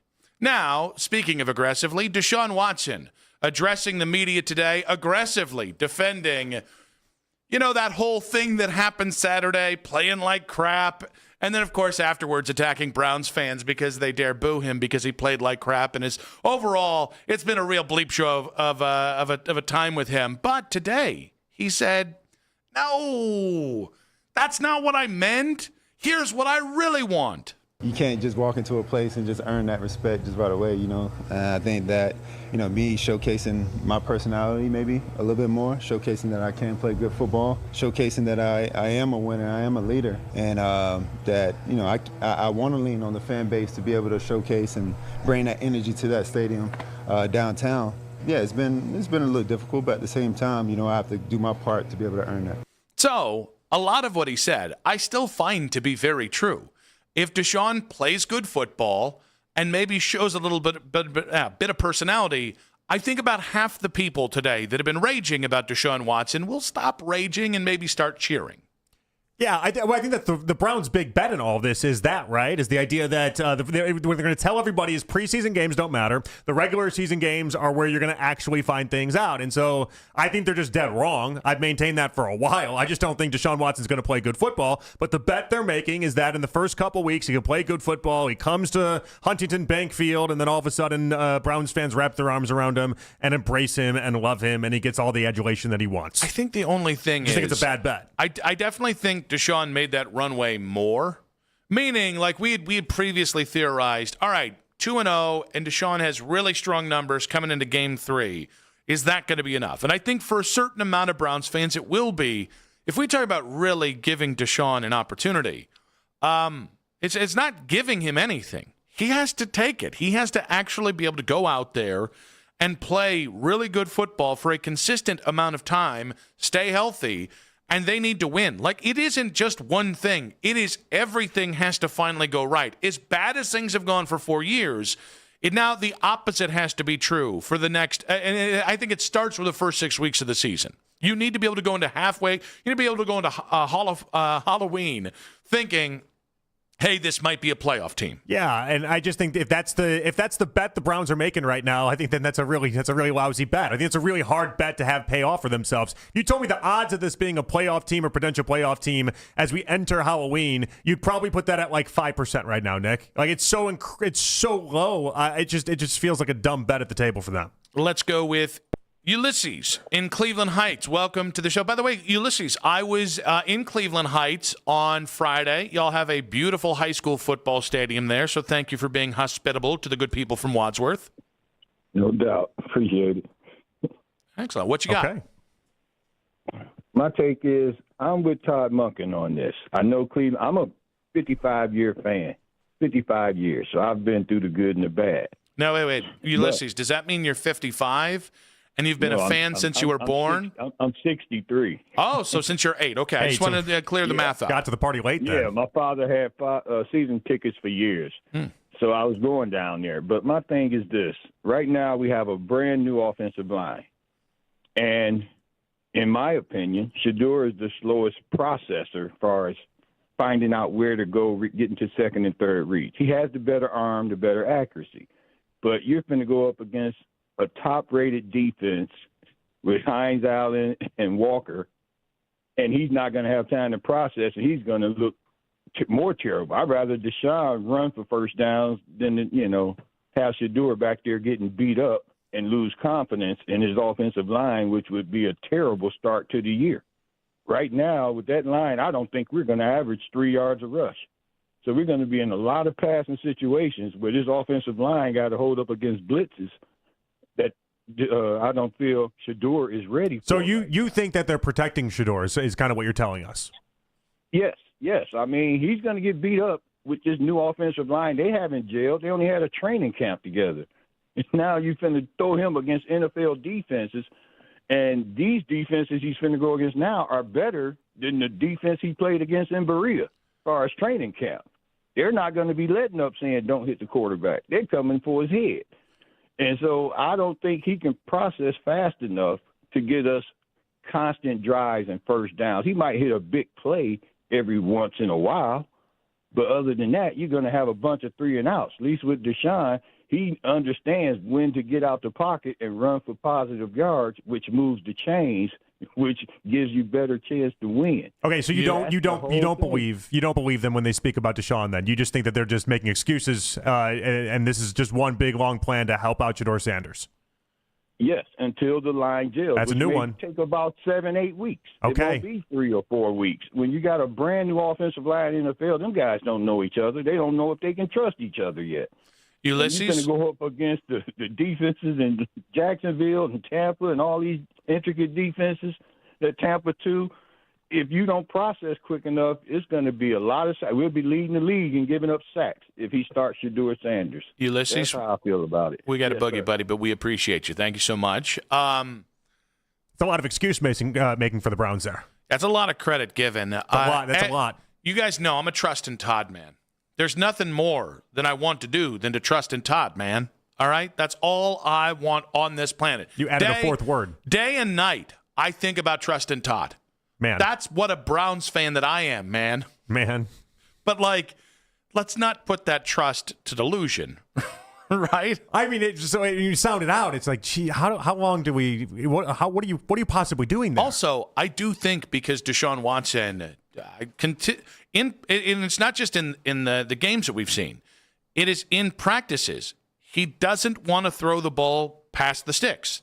And so the problem with that is if you cannot run the ball with Quinshon Judkins and Sampson. He did on Saturday, just threw it to the other team. Yeah, that's true, that one time. Mm-hmm. But if they're going to be loading up in the box, and then Deshaun's going to respond by going full Dylan Gabriel and throwing to the line of scrimmage, I don't know that that's going to really help you either. I just think it's funny. Instead of admitting that the Browns have bungled this operation, they had a favorite from the start, and it really didn't matter what happened in this competition, quote unquote.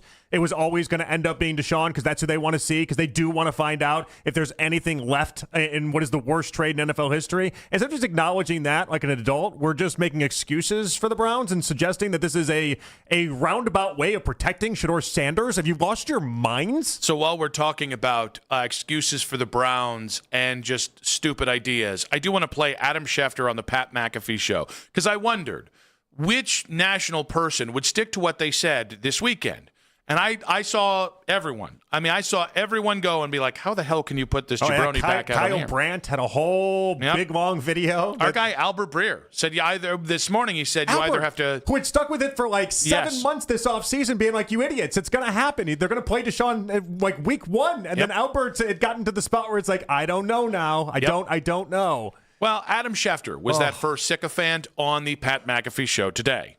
We talk about the money involved. They're married to Deshaun Watson. For better or worse, they don't have a choice. The money, in my mind, has cemented the fact that he's going to be there now, and I would guess next year. If they had released him today, they would have had to eat $41 million against the cap this year and taken a dead hit next year of $86.21 million, one of the largest dead hits in the history of the NFL. So they're stuck with Deshaun Watson. This is a product of restructuring his contract over and over, taking a bad contract and complicating it. By the way, excellent put in there from Pat McAfee, who I believe his exact words, if you guys couldn't make it out, that was great. Still better than his country album. Oh, have some Sanka. Bang biscuit. Nicely done. All right. That is carrying water for that's carrying the Atlantic Ocean for the Cleveland Browns. That's not just carrying water. That was just informational, and a lot of that wasn't actually wrong. That idea that if you cut Deshaun right now and said we're done with it, then it's $86 million in dead cap money for next year, which is just you're tanking 2027 on top of 2026. The Browns will not do that. Yes, but there's difference between being stuck with him on the roster than stuck with playing him. Right. And that's where it's convenient water carrying for the Cleveland Browns by Schefter. Okay, yeah, because you don't have to play him at all. You could do what the Texans did, and what I thought the Texans were smart to do, which is we're going to pay you. You're going to sit on the bench, but we're just going to pay you. And I don't care. Pick dandelions. Do whatever you need to do, but you're just not playing football. Yeah, and I think that continues to go back to you can pull this up to any which level you'd like, and the Browns are still wrong. Whether it is just focusing on what Deshaun said on Saturday and then what they announced today, and then that absolutely cockamamie press conference from Deshaun being like, no, I didn't mean it.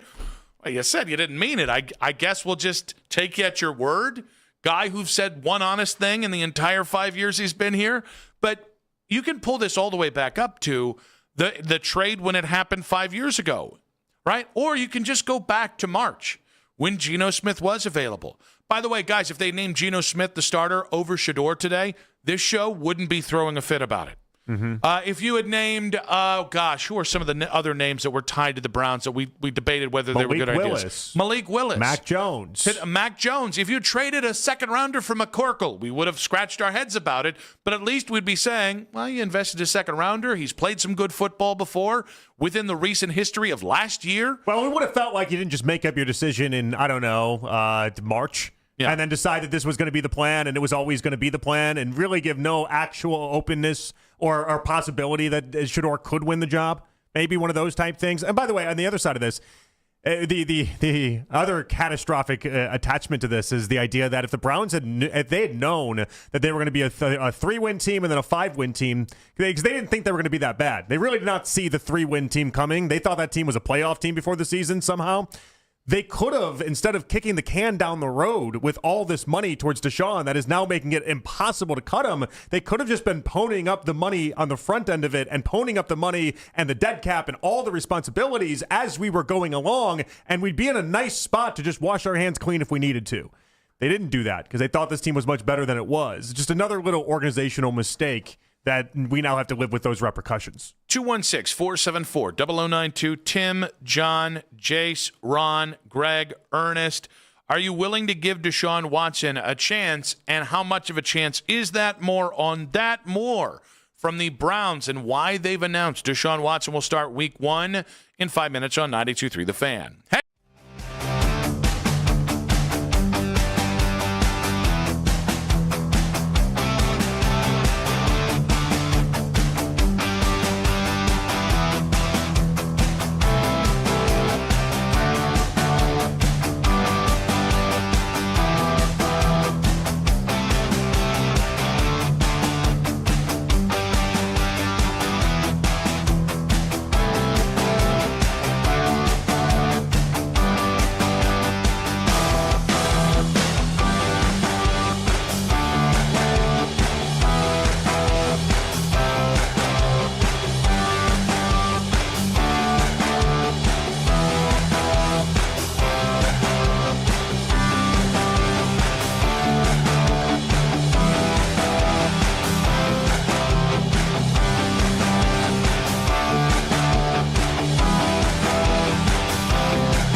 800-284-1238. You have nothing to lose but everything to gain. 800-284-1238.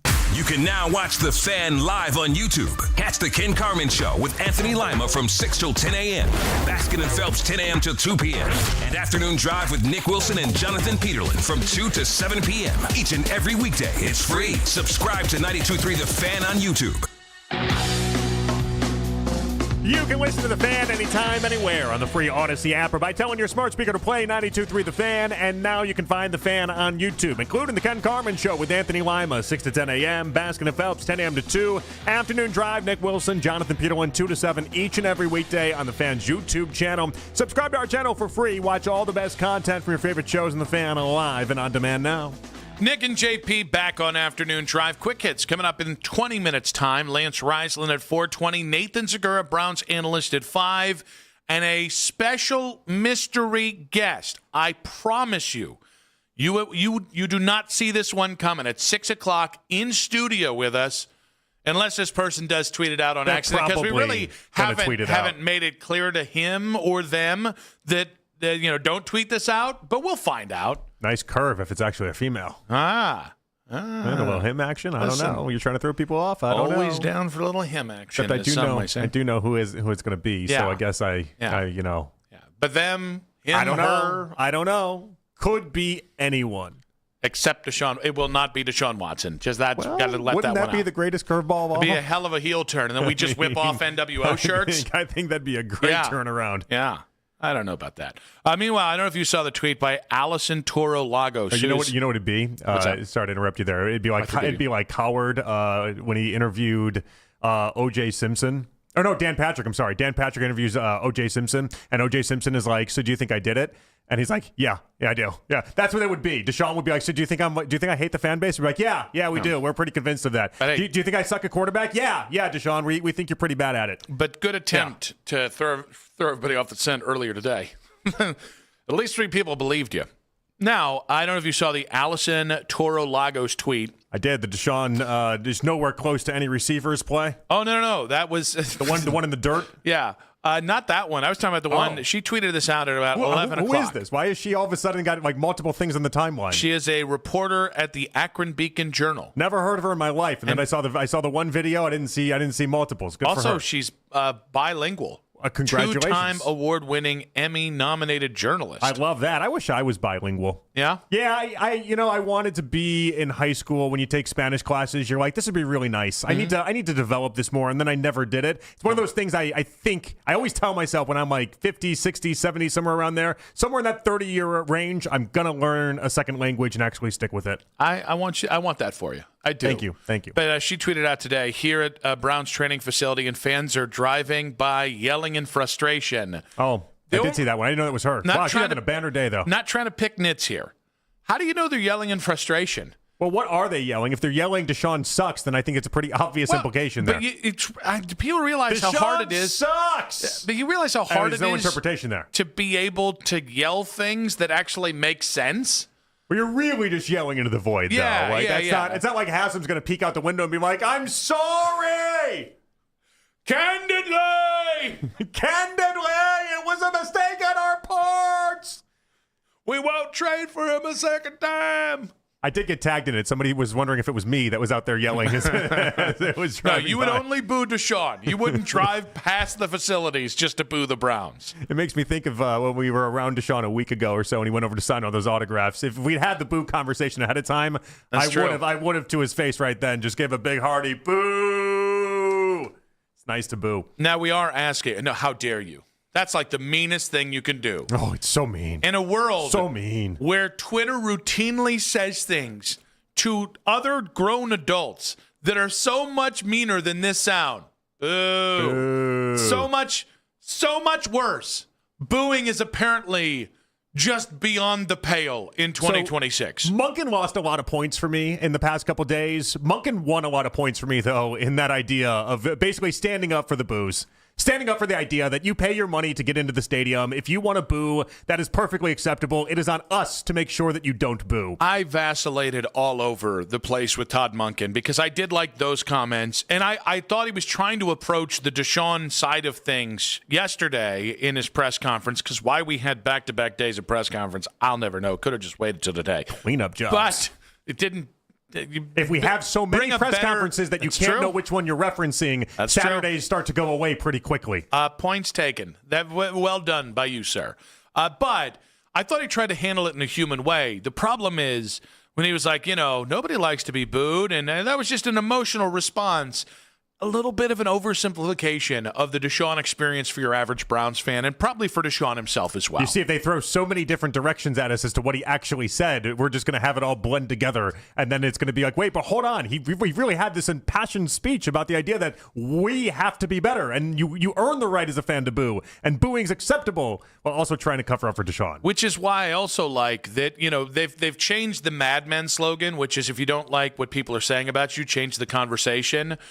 This would be, if you don't like what people are saying about you, have 75 conversations hurled at them so they can't keep track of the plot. It's like Daryl and his takes. It's true. One day he says one thing, the next day it's the opposite, the next day it's the different thing. It's how are you going to keep track? 216-474-0092. Are you willing to give Deshaun a chance? Here was Deshaun Watson addressing his post-game comments from Saturday, today. I think just, human nature, just myself being very emotional, putting a lot of time these last 2 years to, get back and, spend time in this facility, in the city, meeting a lot of different people in the community. I thought I was going to get, a little different response, but, I think, my emotions got the best of me, and, my comments wasn't intending to go at any of the fans around in the city, because there's been a lot of great fans that have been supporting me. Now, you've mentioned this, the lack of self-awareness from Deshaun. Yeah. Meeting a few people out and about doesn't mean people are rooting for you or people excited to see you again. And specifically, Deshaun has been sheltered, not just really the last couple years here, the entire time he's been here.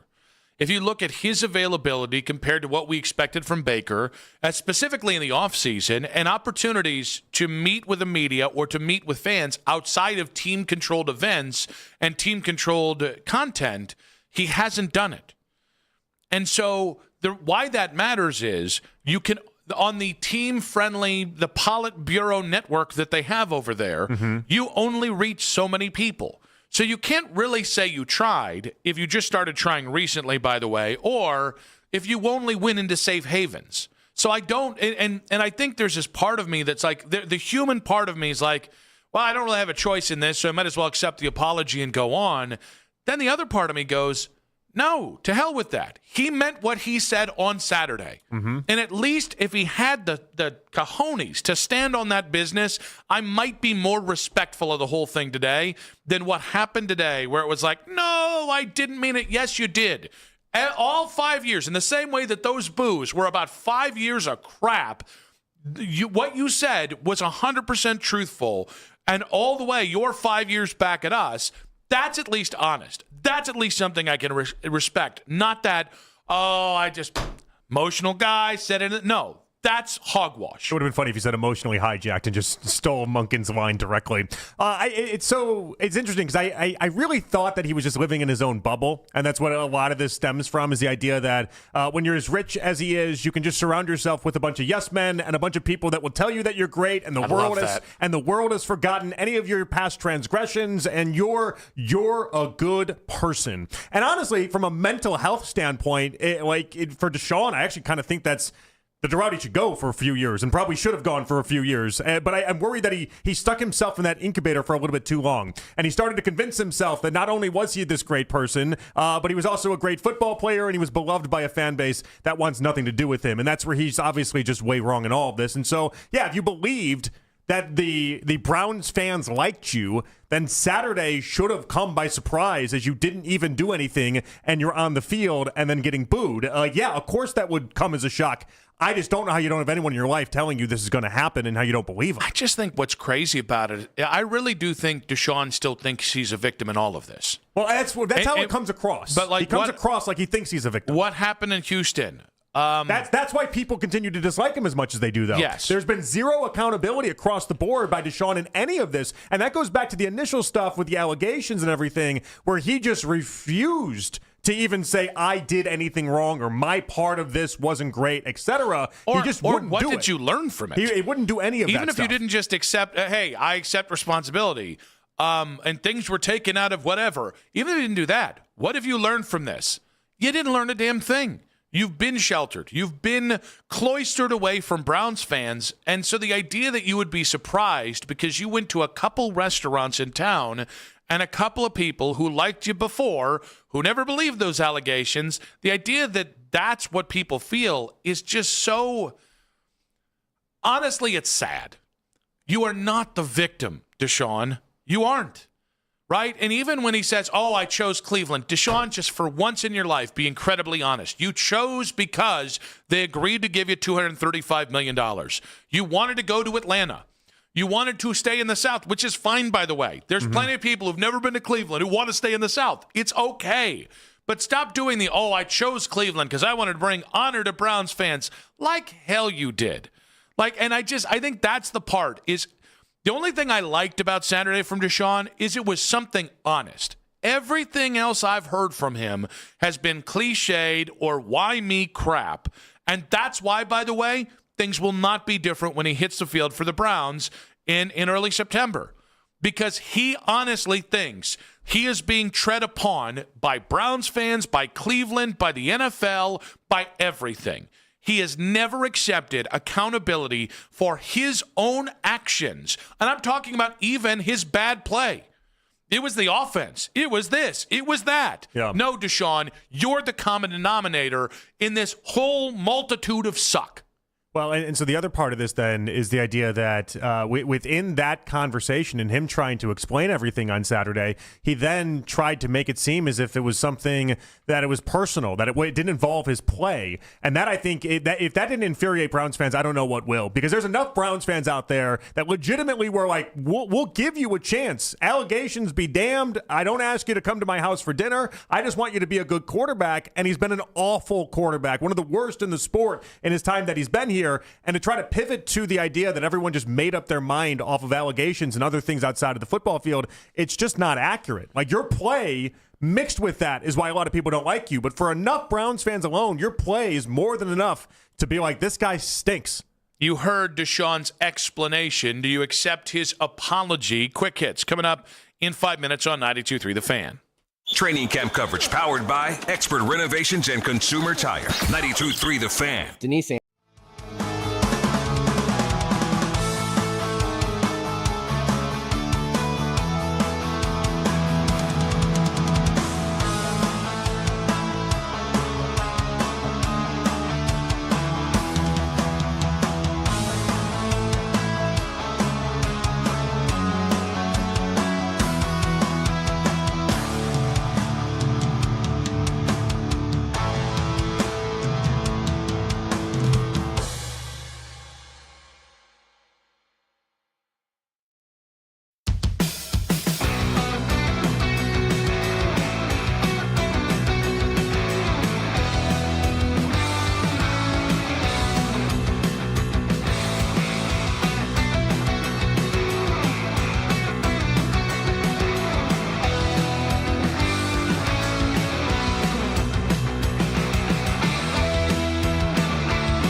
5, an accident is causing some minor slowdowns near Wade Park Avenue. With your Odyssey Cleveland traffic, I'm Matt Corrali. If you can't listen to us live, we've got you covered. You can hear the Ken Carman Show with Anthony Lima, Baskin and Phelps, an afternoon drive with Nick Wilson and Jonathan Peterlin as a podcast. Full hours, full shows. Find it all on the Odyssey app, Apple Podcasts, Spotify, and anywhere you get your podcasts. Lance Reisland coming up in about 40 minutes' time. We'll talk about Deshaun Watson being named the starting quarterback of the Cleveland Browns for Week 1. We will have to get back to that, obviously, as that has been a huge talking point on today's show. But it's time for Quick Hits. From the latest news and rumors around the sports world Go Angel! to the sound bites you need to hear. Hurry! It's Quick Hits. All right, we haven't talked any baseball today. Good job, Gardos. They got the 3-game sweep of the Rockies over the weekend. They've won 4 straight. They are now tied for the final wild card spot in the AL, although they are 3.5 games back in the Central behind the White Sox, who've suddenly started to play okay-ish ball. They've continued to play okay-ish ball. Let's see. What do they need to go the next 3 games against the Angels for you to feel even better 3 days from now? You got to get the sweep. You got to continue to win. So they've won, 4 straight now. They've continued on, and so that's good. You should take care of Colorado. But I'm not... does it get you excited, the idea that they're playing better baseball, but all it took was playing really crappy teams? I don't know how excited I should be off that. I'll be honest with you. I really enjoyed the games this weekend. I just needed wins. There was a lot of runs and a lot of good baseball, so I felt good about it. Joe Adell was fantastic. Love to see that. Bazzana had the 4 RBI night on Friday night. DeLauder had a couple doubles yesterday. Like there was just a lot of nice that's happening, but that happens when you play Colorado sometimes. I can't be the only person that thought if Joe Adell ever signs like a 2-year deal with the Rockies, he could hit 100 home runs in 2 years. Like, easily. Okay. And he might be like a 280 hitter there, too.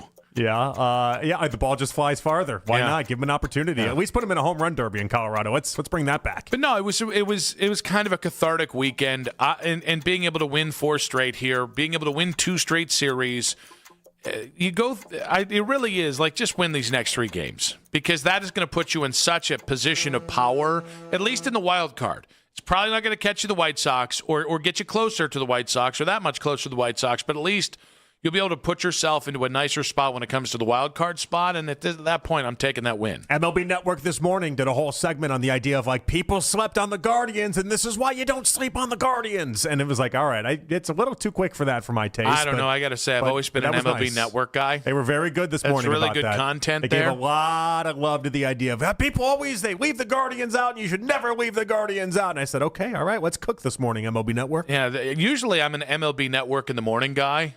But today there was just so much football. In the morning. Yeah. There's too much football going on, with catching up with everything. Never a bad day for MLB Network in the morning. Back tomorrow. Right back to it. Just burying yourself in preseason football coverage? Is that what was happening? Well, I'd like to watch, I'm such a football guy. I was doing the All-22.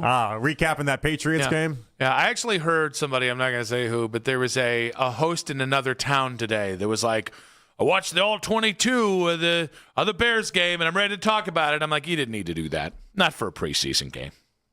Oh, that was Damon Amendola. I saw that as well. Oh, no. No, it was actually... DA said the same exact thing. It was Clay Harbor, the former Bears tight end, who was filling in on the Score Morning Show today. Oh, DA was bragging about the idea that he watched the entirety of the Bills-Browns game. Not the Bears game, the Bills-Browns game, and then was like, I can confidently talk about it and winning this whole thing. Could have just watched the first little bit. It's fine. Is that okay? Is it a brag, or is it lame to talk about how much preseason football of a team you're not really interested in that you watched? I think you know the answer. Yeah, I think I know the answer too. We love DA on this show. I do like DA. All right, Nick Chubb retirement. May he rest in unemployment. I think one of the nicest things I can say about the Nick Chubb retirement, outside of obviously how great he is at football and everything, is the idea that the type of human that he is, he did a Friday news dump on his own retirement. Yeah. Who else but Nick Chubb would do let's bury the idea that I'm walking away from the NFL. Let's just bury that. I thought it was a classy move on his behalf. Not a look at me Louie move. Not a I'm gonna steal the spotlight. No, 8:30, 9 o'clock on a Friday. Let's announce this. And then the Browns just pushed over on top of it.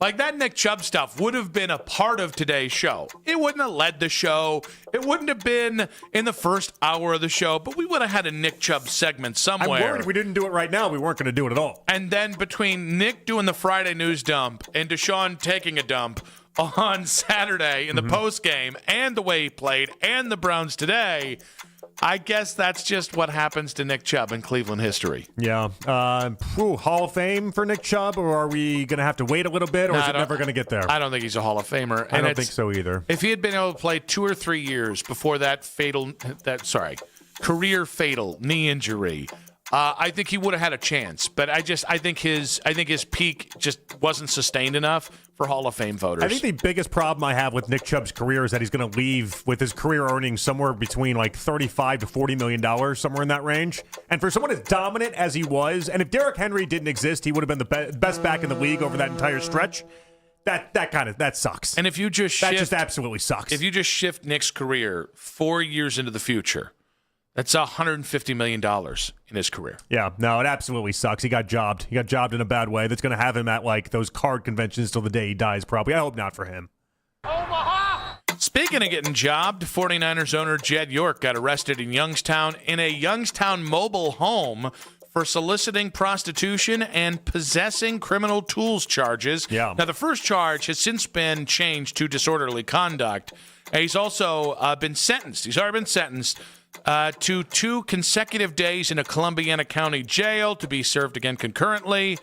Whatever shall the NFL do about such filthy happenings? Oh, I don't know what the NFL should do, but we got to unpack the idea that a billionaire goes to a trailer park home for his services. Yeah, in Youngstown. How did this happen? Well, I think he found the name somehow, and then he probably took a nice Uber. Probably Uber Elite, right? Like the one where it's like really. Like, imagine having a driver to a trailer park home. Yeah, and then he got out. I don't think Jed York. The family's worth $12 billion. I wouldn't think he'd be doing $140 services in trailer park homes. He then knocked on the front door, but I don't think he's taking Uber XL either. They opened the door. He said, "I'm here to do my business." I didn't need the literal description of how it happened. I thought you said, "How did it happen?" I was trying to answer it for you. How did a billionaire end up in a trailer park home getting $140 services? Like. This is worse than Robert Kraft and the Orchids of Asia. That was at least like consistency of activity. There's like a standard met there.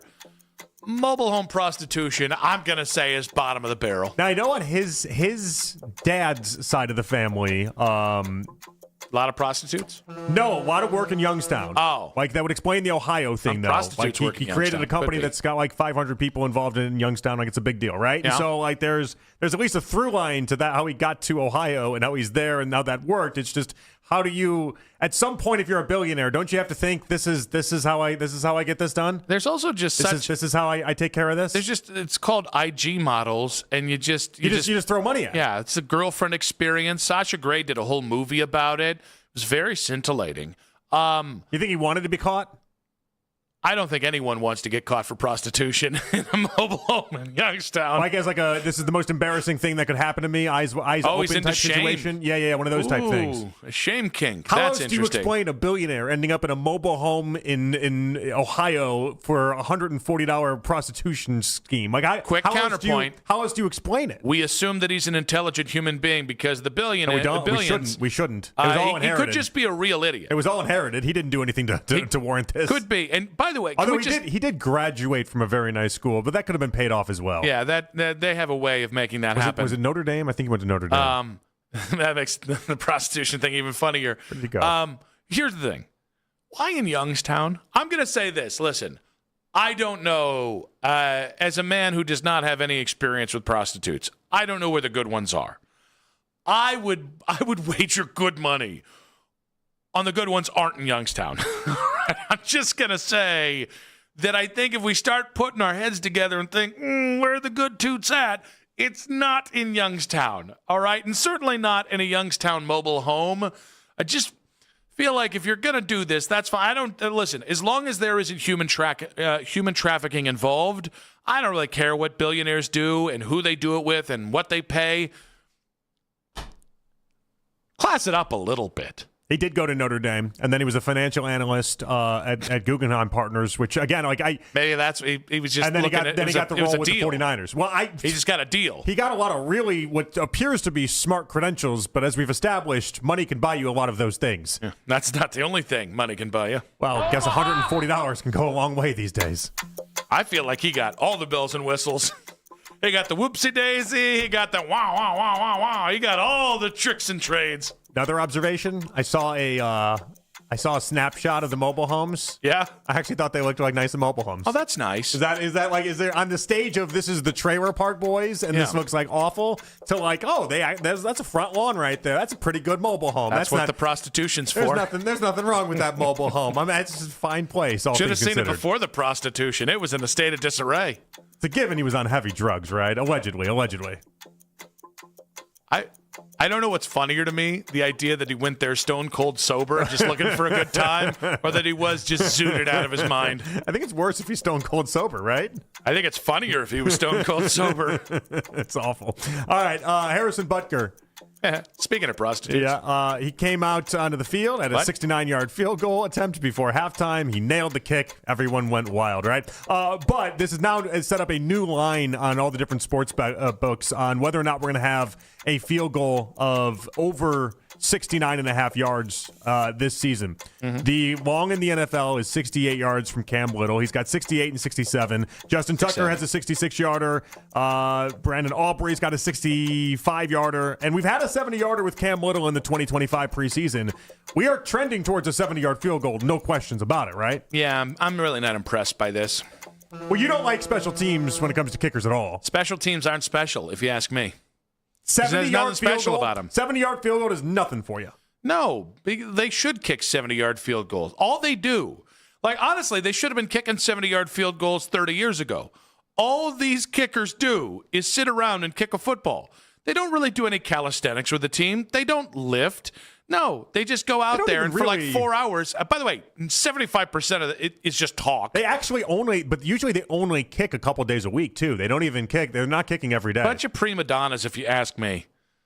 I'm not impressed. 70 is not impressive. Come to me at 75 yards. If we get 70, you're not 3/4 of the yard, a yardage in the field. Then I'm impressed. There's no way we can impress you with a special team story. But like 70 yards, you're not going to look back and be like, "Boy, he bombed it." No. Okay. No. Omaha! Another headline-filled weekend for the WNBA is Chicago Sky guard Natasha Cloud encouraged anyone throwing marital aids on the court during WNBA games to come out of the closet. She said it repeatedly, and then got into a verbal altercation with former NBA big Enes Kanter, who was sitting courtside on Sunday at the Sky game to antagonize WNBA players. Now, there's a lot to unpack here, but just big picture.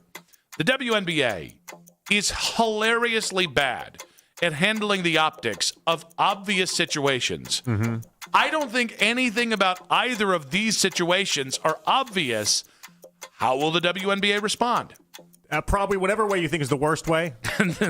The least sensible one is the one they typically swerve into. I have actively avoided and tried to avoid both of the stories that you're bringing up. Yeah. The WNBA has gotten to a spot where just all the off-field stuff, and I like off-field stuff genuinely, all the off-field stuff with the WNBA is incredibly annoying to me. All right, the first thing I think that has to happen is Enes Kanter freedom should be banned from NBA and WNBA arenas for the rest of time. What's his big proclamation? What's he trying? Is he trying to play in the league? Is that one of the things? Yeah, he's trying to basically in the backdrop of transgender people in women's sports. He's trying to and so he showed up insert and was himself into that conversation. People? Is that what happened? He was going full Dylan Brooks. Oh, jeez. All right. Yeah, so I want nothing to do with that story. And the other one sounds funny to me, but I've just been avoiding it. I'm not really sure what happened. The video on Natasha Cloud just being like, just come out, and she uses she actually just says it a bunch of times. I will tell you the video was funny. Okay. I know that doesn't matter in the context of the conversation we're having. She's very serious about it. Is that the idea, or is she? Oh, I don't know. It was a little tongue-in-cheek. Okay, yeah. I also think it's a brilliant strategy to go against whatever side she's trying to fight. But I thought we weren't allowed to call people. But you listen, the point is, the WNBA, your assertion is correct that however they address it will likely be the worst way to do it, and certainly not tamp down any of the stuff from this weekend.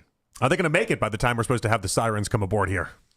Oh, yeah, I think this is only going to help their popularity. Yeah. Oh, really? I don't think this is going to hurt their popularity. Yeah, people love drama, and people love whatever nonsense is happening on any given day in any given game. When we come back, what does Deshaun have to do, not to start week one, but to keep his job? You guys stick there in 5 minutes on 92.3 The Fan. This is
go. Listen to us on the Odyssey, iHeartRadio, or TuneIn apps.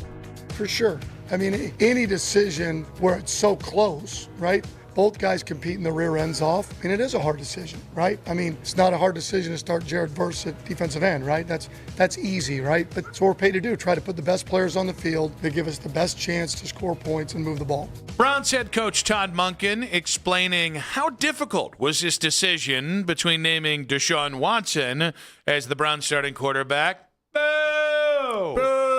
Oh, no, come on. That was too personal. Oh, I went too hard in the paint there, didn't I? I'm sorry. I made a sound that it infers a negative implication from the... I am so sorry. Aren't we just the worst? And Shedeur Sanders. Yay. And again, it was a real tough decision there. We got Lance Reisland coming up at 4:20. Nathan Zagura at 5. And then in studio, a special guest. You will never see this one coming. At 6 o'clock tonight. Who could it be? Well, we've established it's not Deshaun Watson. It's actually Deshaun Watson. We've also I've been doing the first 2 hours of the show to throw everybody off. Is that right? And then when he comes in here, you look so good, Deshaun. How did you like Little Italy? We'll be very nice to him. No, I'd make it as uncomfortable as possible. Oh, it'd be real uncomfortable. I would tell him straight to his face everything I think about him, and then he probably would not be happy about it, and he would probably take it the way he took it on Saturday. Maybe we could do the thing, though, where we also invite Boog into the studio, because Boog's looking for someone to punch. Yeah. Then there's Deshaun. Again, 2 birds, 1 stone, just thinking outside. By the way, what a spineless jellyfish that guy is. Yeah, that was pretty bad. Hey, we got our starter. Well, let's all get behind number 4. That was pretty bad. I don't know why Shedeur doesn't tell him to stop tweeting. Yeah. That's what I would have done. Or at least politely ask. That's what I would have done. Yeah. Or hey. just start distancing yourself in a measurable way. Yeah. That's what I would do. Yeah. That's what I would do. That was embarrassing for Boog. But no, and then, by the way, actually the best part is Boog actually did like a tweet today that was like, that's the hardest thing about being a real man. I'm paraphrasing. Is staying silent so everybody else can talk their foolish narratives. And it's like, Boog, you didn't stay. You did the opposite of staying silent. You were the one doing the foolish narratives. No one else was really talking. Yeah. But nah, we're having fun. Anyways, now that we've got the starting quarterback of the Cleveland Browns, we're going to get to some of your calls here in a second. 216-474-0092. Now the question becomes, what does Deshaun have to do to still be the starter in October? I think he's gifted the first 2 games on the road. I don't think he's gifted the 3rd game. I don't think that's a certainty, no matter what Todd Monken said today. Yeah.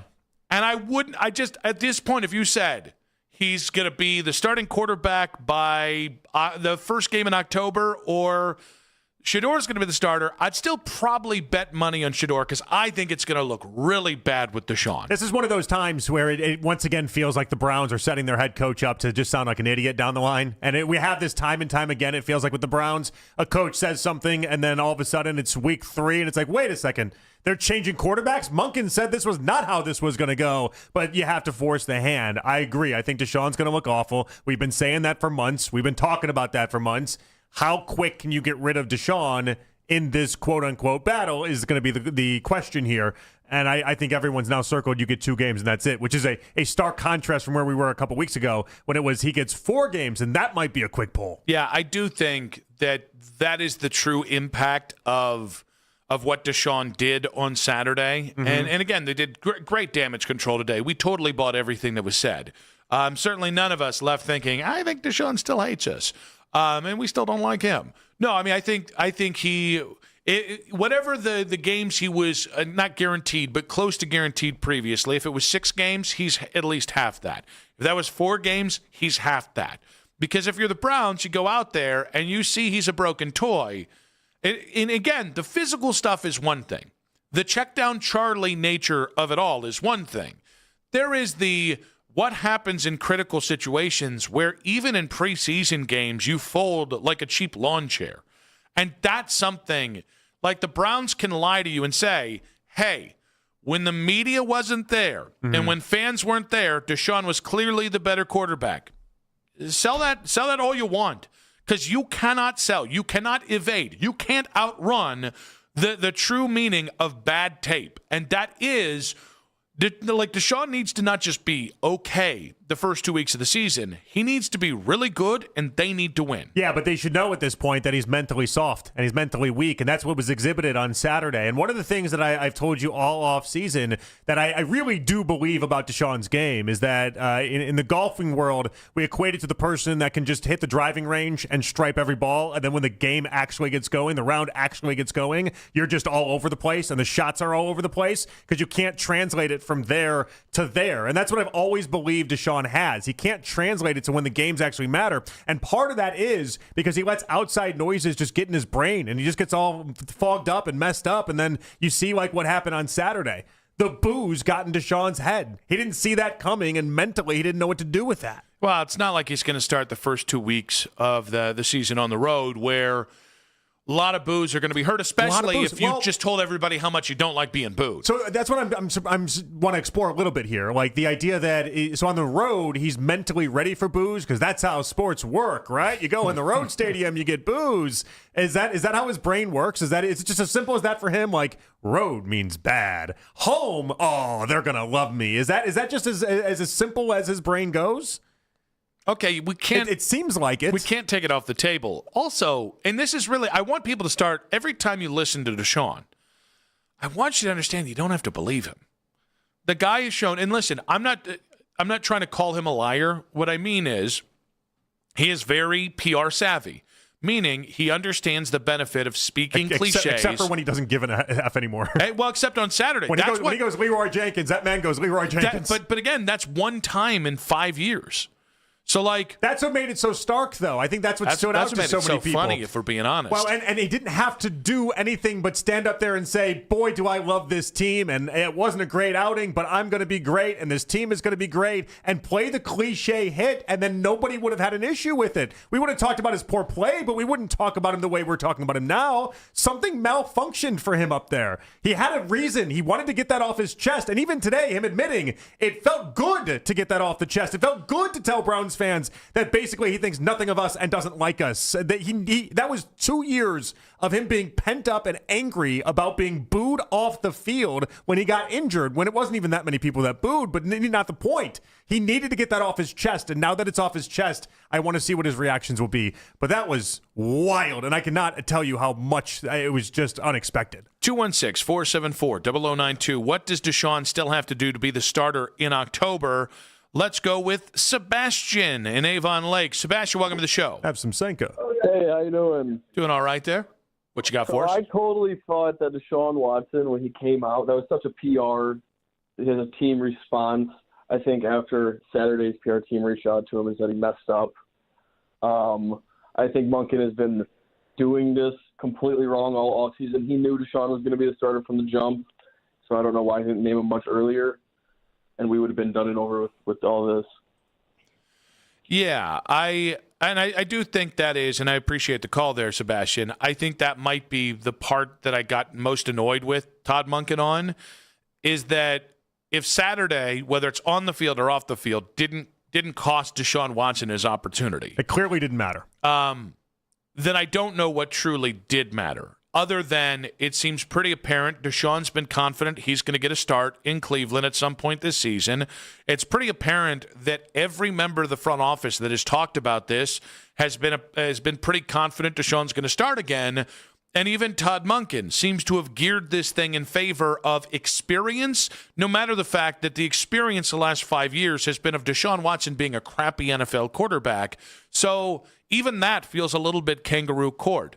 So I don't want to say this was rigged against Shedeur because I don't think that's the case. It was rigged for Deshaun, which I think kind of would be worse to me than if it was just rigged against Shedeur. There was definitely a finger on the scale. I will wonder for a long time if what they were thinking in their just absolute brain dead thoughts was that they know that Deshaun's got a chance to blow this whole thing up and just absolutely stink, and so they wanted to make sure that if that does happen and they find out early enough that Shedeur was getting enough reps as well, and Shedeur was doing up and having opportunities with the ones and having a chance to go through where he was getting more reps that mattered, and so that's all the thought process was. Give Shedeur a lot of opportunities, and in this 2-3 week stretch, he's been able to do that. Let's go with Lee in South Euclid. Lee, welcome to the show.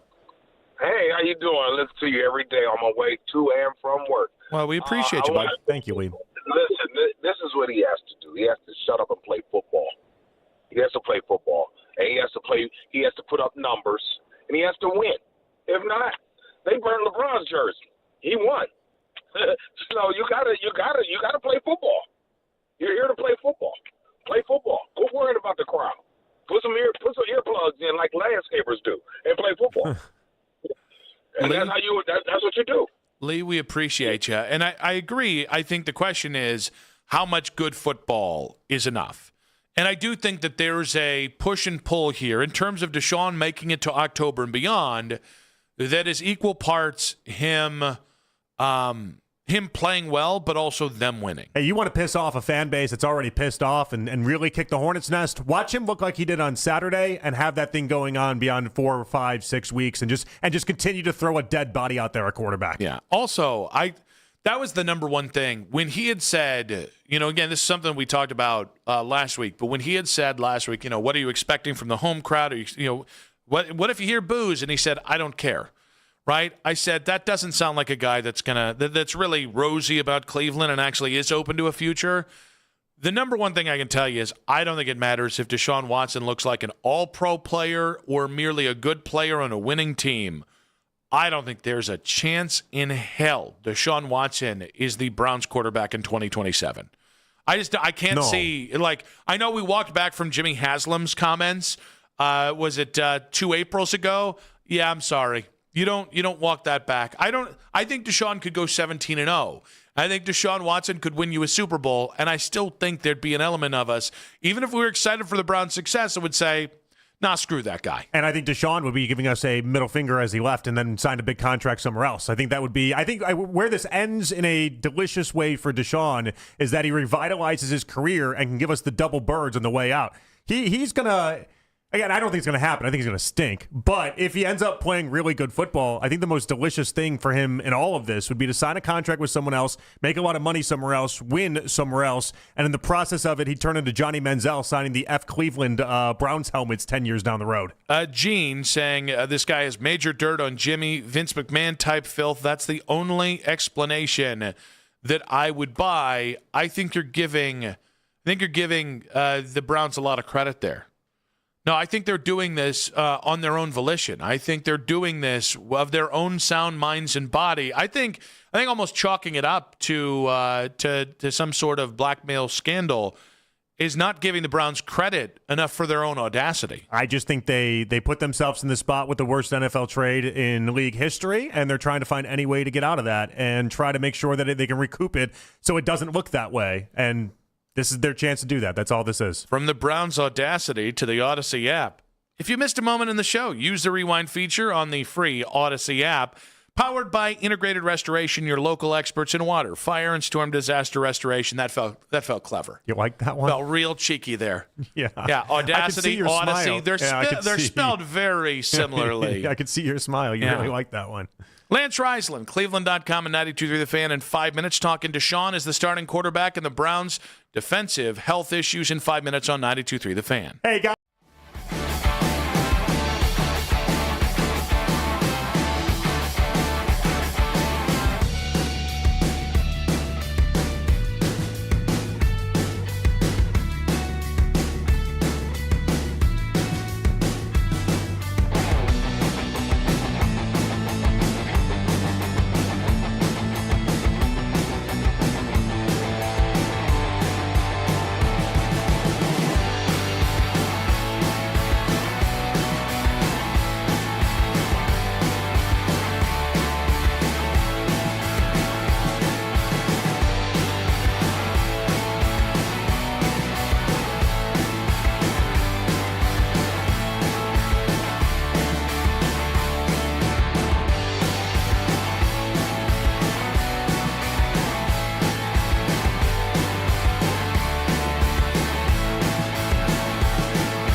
The Ohio Turnpike, a better way to travel. Your morning routine has changed. Wake up with the Fan Warm-Up Show with Jeff Thomas. Weekdays starting at 5 a.m. Catch up on all the latest from Cleveland sports from the night before and around the sports world leading up to the Ken Carman Show with Anthony Lima. It's the Fan Warm-Up Show with Jeff Thomas. Weekdays starting at 5 a.m. on 92.3 The Fan. Training camp coverage powered by Expert Renovations and Consumer Tire. 92.3 The Fan. Back on Afternoon Drive, Nick Wilson, Jonathan Peterlin with you, talking about the news of the day. To surmise it, Deshaun's the starter for now.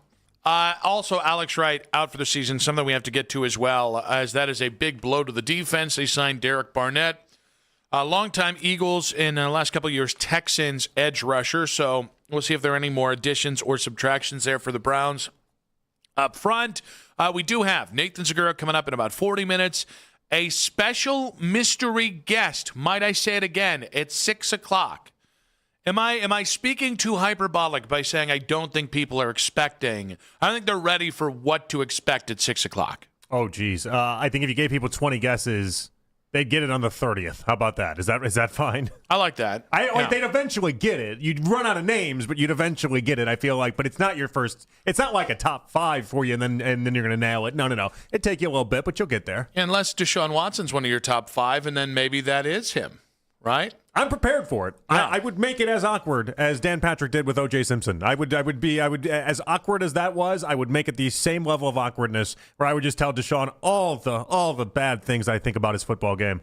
But other than his football game and the way he's really comported himself in Cleveland and the lack of culpability and self-awareness and just overall his vibes in general since being in Cleveland, if you put all that off to the side, what's the big deal here? Well, that's what he seems to think, at least. Yeah. That's at least why are you looking at me? His take on it is, he is that meme of the guy in the hot dog costume.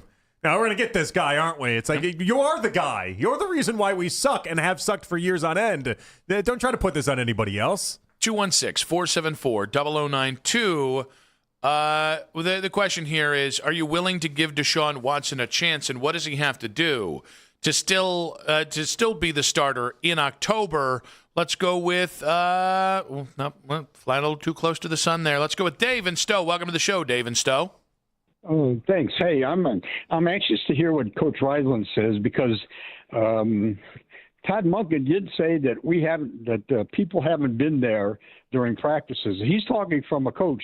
Maybe Todd feels that going into the season he would feel more comfortable with Deshaun as a quarterback because he can call certain plays that he feels maybe Shedeur couldn't handle it, or it's obvious he can't read defenses that much because he holds the ball and he can't. Once his primary receiver is done, it's like he panics to find the second and third receiver. So maybe that's what it is. It's just Shedeur hasn't grasped the offense yet enough for him to be a starter.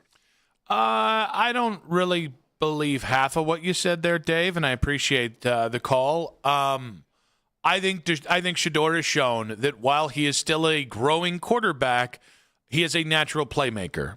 Sometimes the plays are not the plays you want him to make, but when it comes to things like holding onto the ball too long, a lot of that, I don't want to say a lot of that, some of that is because the guy's waiting to try and make a play. And I think you've seen a sped-up clock. I think you've seen a lot of development in that front. I would argue that the other half of that, if we're going to do the whole equation of this, that goes away is when you have more reps. Once you get more reps and more opportunities, the game does slow down. That's just we've understood that for a million years. In college, Nick, he had one of the worst run games and worst offensive line combos you could possibly have. Deion has never gotten that right at Colorado. And then you combo that with what he had last year, he needs reps. He needs opportunities. That's going to help the game slow down more than anything. Also, you could have put anybody up. If you had doubts about Shedeur's ability to develop in real time and be ready for week 1, you could have brought in another veteran quarterback. Yeah, it didn't have to be Deshaun versus Shedeur. It really didn't. You didn't have to go down that road if you didn't want to. If you really thought Shedeur sucked, you could have done a different route. That's why every time we go against Deshaun, I think people hear, they're apologizing for Shedeur again. No. I was given my choice between watching Deshaun play and Shedeur play. And Shedeur looked better every time I saw him in camp except one day. And, by the way, even the preseason, He looked better in his start against the ones, or whatever the twos were actually playing on Saturday, than Deshaun did in his one start, and certainly looked better than Deshaun did on Saturday. 216-474-0092. More from you guys. What does Shedeur, different guy, what does Deshaun still have to do to be the starter in October? And now we head out of the Wise Heart Right, We Make It Right Call Kyle Wright hotline, and welcome on of Cleveland.com, of 92.3 The Fan. Lance Reisland joining us right now. Lance, welcome to the show. What's going on, guys? Oh, same old, same old. I will ask you first for your reaction to Deshaun Watson being named starter by the Cleveland Browns. I'm okay with it, and I know it's not a very well. That was Lance Reisland there. It was a great hit. No, go ahead, buddy. Sorry. Well, here's what I'm going to say is that you can't go. For me, I side on the side of coaches, and him being named starter and people saying, "Well, this is the owner's decision." I don't believe that. Now, I'm not saying it's not true, but I don't believe that. And if you're a coach and you go in and you say, I'm the owner or GM says I'm not able to make that call, then he's not going to be around anyway, and you're not going to have a successful program. So I think of it as this way, is that Monken made the decision, and whether I like the decision or not, I like the fact that he made it. If he did, now, it doesn't mean you have to like it. It means he made it. And I'm always okay with football guys making football decisions, because in the end, it's Monken's you-know-what on the line. So, the idea that, I've heard people say, limit, Lance, you don't know what you're talking about with operation. You don't know, this offense is different than anything either of these guys have run. And I'm not defending either of them. And I really don't care who the quarterback is. But if Monken the only thing I care about is that Monken made the decision. And if he did, then I'm going to let it happen, because he's been doing it a long time, and I'm going to give him the benefit of the doubt. All right, then explain this for me, because I'm not a head coach and I don't know. Yet. If mental toughness is his number one quarterback trait, and that's what Monken has said is his number one quarterback trait, mental toughness, how is it when you display a lack of mental toughness that then in the post game you can just say, well, I'm not going to count that, and I'm not going to count any of the post game press conferences and the comments that he made or anything that would give you any sort of belief that the mental toughness isn't there? That feels very pick and choosy in a way that I just don't appreciate or really think makes sense. Well, and teach his own there. I would say this: the post game comments to me, that's just poor decision making. For me, mental toughness is getting not setting the right pass protection, and somebody drills you, and you got to get up and make the next play. Mental toughness is you're down things. Not everything that he does, but the post game stuff to me. I feel the same way as Monken. I really think that's an easy out for everybody. It doesn't look great, and I understand all that. But in terms of play, if he wants to change the narrative, I like what Monken said. Go win, go play better. Everything that everybody said about him he hasn't done it in this long. That's all true. That also doesn't mean anything to Monken moving forward. And as coaches, we don't look for failure. We don't assume injury. We're trying to do everything we can to win week one. And I'm not saying my decision, if I made the decision, I'm not there enough. Only thing we're seeing a couple throws, and we don't know the whole thing that goes into it. And there's a lot more that goes into it that we're not privy to. And I'm going to give the coach the benefit of the doubt. Now, if it doesn't work out, it's also the coach's fault, and that's what ends up happening. So, I would say the mental toughness in regards to the post-game stuff, that's just emotional stuff that it's not a good look, in my opinion. But for me, that's not mental toughness. I think my problem, listen, I'm a trust in Todd man, Coach. All right. Nobody loves to trust in Todd more than Nick Wilson. When people think of trusting in Todd, they think of Nick Wilson. But here's the thing. I have been burned time and time again by Deshaun and by the Browns, because the machinations never add up, because their process always leads to flawed results, and because, quite frankly, I don't know of another team that would force Deshaun Watson on his fans after 4 years of failure and suck the way the Browns are right now. And so I think I like Todd Monken as much as the next person. I think we were the quickest to flip to, hey, I actually think this guy is anti-Stefanski, and that's a good thing. At the same point, that's not an infinite amount of trust. I do have to have some of my own ability to say, why in the hell are you doing this, and who in the hell think this makes sense? Oh, yeah, I agree with that. Here's my thought on it, though, is that they haven't done anything yet. I thought Shedeur had a great half of football. They didn't show very much. They didn't do very much on defense. He still played great. His footwork was great. His composure was great. I thought Deshaun played terrible. But once again, I never get too high and too low, and we don't know the whole body of work. Now, I think Shedeur has played more consistent in camp from what I've seen, but we don't see everything. And once again, I'm going to the idea of what he's done the last 4 years. We have not seen anything he's done with Todd Monken as his coach.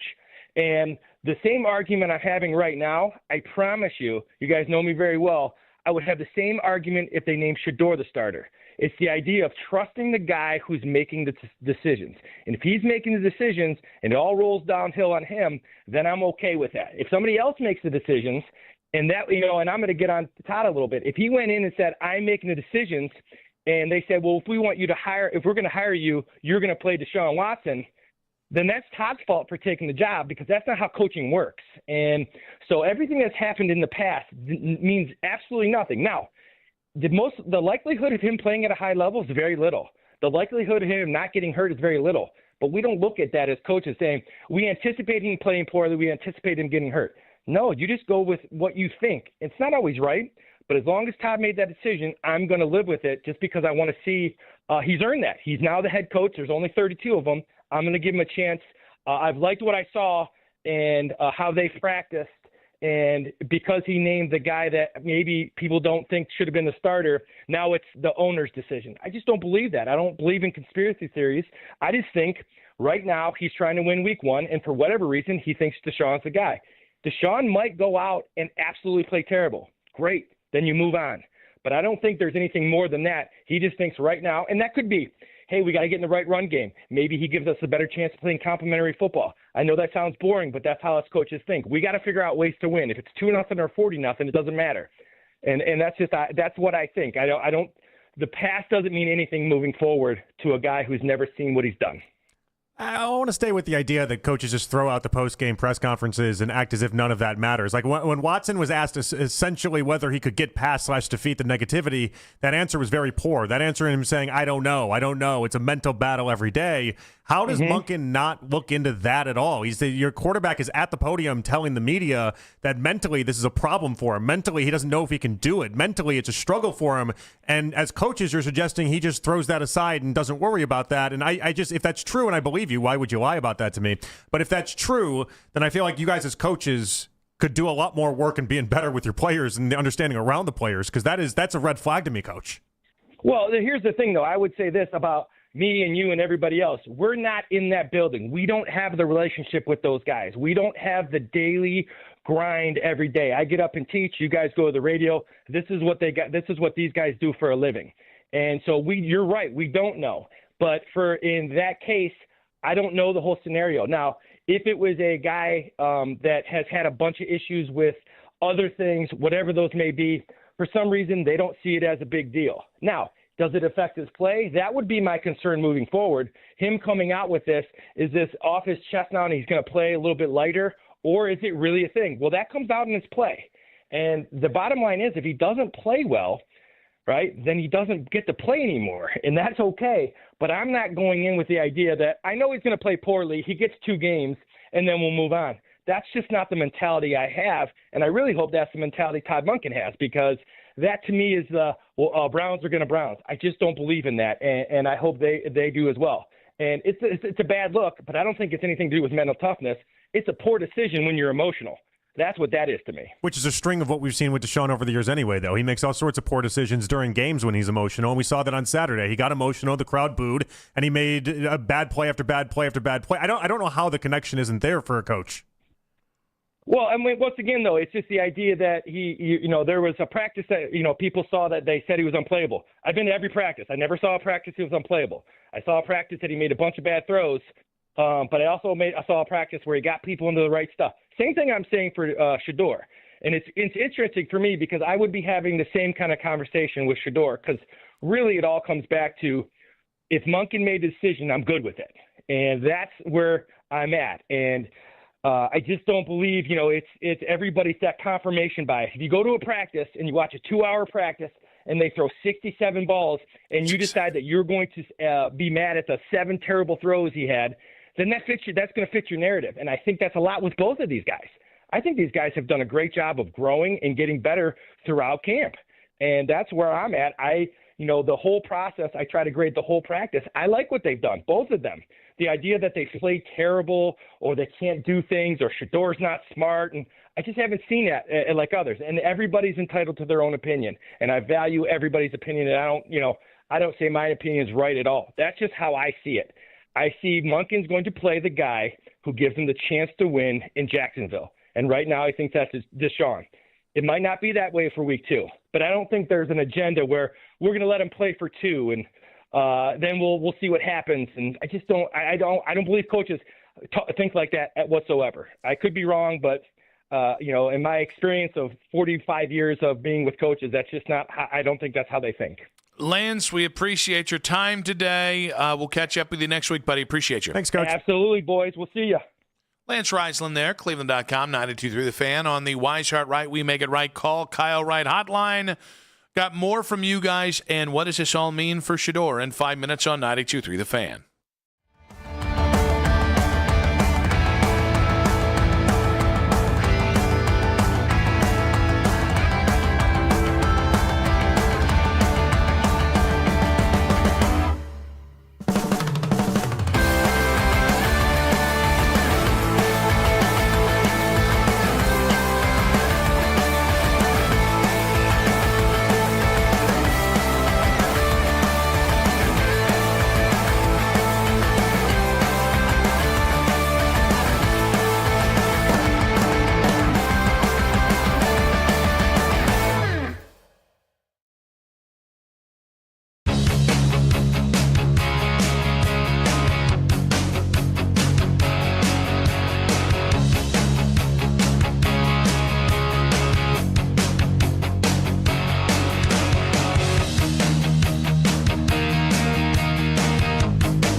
the Week 18 finale. It's a massive season of NFL action. Watch Rams versus 49ers Thursday, September 10th at 8:35 p.m. Eastern, live on Netflix. Hey Browns fans, this is Denzel Ward. Keep up with the latest football news every 20 minutes with exclusive 2020 reports on the radio home of the Cleveland Browns, 92.3 The Fan. Catch Daryl Ryder and Coach Riz in their daily Browns training camp recaps on the 92.3 The Fan YouTube page. Daryl and Coach Riz breaking down the storylines from each day's practice and, of course, your daily quarterback competition updates. And you can catch the recap each night on Overtime with Jake Volnick at 8:40. Subscribe to the 92.3 The Fan YouTube page now. I'm okay with it. For me, I side on the side of coaches, and him being named starter and people saying, well, this is the owner's decision. I don't believe that. Now, I'm not saying it's not true, but I don't believe that. And if you're a coach and you go in and you say, I'm the owner, or GM says I'm not able to make that call, then he's not going to be around anyway, and you're not going to have a successful program. So I think of it as this way, is that Monken made the decision, and whether I like the decision or not, I like the fact that he made it. If he did, now, it doesn't mean you have to like it. It means he made it. And I'm always okay with football guys making football decisions, because in the end, it's Monken's you-know-what on the line. That is Lance Reisland of Cleveland.com in the previous segment talking about the decision to start Deshaun Watson week 1 against Jacksonville, and very likely for the first quarter of the season at the least. And I guess for me, no matter how much I trust in Todd, I can't go that far. I just can't. To me, this is a prove-it moment for Todd Monken. And I like Todd Monken a lot. I'm rooting for Todd Monken because, quite frankly, if we got 6 years of this guy telling the truth and winning some football games, I'll take that over what the last 6 years have been. But now you've put a bullseye on your back for me. I'm not. Now, listen, if this doesn't work out, I'm just going to tell you I told you so. I'm not going to call for your firing. Mm-hmm. But, like, all right, you think Deshaun's the guy that gives you the best chance to win, then he better not look like an emotionally broken toy week 1. And that's part of the problem I have, Nick, is the idea, and that's why I wanted Coach to elaborate. Like, how is it that these coaches take no stock into what he said in the press conference? He was asked point blank whether or not he could get past / defeat the negativity, and he couldn't answer with certainty yes. And the response to that by Monken is, well, I'm not accounting for anything he said in the press conference. Yeah. He told you emotionally he can't do this during the press conference. He told you. Why is it all of a sudden all of that is just thrown out like we're in the court of law and it's not admissible? Like, this is no. He no world should he have said it. Deshaun was dumb to say, I don't know if I can get past the negativity, but he said it, and your response is, well, we're not weighing that? We're not taking that into any sort of claim? Well, all right, fine. Then he goes out there and gets booed and then can't handle it like on Saturday. Don't come crying to us about it. It sure seems like if it goes against Deshaun Watson, like previous play, like the injury stuff, like the humanity stuff, if the press conference on Saturday, his play on Saturday, if it goes against Deshaun, well, I wasn't there, or the sun was in my eyes, or I can't account for it. But if it's good reasons for Deshaun, well, I'm seeing a lot of positives here. It just makes no sense. And, well, no, it does if you think this thing was cooked from the beginning. And I think that's the shame. Listen, there would be a lot of reasons to cook a quarterback competition for the right player, or for a veteran player, just a veteran player, bounce back candidate like a Geno Smith or a Kirk Cousins or somebody like that. That's not what Deshaun Watson is. And so to cook it means either Todd Monken sees value in him being the guy to have a chance to rehab Deshaun's career image, or that it's a contractual decision by the organization, or literally any other thing to do with then who gives you the best chance to win week 1. And I think that's where I struggle with. Because now you put me in a zero-sum position where the only thing that matters is that you win week 1 and Deshaun looks competent. If anything short of that happens, there are no silver linings week 1. You've put the target on your back. You've said, this is my decision. And again, I think you'd have to be a goofball to go along with it. He did, by the way, today. He went down the road of it's my decision, but then also went into this whole thing of, well, we all met together. We got together, we did our everyone in the room, and this is the collective decision that we came with. He was already starting to run from it just being solely his decision, which is a little interesting because over the weekend, you notice Andrew Berry got on the Browns broadcast and was like, no, this is Todd's decision. Like, the messaging was, we're going to make this your decision, and we're going to tell everybody this is your decision, whether people like myself have ever believed that or not. 216-474-0092. Are you trusting in Todd with this one? We do have Nathan Segura coming up in about 14 minutes here. I thought he cowered from that today, though. I thought he made Segura? sure. No. Munkin. The idea that he made sure to tell everybody that this was more of a thought partnership than it was anything, and he brought the collective. We all met together in the room, and everyone that matters was in there, and we all did this, and this is the conclusion we came to. I think he knows that this is a bad decision. Last week you went in on Siciliano. 2 weeks ago you went in on Baskin's fat ass, and now you're going in on Segura. I'll tell you. Fortunately, Nathan can join us in about 14 minutes here. Jax is shaking his head. He's disappointed. I don't have a good attack or comeback when you do these things. I don't That's know. kind of why I like it so much. I can just throw baseless things your way, and you can't really parry them away. In my head, I always think the listener knows what's happening here, right? Yeah. They're not dumb. Yeah. They hear what he's doing here, and that's just kind of what I have to live with is like the defense of it. Yeah. Well, you better hope Nathan Siciliano and Baskin's ass. That's the best I can do to combat any of it. I didn't even bring up his name. Yeah. Didn't even bring up his name. It's okay. You brought up his name. I did, and he'll bring up his own name and thoughts in 12 minutes. We talked about Munkin. That's very offensive what you said about Nathan Segura, who will be joining us in 12 minutes' time. Let's go with Trent in Fort Worth. Welcome to the show. Hey, what's up, guys? I listen to you guys the most because I trust you guys. I'm from Fort Worth, and I only call Cleveland because of Shador. Now I'm watching every day. I'm part of the fan base, but I want you guys to think of something real quick. Shador fell. The owner said he didn't want him.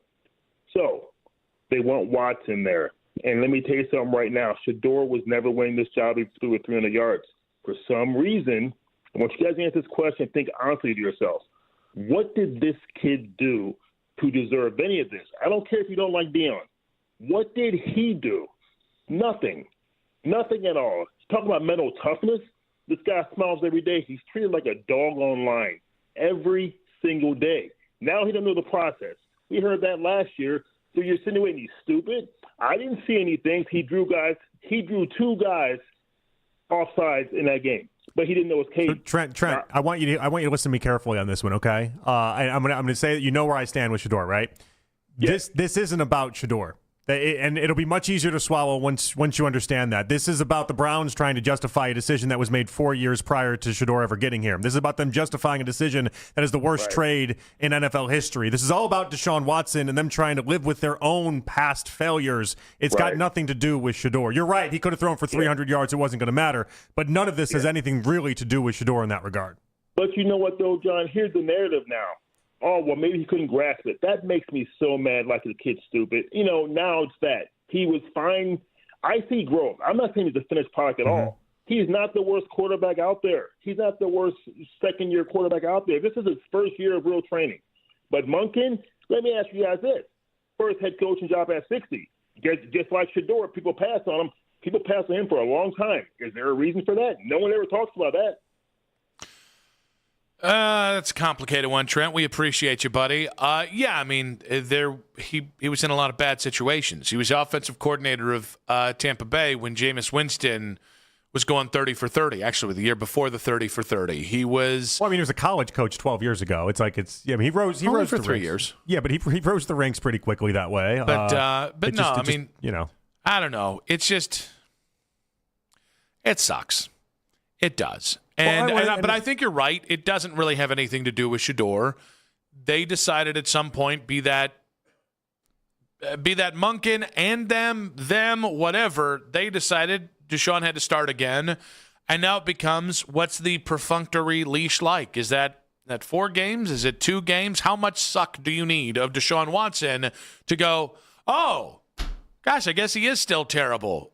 Let's go play Deshaun. Or let's go play Shador.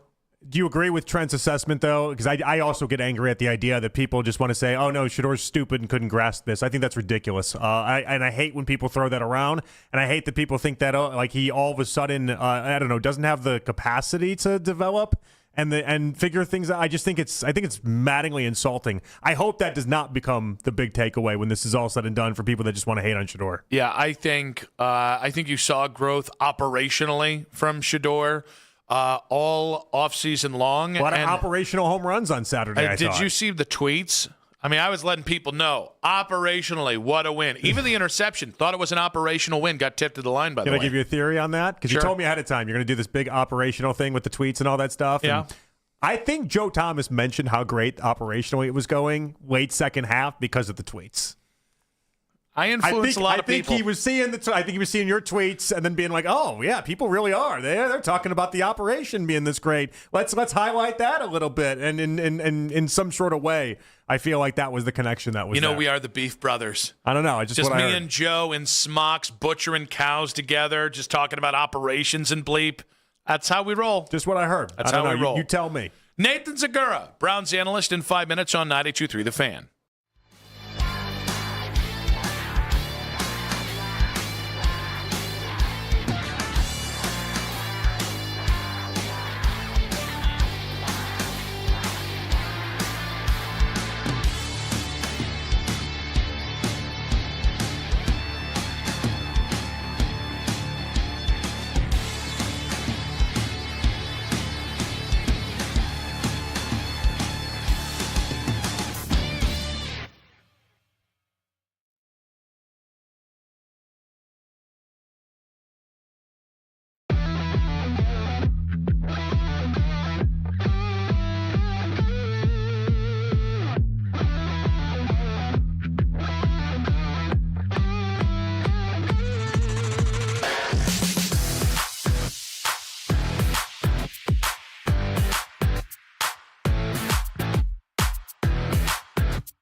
hasn't gone that way. And in fact, it's been worse. I think he's a man who's searching for game that isn't there anymore. And then he's got people in his own stadium booing him, which they're going to boo you if you're bad. And he's been bad. And somebody said to me, well, it's only one game. No, it's not one game. It's 4 years in one game. The Ken Carman Show with Anthony Lima. Weekday mornings starting at 6 a.m. We are Sports Radio 92.3 The Fan. Win VIP access to the Fan 15 celebration September 3rd at Dave & Buster's, including a pair of reserved seats, buffet dinner, and a pair of power cards. Enter the word SHOW, S-H-O-W, by the end of this hour at 923thefan.com to get registered to win. Nick Wilson, Jonathan Peterlin, back on Afternoon Drive. Come on, guys. I was thinking about what you said earlier today. Come on. And whether it was it hold? Did you hold the D enough? Yeah. Did I miss an S there? Is that what you're suggesting? Did you maybe drop the D? Some people might say when you talked about hold earlier today. We read it perfectly. Now we do need the audience to hold on for 1 hour's time because we have a special mystery guest in studio. It's 6 o'clock tonight.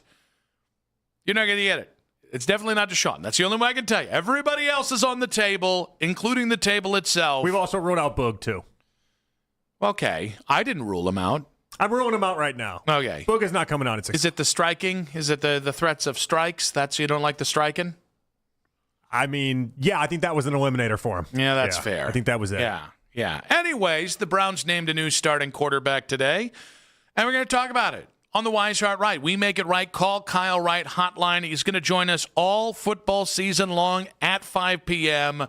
The Honorable Browns analyst Nathan Zagura joins us right now. Nathan, welcome to the show. Thank you, guys. Good to be with you. Yeah. It's a shame, Nathan, that we don't have anything to talk about today or anything that people have feelings on. I guess we'll start here. What does Deshaun Watson have to do?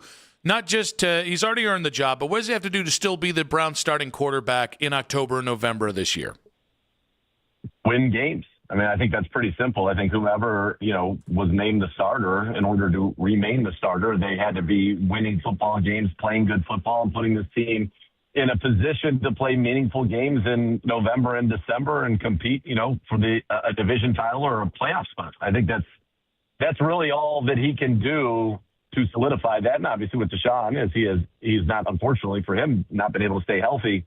And so he's going to have to stay healthy, but he's got to play good football. Whoever the starter is has got to play good football, and it's got to win. Todd Monken has one singular focus, and that is winning football games. And I think that is a quarterback-driven offense. They're going to have a lot to do with the wins and losses. So you want to keep the job, you win. What do you think it was specifically about Deshaun's game that maybe tipped the scales in his favor to win the job to start week one? He just has more experience, right? Not that that's always fair, but he's got a lot more experience. I think that he was more familiar with a lot of the concepts and a lot of the things that Todd Monken is going to ask him to do in this offense. A lot of it is honestly very similar to what he did in Houston under Bill O'Brien. Deshaun has told me that. Todd Monken has told me that as well.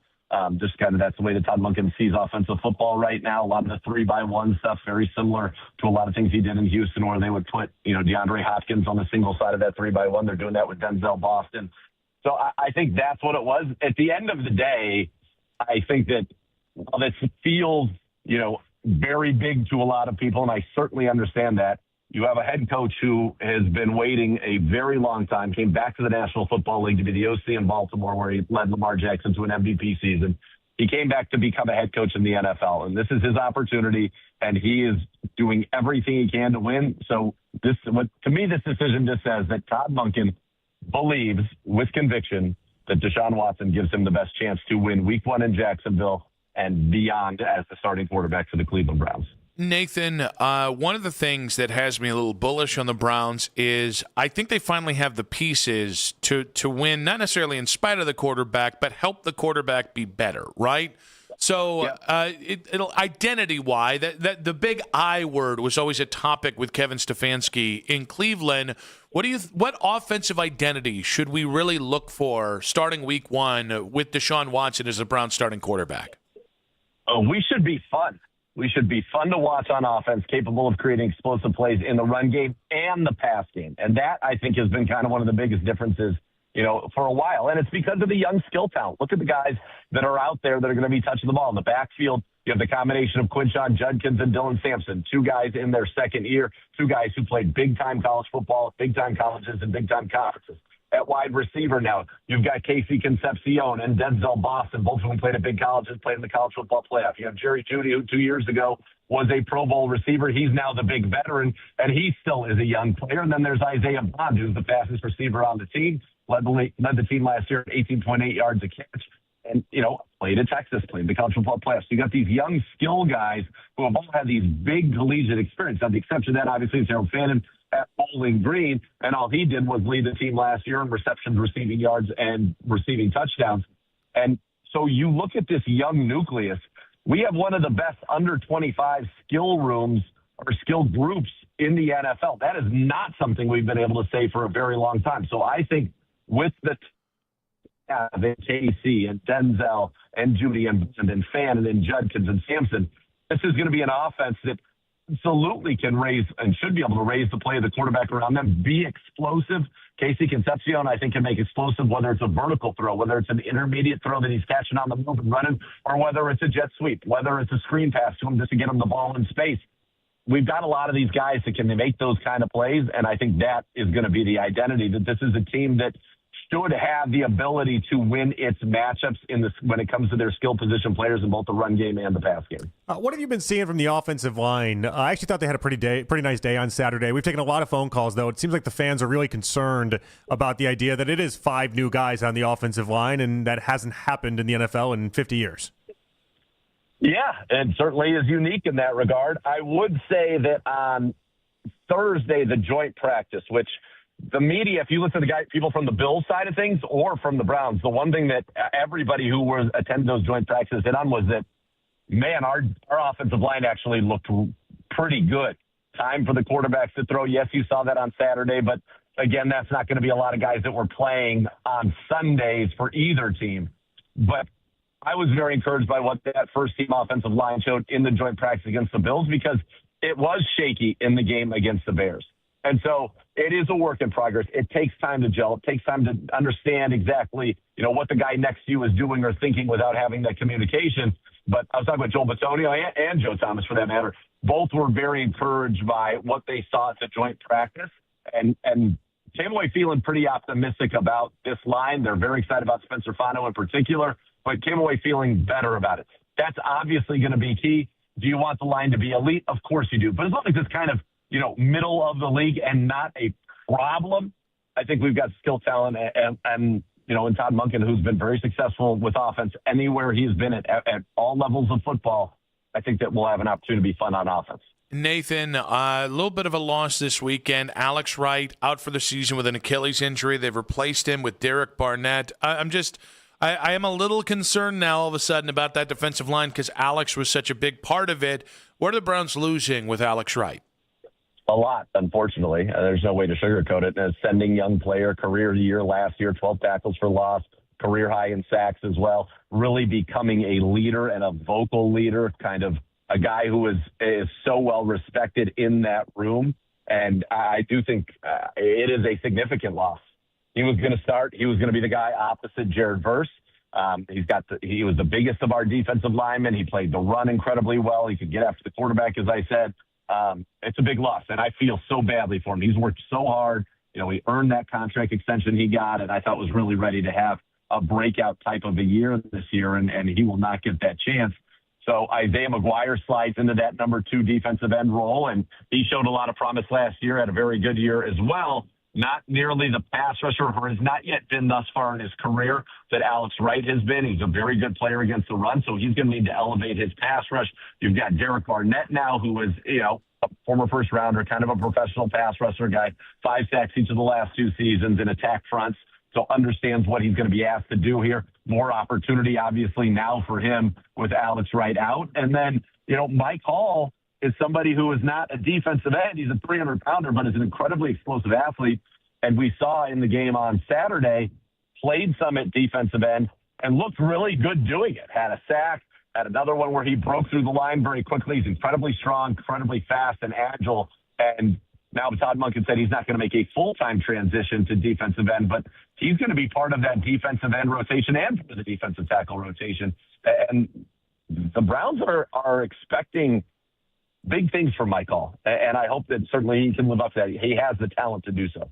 Nathan, if we go back to the quarterbacks for a second, we were just talking last segment to Joe Thomas. You mentioned him on the broadcast. He was raving about operationally how good Shedeur Sanders looked in that first half. What was your takeaway? That maybe is an encouraging sign for a quarterback that has just been told today that he's going to be the backup to start the year.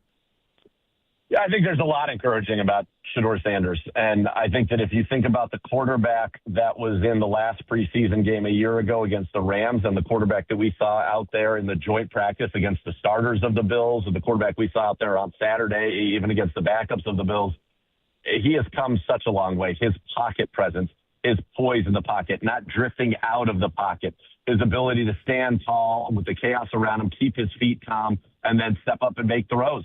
Everybody talks about the touchdown to Flory and good recognition of the busted coverage. Got a great pocket from his line, but the third and long throw that he made to Luke Flory was a great ball, waiting for that over to kind of clear the zone, fitting it in. Ahead of DeMar Hamlin there was an excellent throw. He got hosed, I thought, on the scramble. He gets hit in the head, no flag there. They got Paul Zach Zinner for holding when he was kind of already by him, but showed his athleticism. Guy averaged 8 yards to carry last year when he ran the football for the Browns. He's just come a long, long way. It's been really fun to see his development and the result of the hard work that he has put in. There's no question in my mind that he can be, a winning starting quarterback for the Cleveland Browns when that opportunity arises. And if history is any indication with our quarterback situation, he's going to get a shot, I would imagine, at some point this year. And if he does get that shot, I think he's gonna come out and he's gonna play well. We know he can hit those explosives. He has gotten so much better with his operation, so much better with his cadence as well. And that was, you saw the free play that he got, or the false start that he got another free play, had one on Thursday. So was able to get the Bills to jump off sides multiple times with his cadence. So a lot of those things that he didn't really have to do at all in college, he's gotten a lot better for. And I think that's very encouraging for Browns fans. I think it's very encouraging for Browns fans, and it's encouraging for Shedeur. Nathan, quick turnaround this week. Thursday Night Football, Patriots in town this Thursday. What are we watching for on Thursday? I'm excited to see Taylon Green. Taylon Green last year led the SECs in plays of 20 or more yards, including passes, runs. He is an explosive athlete, 6'6", runs a 4.3 40, 50-plus inch vertical, can throw the ball 80 yards, has an absolute hose. I'm just excited to see him play. Hasn't gotten a ton of reps, but I'll tell you what, in the joint practice, he gets a couple of reps and throws a beautiful ball on the touchdown side of the wall, and then keeps one and runs it in the red zone. So I think he's just going to be a playmaker. I think it's going to be fun to watch. I can't wait to see Taylon Green. Nathan, great stuff with you, buddy. Appreciate you. We'll catch up with you next week. And, of course, then we're on to the regular season in just a couple weeks' time. Absolutely. And we can talk about things that matter and hopefully some Browns wins. But thank you guys for having me on. Browns analyst there, Nathan Zagura, gentleman and a scholar on the Wise Heart Right, We Make It Right Call Kyle Wright hotline. We'll react to what he had to say and talk about how much experience matters for the Cleveland Browns at the quarterback spot in 5 minutes on 92.3 The Fan. Hey, it's Nick Wilson. Can you believe we're already talking about the end of summer? School starting up, football is back, and before you know it, the holidays will be here. But you're not going to be able to celebrate if you've got old and drafty windows, right? Because they are hijacking your energy bills, sending them through the roof. They are making sure your comfort isn't where it should be inside your home. When it's the summer, the heat gets in your home. When it's in the winter, well, that cool gets in your home, and none of that's acceptable. So fortunately for you and I, Universal Windows Direct has an offer that's hard to beat. Right now, when you buy 4 windows,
over 50 years with a 4.9-star Google review rating. Whether it's for home or business, call today to get a free estimate for your plumbing and electrical needs or visit TriCountyElectricService.com. The final word on last week's game. And get ready for the week ahead in Berea. The Cleveland Browns preview show, Monday night at 7. This is the radio home of the Cleveland Browns. Touchdown! 92.3 The Fan. Football talk coverage on The Fan, presented by Xfinity. Score the most reliable Wi-Fi. One price, 5 years guaranteed. Xfinity, imagine that. He just has more experience, right? Not that that's always fair, but he's got a lot more experience. I think that he was familiar or more familiar with a lot of the concepts and a lot of the things that Todd Monken is going to ask him to do in this offense. A lot of it is honestly very similar to what he did in Houston under Bill O'Brien. Deshaun has told me that. Todd Monken has told me that as well. So I think that's what it was. At the end of the day, I think that while this feels, very big to a lot of people, and I certainly understand that. You have a head coach who has been waiting a very long time, came back to the National Football League to be the OC in Baltimore, where he led Lamar Jackson to an MVP season. He came back to become a head coach in the NFL, and this is his opportunity, and he is doing everything he can to win. So to me, this decision just says that Todd Monken believes with conviction that Deshaun Watson gives him the best chance to win Week 1 in Jacksonville and beyond as the starting quarterback for the Cleveland Browns. Browns analyst Nathan Zagura giving us his take on why Deshaun. What did Deshaun do to separate himself? And there's a lot that we can kind of pick apart from that. I think Nathan is 100% correct that Todd Monken believes with conviction in Deshaun Watson. And I don't know why. I think that the two kind of opposite ideas that I'm trying to wrestle with and have been since, I don't know, Todd Monken really started to push this Deshaun Watson nonsense on Cleveland. On one hand, I think Todd Monken is a first-time head coach that wants to win as quick as humanly possible and understands he might not get a second season. He needs to make hay now. And I think Todd is a very smart guy as well. This isn't Freddie Kitchens 2.0. So that's one tent pole. On the opposite side, it is Deshaun Watson has never shown me anything that says that he's anything more than a broken-down player on and off the field. And I don't see how 3 or 4 good practices in camp changes that. And so I understand that they're going to say, well, the context, you're not seeing the context. The context that I saw, Deshaun looked unplayable for most of camp and was better than Shedeur one day. And so it doesn't make sense that a really smart football guy would risk it all for a couple of games of Deshaun Watson, because I don't think anybody should risk it all for Deshaun Watson. This is why when people come at me and they're like, Jonathan, Monken's clearly making this decision. He's a rogue analyst in this. I go to what you just said. How does it make sense for anybody that is independent of Deshaun Watson, no attachment to Deshaun Watson? How do you come to the conclusion that Deshaun Watson's a better football player right now than Shedeur? It seems almost impossible. And if the best thing you can point to is that Monken just loves veterans, okay, all right, that's fine. That's enough of a reason, I guess. Is that really that's the overarching theme? He just loves veterans so much that he'd be willing to risk it all in favor of Deshaun Watson. That's the part that it just doesn't make sense to me. It just feels like every defense of playing Deshaun at all this season feels thin. He's got more experience. He hasn't been a good football player. You can't tout what the man has done on the football field while also saying, but we're ignoring what happened the last 5 years. That's nonsensical. Nick, legitimately, the best argument people have for why he should start Week 1 is that he's easier to bench than Shedeur? Yes. When that's the best argument you've already lost the conversation. Well, they're starting the season on the road, and it's easier for the veteran on the road, unless he sucks. I continue to come back to and they're trying to justify it, they being the Browns, and I get that they have to justify it. They can't just say at $235 million, or they can't just say, well, Todd Monken understands that if he can get one good season out of Deshaun Watson, it might set him up for a 10-year coaching job in the NFL. All right? Or that maybe part of his coaching ego is being brought out at the idea of returning Deshaun Watson to respectability. Whatever it is, it's all paper thin, and it's all easily parried away, except so many stinking people, and I'm going to put this on the national crowd, have just lined up to normalize this idea. And listen, the Browns are really good at this. From a PR perspective, The Browns are really good in making something illogical sound normal because they do it in a way that removes emotion. It's not an emotional decision, it's an objective decision. And they put it up with a lot of really nice words like data points and you got the greater context. But the point is, there is no defense of putting Deshaun out there. And honestly, if you're going to say experience, you're just telling me that you're lying to me. I think it's really, and Nathan went to it right there. I think it's really the best thing that Monken's going to try to be able to sell to people, and I think it's just hogwash.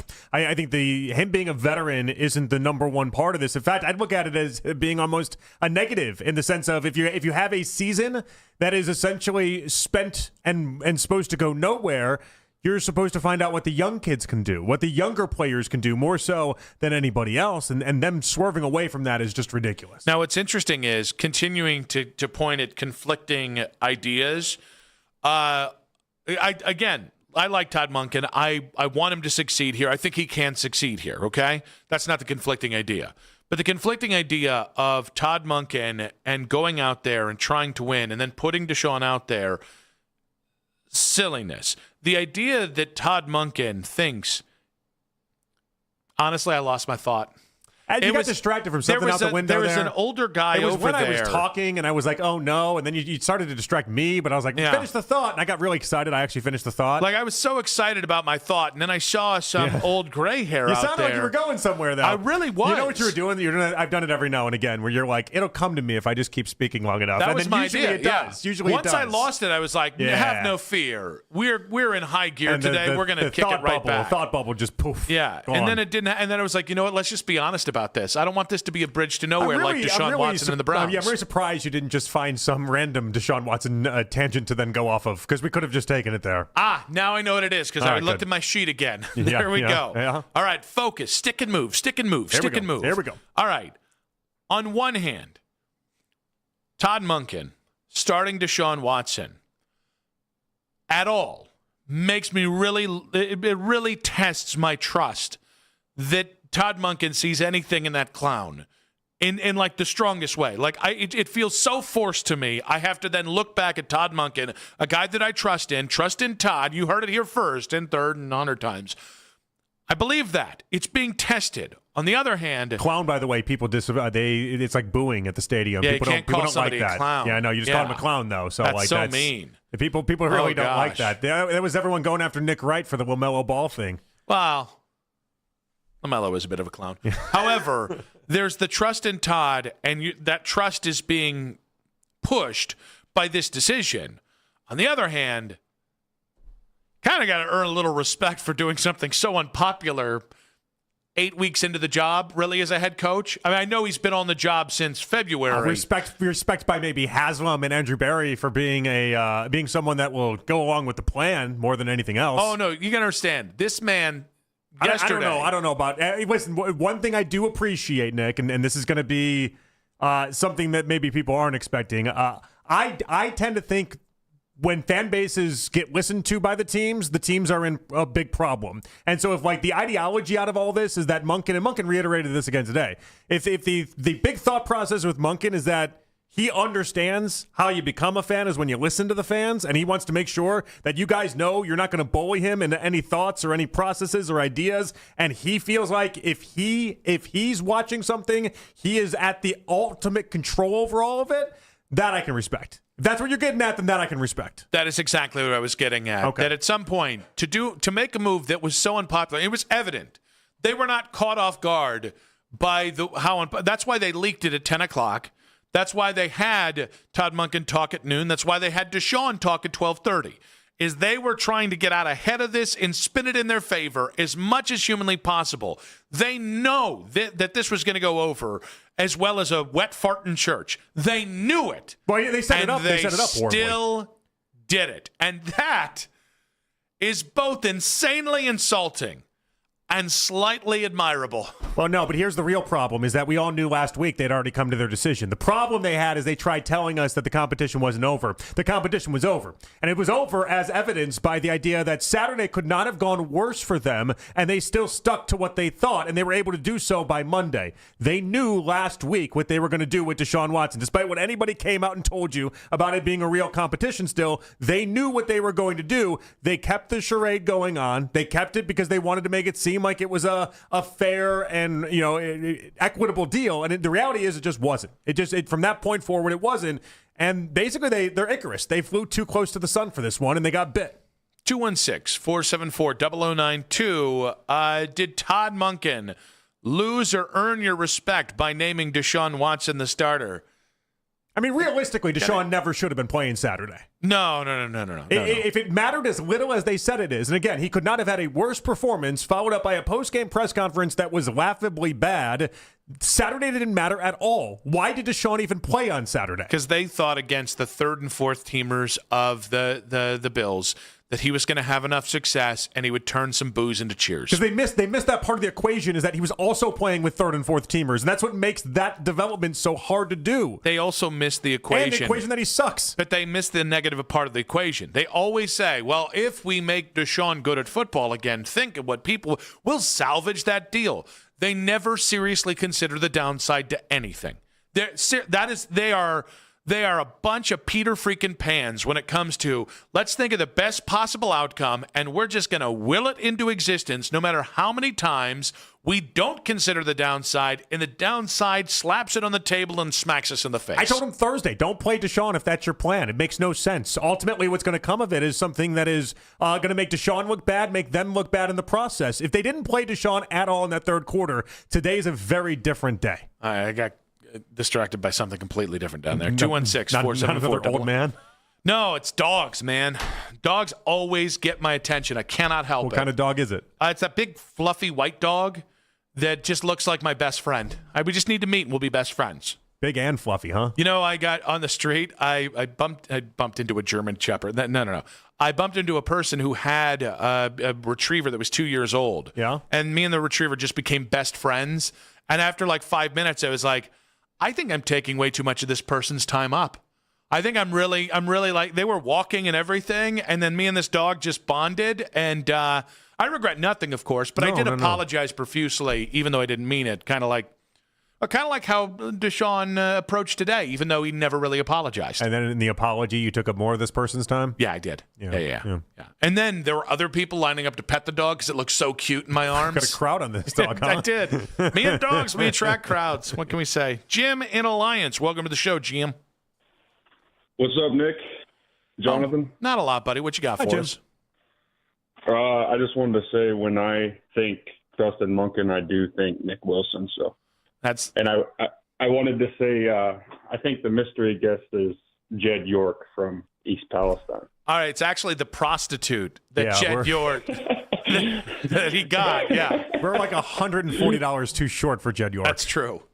Right.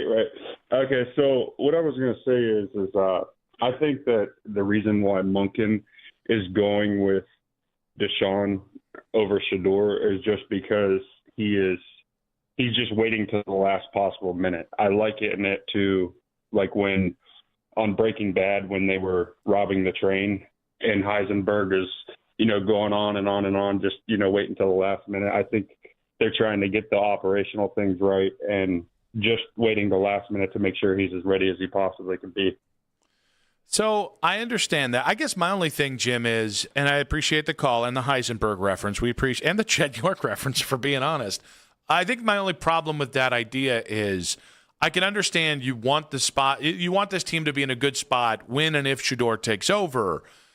One, for him to be the best version of himself, he needs every rep that he can get. And two, if he walks into a 2-4 team or a 1-5 team, even if everything else is pointing up, you're still working him out of a deficit. Was the line in that? It was like there's two different type of heists with train robberies. It's those that get away with it and those that leave witnesses. Mm-hmm. I feel like that could also apply to this scenario as well. It's a good callback for Breaking Bad. I didn't remember. Even when he said the train, I was like, what train is that?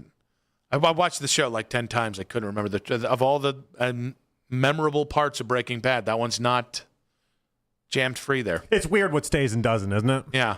I think that's called just overall comprehension problems for me. But hey, we're having fun. 216-474-0092.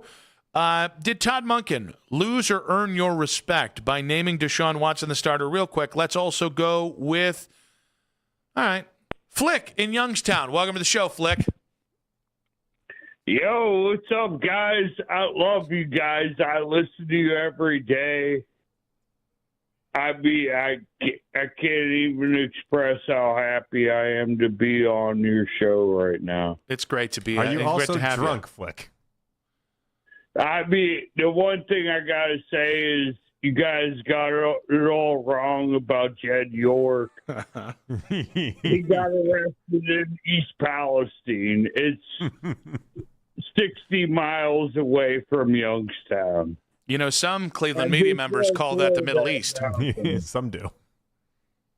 All right, Flick. All right. We appreciate you. Dynamite dropping. I would like to apologize to Youngstown for mixing it in with East Palestine. And, the prostitute. Actually, it does sound much worse when you say the East Palestine prostitutes as opposed to the Youngstown. Youngstown, you might have some mob toots there. You might have some Gomars there. East Palestine. Heard about the Gomars? Yes. You might have something out there. Yeah. East Palestine? Okay. What are we talking about in the quality of toots? He traveled to pay his $140. That is true. He went on the road for that thing. What a decision. When we come back, more from you guys. And again, 216-474-0092. Did Todd Monken lose or earn your respect by naming Deshaun the starting quarterback? Someone is saying Todd Monken is lying. I'll tell you who it is in 5 minutes on 92.3 The Fan. Kevin.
Tune in to hear from the Browns head coach himself. Ultimately, our job is to put the best product on the field and the best players on the field that we feel like give us the best chance to move the football, score points, and win games, irrespective of outside noise. The Todd Monken Coaches Show, Tuesday night at 7. 92.3 The Fan.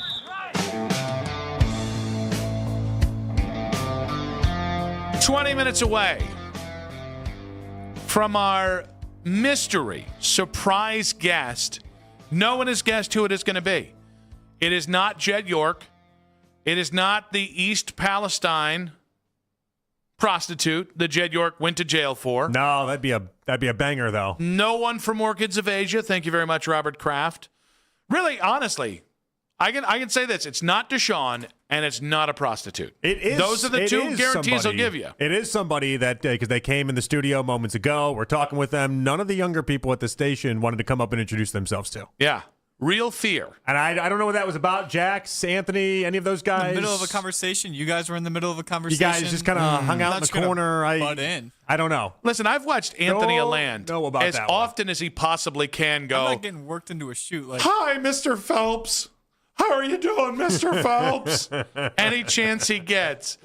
Yeah, I can't understand what you're saying, Anthony. That's how he's yelling through. That's how a wall works, friend. Yeah. But you can guess, and now it should also be noted that this very special guest, mystery guest, as many have called them, will be a weekly here on this very show. All throughout football season. Yeah, going to be a lot of fun. Can't wait to get that going, and you'll find out in 15 minutes who that is. All right, guys, it's J.W. Johnson. It is not J.W. I Johnson. am so embarrassed. Now, J-Dub and I, we met up at the card show. He just loves your impressions of his father-in-law. He does. He actually. I hear he loves it. If there's anyone that's going to love me mocking somebody, it might be J-Dub. I hear he's great at that. Yeah. Now, all that being said, it's not J-Dub.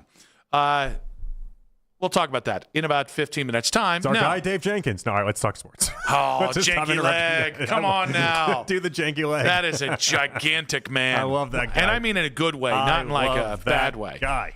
We're big Jenks guys here. Naturally. Yeah.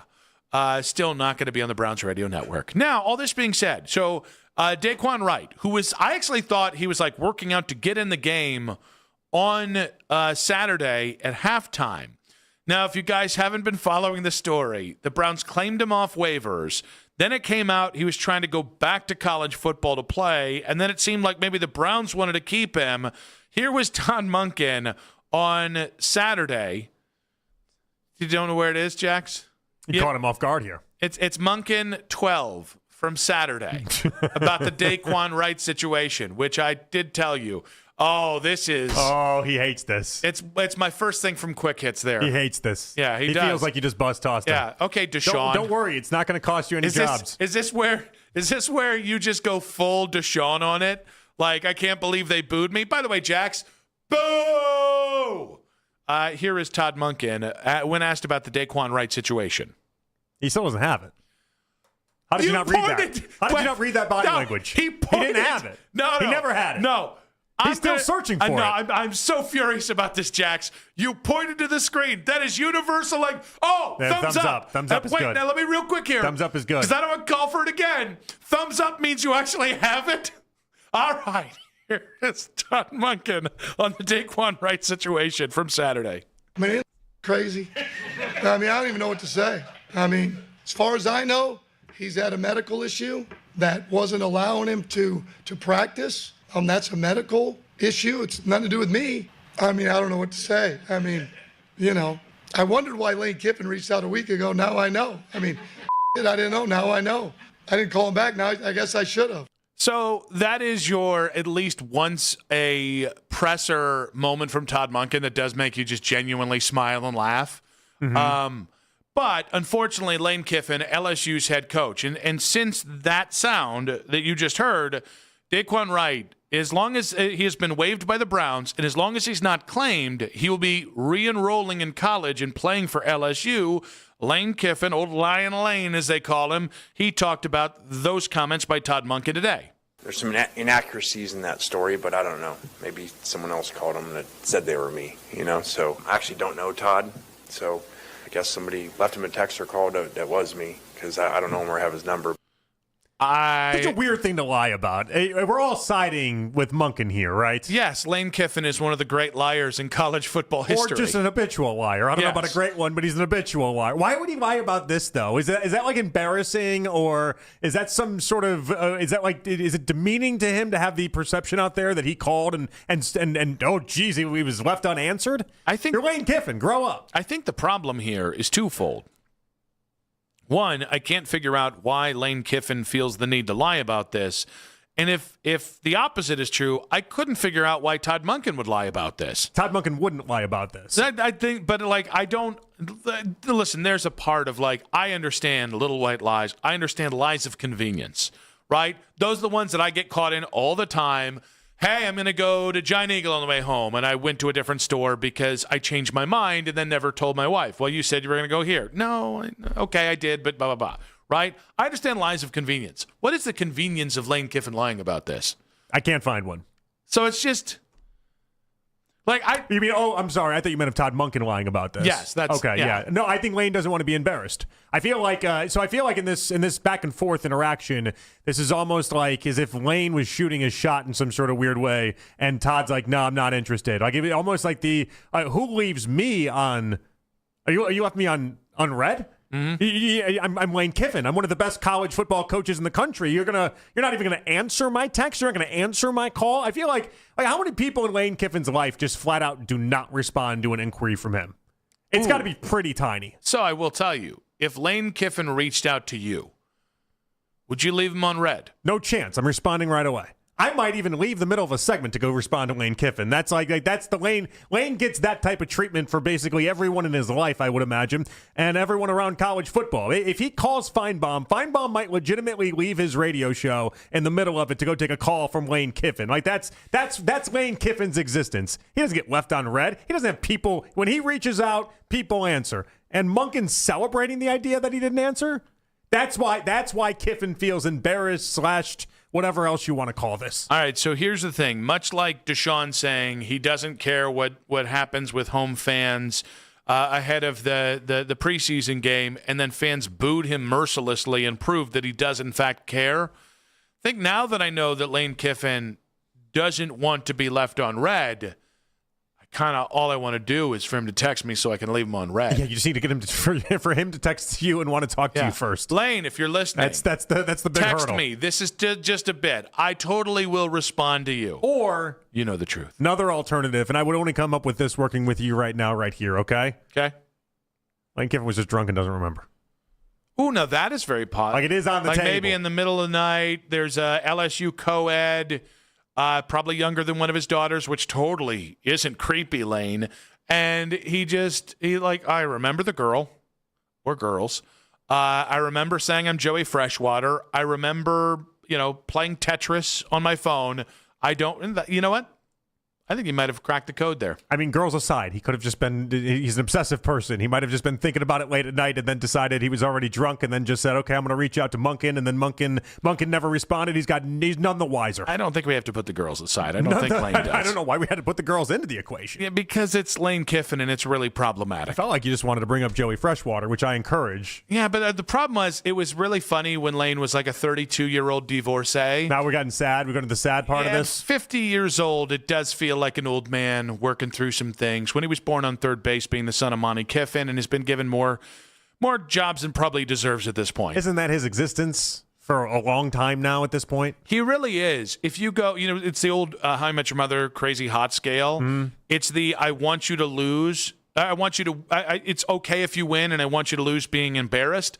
I really don't know where I stand on that entire scale with Lane Kiffin on any given day. Some days I like when he trolls other people. Other days I just want to hit him with a bar of soap, just right in the face. He did also imply that somebody reaches out as him, which is another interesting development to this. Is it his son? Is it I don't Knox? know. Does you think Lane Kiffin just has a lot of people operating as Lane Kiffin? Is it Wheat Wicks, the guy that's also balling his daughters? Weeks? That too. Him too. I mean, I'd be fairly confident that he doesn't run any of his social media accounts. So that's somebody else doing that. I would imagine he's got an assistant or 12 to take care of any text messages that come through, any emails that he doesn't want to respond to. And he paying for morning after pills? Are you really talking to Lane Kiffin when you do any correspondence with Lane Kiffin as is anyway? Honestly, even if Lane Kiffin is on the receiving end of your correspondent, are you really talking to Lane Kiffin? Jackson loved correcting you in that moment, by the way. Yeah, Whitweeks? He loved that. Whitweeks? That was a great redemption story for a guy that's fumbled half of this segment. Is it Wheakwits? That was awesome for Jax. He's going to think about that one later tonight. I love that for you. Yeah, how's he going to think about that one I love later that. tonight? Same way Hey, Wayne Kiffin does. You know what I'm talking about. 216-474-0092. The time has come. In 5 minutes' time, we will unveil our special mystery guest. I promise you, you will not see this one coming. See you on the other side. This is an Odyssey.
back of the White Sox for the top spot. A very special guest joins Nick and JP next. Headline Sports News every 20 minutes. Ready on 92.3 The Fan from the University Hospital Sports Desk. I'm Matt Corrali. Get to the 92.3 The Fan YouTube channel to see daily Browns breakdowns with Darryl Ryder and Coach Lance Reisland. It's the 6 o'clock hour on Afternoon Drive. 1 hour to go. Nick Wilson, Jonathan Peterlin with you. We do have In Case You Missed It coming up in just about 40 minutes time. But our next guest is our surprise mystery guest. And not just JP and I have wanted to get this guy on the air again here on 92.3 The Fan for as long as he has been gone from. But I know Keith wants, we've all wanted this moment back because he's been such a huge part of not just the station, but of my career, being a mentor of mine well before I went to Charlotte, JP's career, and overall just being a hell of a guy. It is the return for the first time in about 4.5 years, Adam the Bull. Hey, that was too nice, guys. You're making me blush here. Oh, no, you're a D. Yeah, see, that's what we do. Be mean now. Oh, so it's great to be back, and I want to say, Keith and I, and you guys had told Keith you wanted to have me on, and I was texting you guys all the time when I was listening and busting your chops about this or that for probably about as long as you've been on.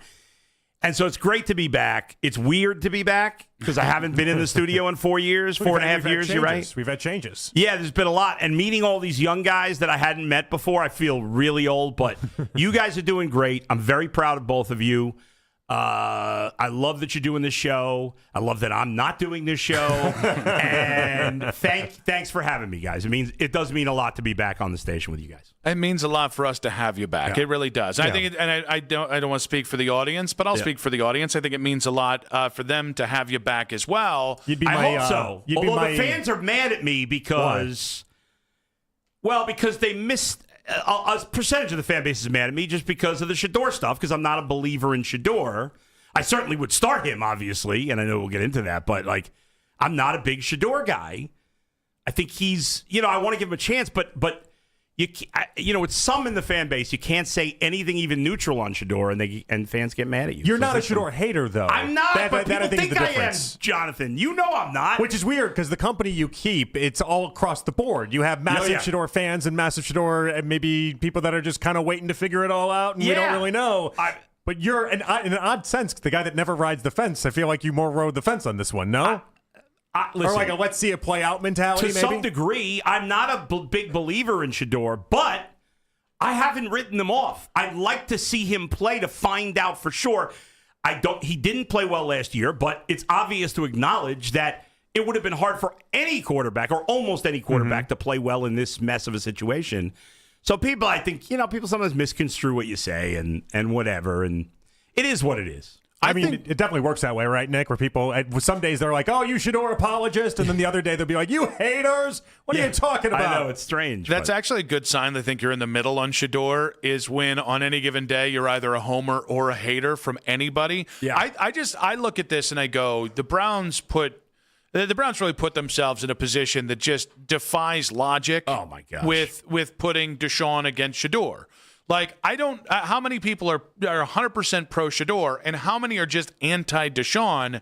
It doesn't matter because that's about 80% of people regardless. Yeah. I just can't. I know that some people think this is a conspiracy theory or that Jimmy Haslam is, I don't know. I haven't been able to listen to you guys today. Obviously, I've listened to you a lot, but not today.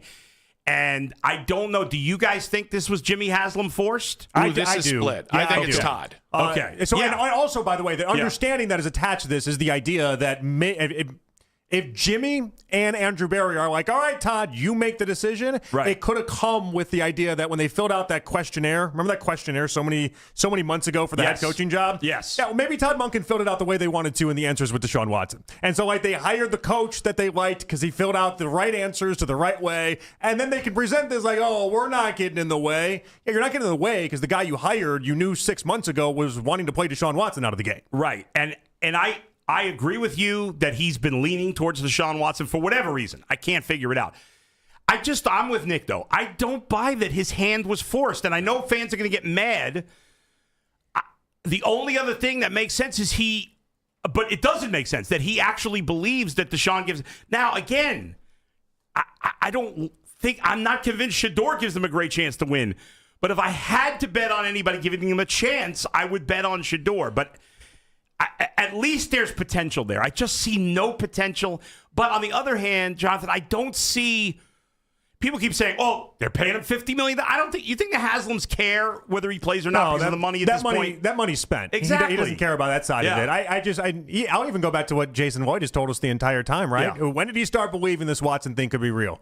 The owners meeting. At the owners meeting. At the owners meeting. Yes. And it's like, well, all right. It's pretty early on to know that you already want to play the guy. I hear you. I still can't believe after what he said Saturday that 2 days later they named him the starter. That's the most stunning thing. So to me. here's the thing. Yeah. We probably should realize that they can do this because they have shown just absolute endless gall to just be able to do whatever the hell they wanted to in the first place. So I'm with you. Yeah. That I was like, no way they can do this. The Shador's got in the bag. We're fine. And then today, as I was thinking about it, I'm like, we should have seen this one coming. They really have no regard for what anyone thinks about this, and they're so set in the fact that their process, their decision making is sound and flawless that they not only could they possibly never make the wrong decision, but that their decisions will always work out despite mountains of evidence to the contrary. Yeah, and no evidence to back up that it'll work out. It is stunning, but you're right. I shouldn't, at this point, all these years in, for all of us, we shouldn't be surprised by anything the Browns do. You can't be. If anything, if you guide your compass towards the idea that they're going to do something that makes the fan base the most angry, you're going to be right 90% of the time. Yes. And by the way, speaking of which, all the fans that are saying, I'm not going to watch, you're all going to watch. You're all going to, maybe Every 1%, maybe 1%, maybe. There is no more diehard fan base than this one. And I'm not saying that to kiss you know what. That's just the way it is. Yeah. The fans of this team, I'm not just saying because it's way more than the Cavs and it's way more than the Guardians, as you guys know, but the fans will never quit this team. And how can you? It's your heart. It's your love. So when people say to me, I'm going to just start rooting for this team, no, you're not. Yeah. Maybe you'd like to in theory, but you're not going to. I think that's the frustrating thing is I am backed into a corner because I'll never say that. So basically, you can spit in my face as many times as you want, I'm just going to say, so about those PSLs, right? That is like the frustrating thing is it's like my counter is, I'm going to watch them just in spite of you. Like exactly. This is not you're going still to a enriching movie. yourselves. You're still doing quite fine for yourselves. This is not going to a movie where you're like, the movie stinks. I'm going to walk out. No, you're going to watch. You love the Browns. There's nothing that can be done. Yeah, I keep seeing that restaurant analogy that just falls flat. It's it doesn't work. 20 years, same restaurant. At some point, you're going to get agitated and say, I'm not eating here anymore. No, you're always going to eat there. Yes. That's your restaurant. That's what you grew up on. That's right. That's really any restaurant for me. Is that right? Yeah. None of them are on the list of a block? What? Oh, all right. So I have boasted many times. I get very defensive when people say, you know what? You go to Taco Bell, you have a rumbly-tumbly later that night. Yeah. Good luck enjoying the porcelain gods, right? Never happened to me, by the way. Never has. Not once. Yeah. Till Friday night. You threw up from Taco Bell? I did not throw up, but I did something else. And let me tell you, about 3 o'clock in the morning, I had some Baja Blast, loved every second of it. I had a chicken quesadilla, loved every second of it. I did not love at 3 in the morning when I got up and had to run to the restroom. Yeah. And the whole time I was like, the mystique is over. What time did you eat it? I ate it about 9:30 at night. Yeah, I'm blaming other foods on this, by the way. If you got like a 25-year track record of Taco Bell not letting you down, I didn't eat any other food. I don't think it just randomly decided at 40 years old Taco Bell was going to attack you. I would disagree with that. Now, you're 40? Yeah, I'm a man. I'm 40. Yeah, that's right. It is possible. There are foods now. Well, there's some foods now that I can't eat because of my surgery, but there were foods even before surgery that as I got older, I couldn't eat. Like if I eat, I love Genoa salami. Oh, yeah. It's one of my favorite foods. Let's talk about it. But put on a little smooth jazz behind him there. Salami. Down's looking at his phone. This is the you and Joe Thomas situation all over again. How is the Italian guy not listening to a conversation about Genoa salami? Yeah, where are you? I'm right here. Yeah. I heard salami. I was listening. What do you want me to do? Jump out of my seat? Oh, I'm not. I'm listening. But if it was gabagool, you would. If I eat more than Capicola, you mean? Capicola? I like Capicola. If I eat more than like 2 thin slices of salami, I'm done. Done. I'm a mess. Yeah, but that'd be a repeat performance, though. I need like 6 more trips to Taco Bell before you can say Taco Bell has gone south for you. That didn't happen to me when I was younger, but as I got older, it started to happen. Yeah, but you consistently have that happen. This is one trip. That's true. This is one trip. Right, so you're not buying what he's selling on this. 6 more trips. The only south thing of the border, and then we can come back. I want you to spend an hour on a Friday night in the middle of real stomach pains on the toilet, and then you come back to me and be like, sign up for that 6 more times, and then let's talk. I think that's what we should. Yes, once was enough, Before sir. I can definitively tell you, got to Taco Bell. But I think Jonathan's right. You have to do more test runs. So sample size. Yeah, that's right. Yeah, you have Who's the analytics guys now? You have to eat that same meal at the same time, going forward at least a couple more times. This way we know. Right? I just don't know. That was pretty awful, guys. That was this is what Moneyball was missing. Bottom 5 moments in life experiencing that. Because again, it broke my trust in a certain restaurant. Now, here's the question: what was your wife's take on? Like, was she sympathetic? Was she annoyed at you for getting Taco Bell? Like, what was her reaction to the situation? Well, so interestingly enough, so we went to my kiddos game at Cleveland Heights, but we drove separately because she had to come up, and then anyways. Yeah. So we drove separately home. And I got home, and I noticed she got Taco Bell. Oh. And we had a complaint off the next morning because I was like sick as a dog. Yeah. Thought I was going to go here, went the other way. And she was like, yeah, my quesadilla was cold. And I was like, all right.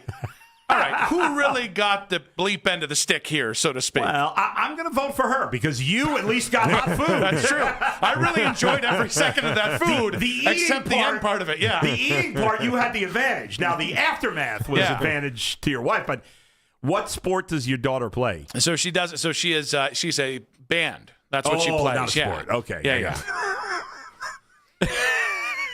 Just so unintentionally insulting. No. Oh, not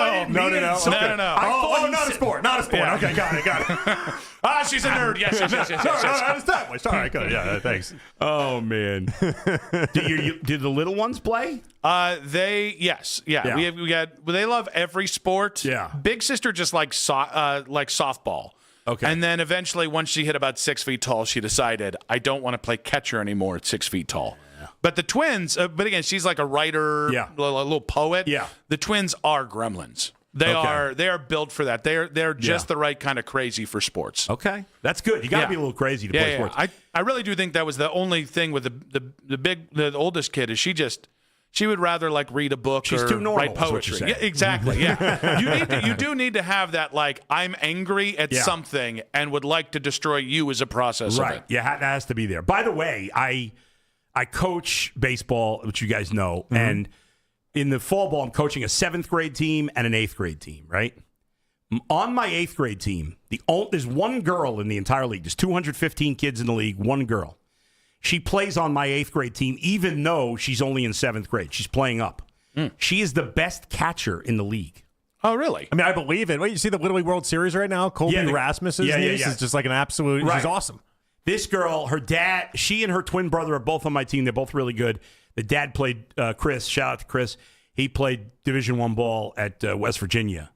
But she has a cannon behind the plate. I'm going to be curious to see where she goes as a ball. She plays softball and baseball during the regular season. But I'll be curious to see because, like, she's really good. Yeah, we talk about you have to be a little insane. Anyone who plays catcher, I think is naturally 15% more insane than the rest. Yeah, it's like safety in football. Like there has to be a screw loose there in the best possible way. Yeah, I mean those catchers, even at the youth levels, take a beating. Just kick the crap out of you. I do want your Guardians thoughts, but I feel like you didn't get it all off your chest about Deshaun in the press conference. I'm just so frustrated.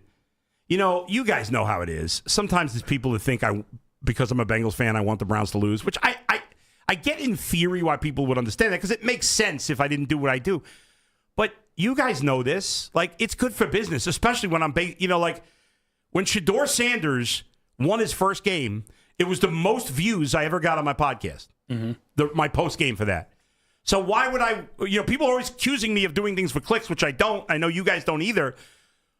But if you believe I do things for clicks, then why would you think I would want the Browns to stink? That doesn't benefit me in any way. Yeah, it's really interesting how people think we do our best in any way when the team is crap. When it's like, no, go back and look at some of the numbers from the Baker years when or even 2023. Yeah. those were the steak days. Yeah, more people calling in and being like, man, I really don't want to watch Browns football this year. Why do you think that would equate to being anything good for us? It's crazy, but anyway, but it's just so disappointing.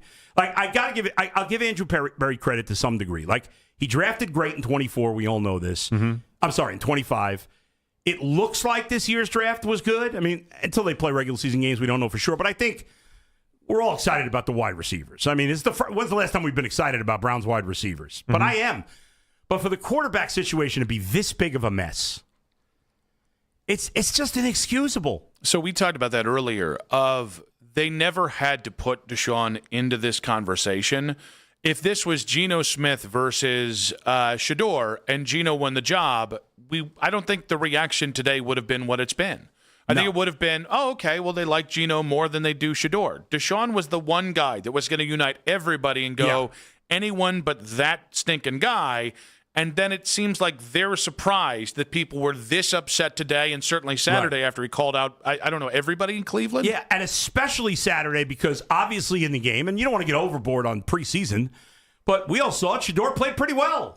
Right? And Deshaun was hideous. Yeah, but if he never said anything in the press conference afterwards, it wouldn't have been as bad. Wouldn't have mattered. But it would have been a bad game, and it was what it was. I think it mattered. To me, it mattered a little bit. But the comments just pushed it way over the top. The comments ignited everything. That was every biggest problem. Bit of it. It would have been acceptable that he played that poorly against third stringers. No, we would have talked about that. But the idea that he went to the post game, yelled at the fans, yelled at everybody, had a lack of awareness on everything that he talked about. Yeah, but that was a problem. That's what ignited everything. And I know. You shouldn't boo a guy when he's hurt, even if you don't like the guy. We all get that. But was it really that many people doing it? Also, it's booing. Yeah, like the people in Cleveland have thrown bottles at people, and people in Philly have thrown batteries at people. It's like we obviously, you and I, all three of us have talked about people saying things from the crowd that are pretty unforgivable. Yeah. Booing is not unforgivable. It's not that big a deal. And another thing, as much as we all loathe him, if he had played great, even the fans that disliked him when they first made the trade, 95% of fans would have come around. Even with all the off-the-field stuff, if he had played great football. Even if he had played good football. But he's been horrendous. Mm-hmm. I mean, I don't have to tell you guys. Well, that's what they're still holding out for, I think. And they're dumb to hold out for that, but that's what they're holding out for, is the idea that he'll still end up playing good football and he can rewrite all this. And Todd Monken, he puts himself behind the 8 ball here. Yeah. Needlessly. Only way he wins is if Deshaun looks great, which looks like such a minuscule opportunity and chance of happening. Any other way you draw it up, he's going to look like the dumb one out of this. Do you know Deshaun as a Cleveland Brown? I just looked at this today.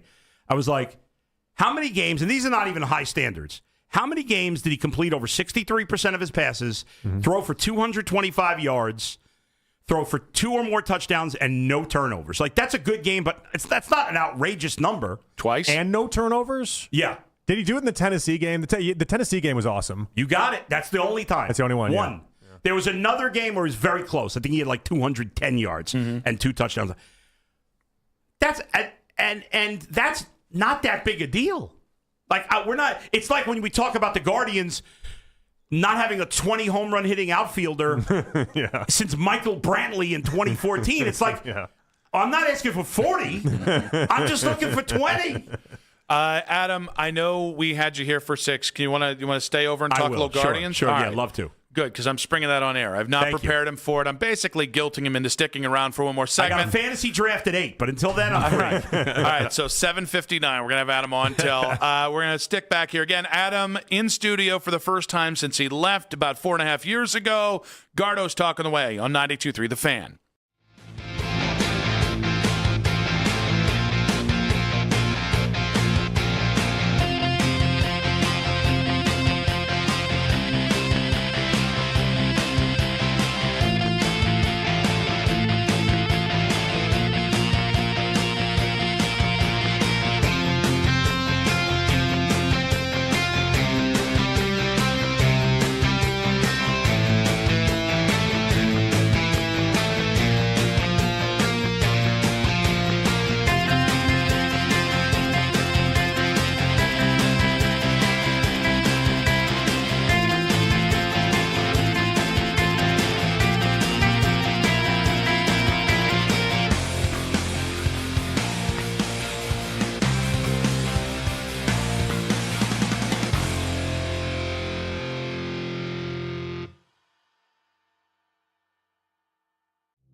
SummitSound.net. Summit Sound, the pros in precision tinting.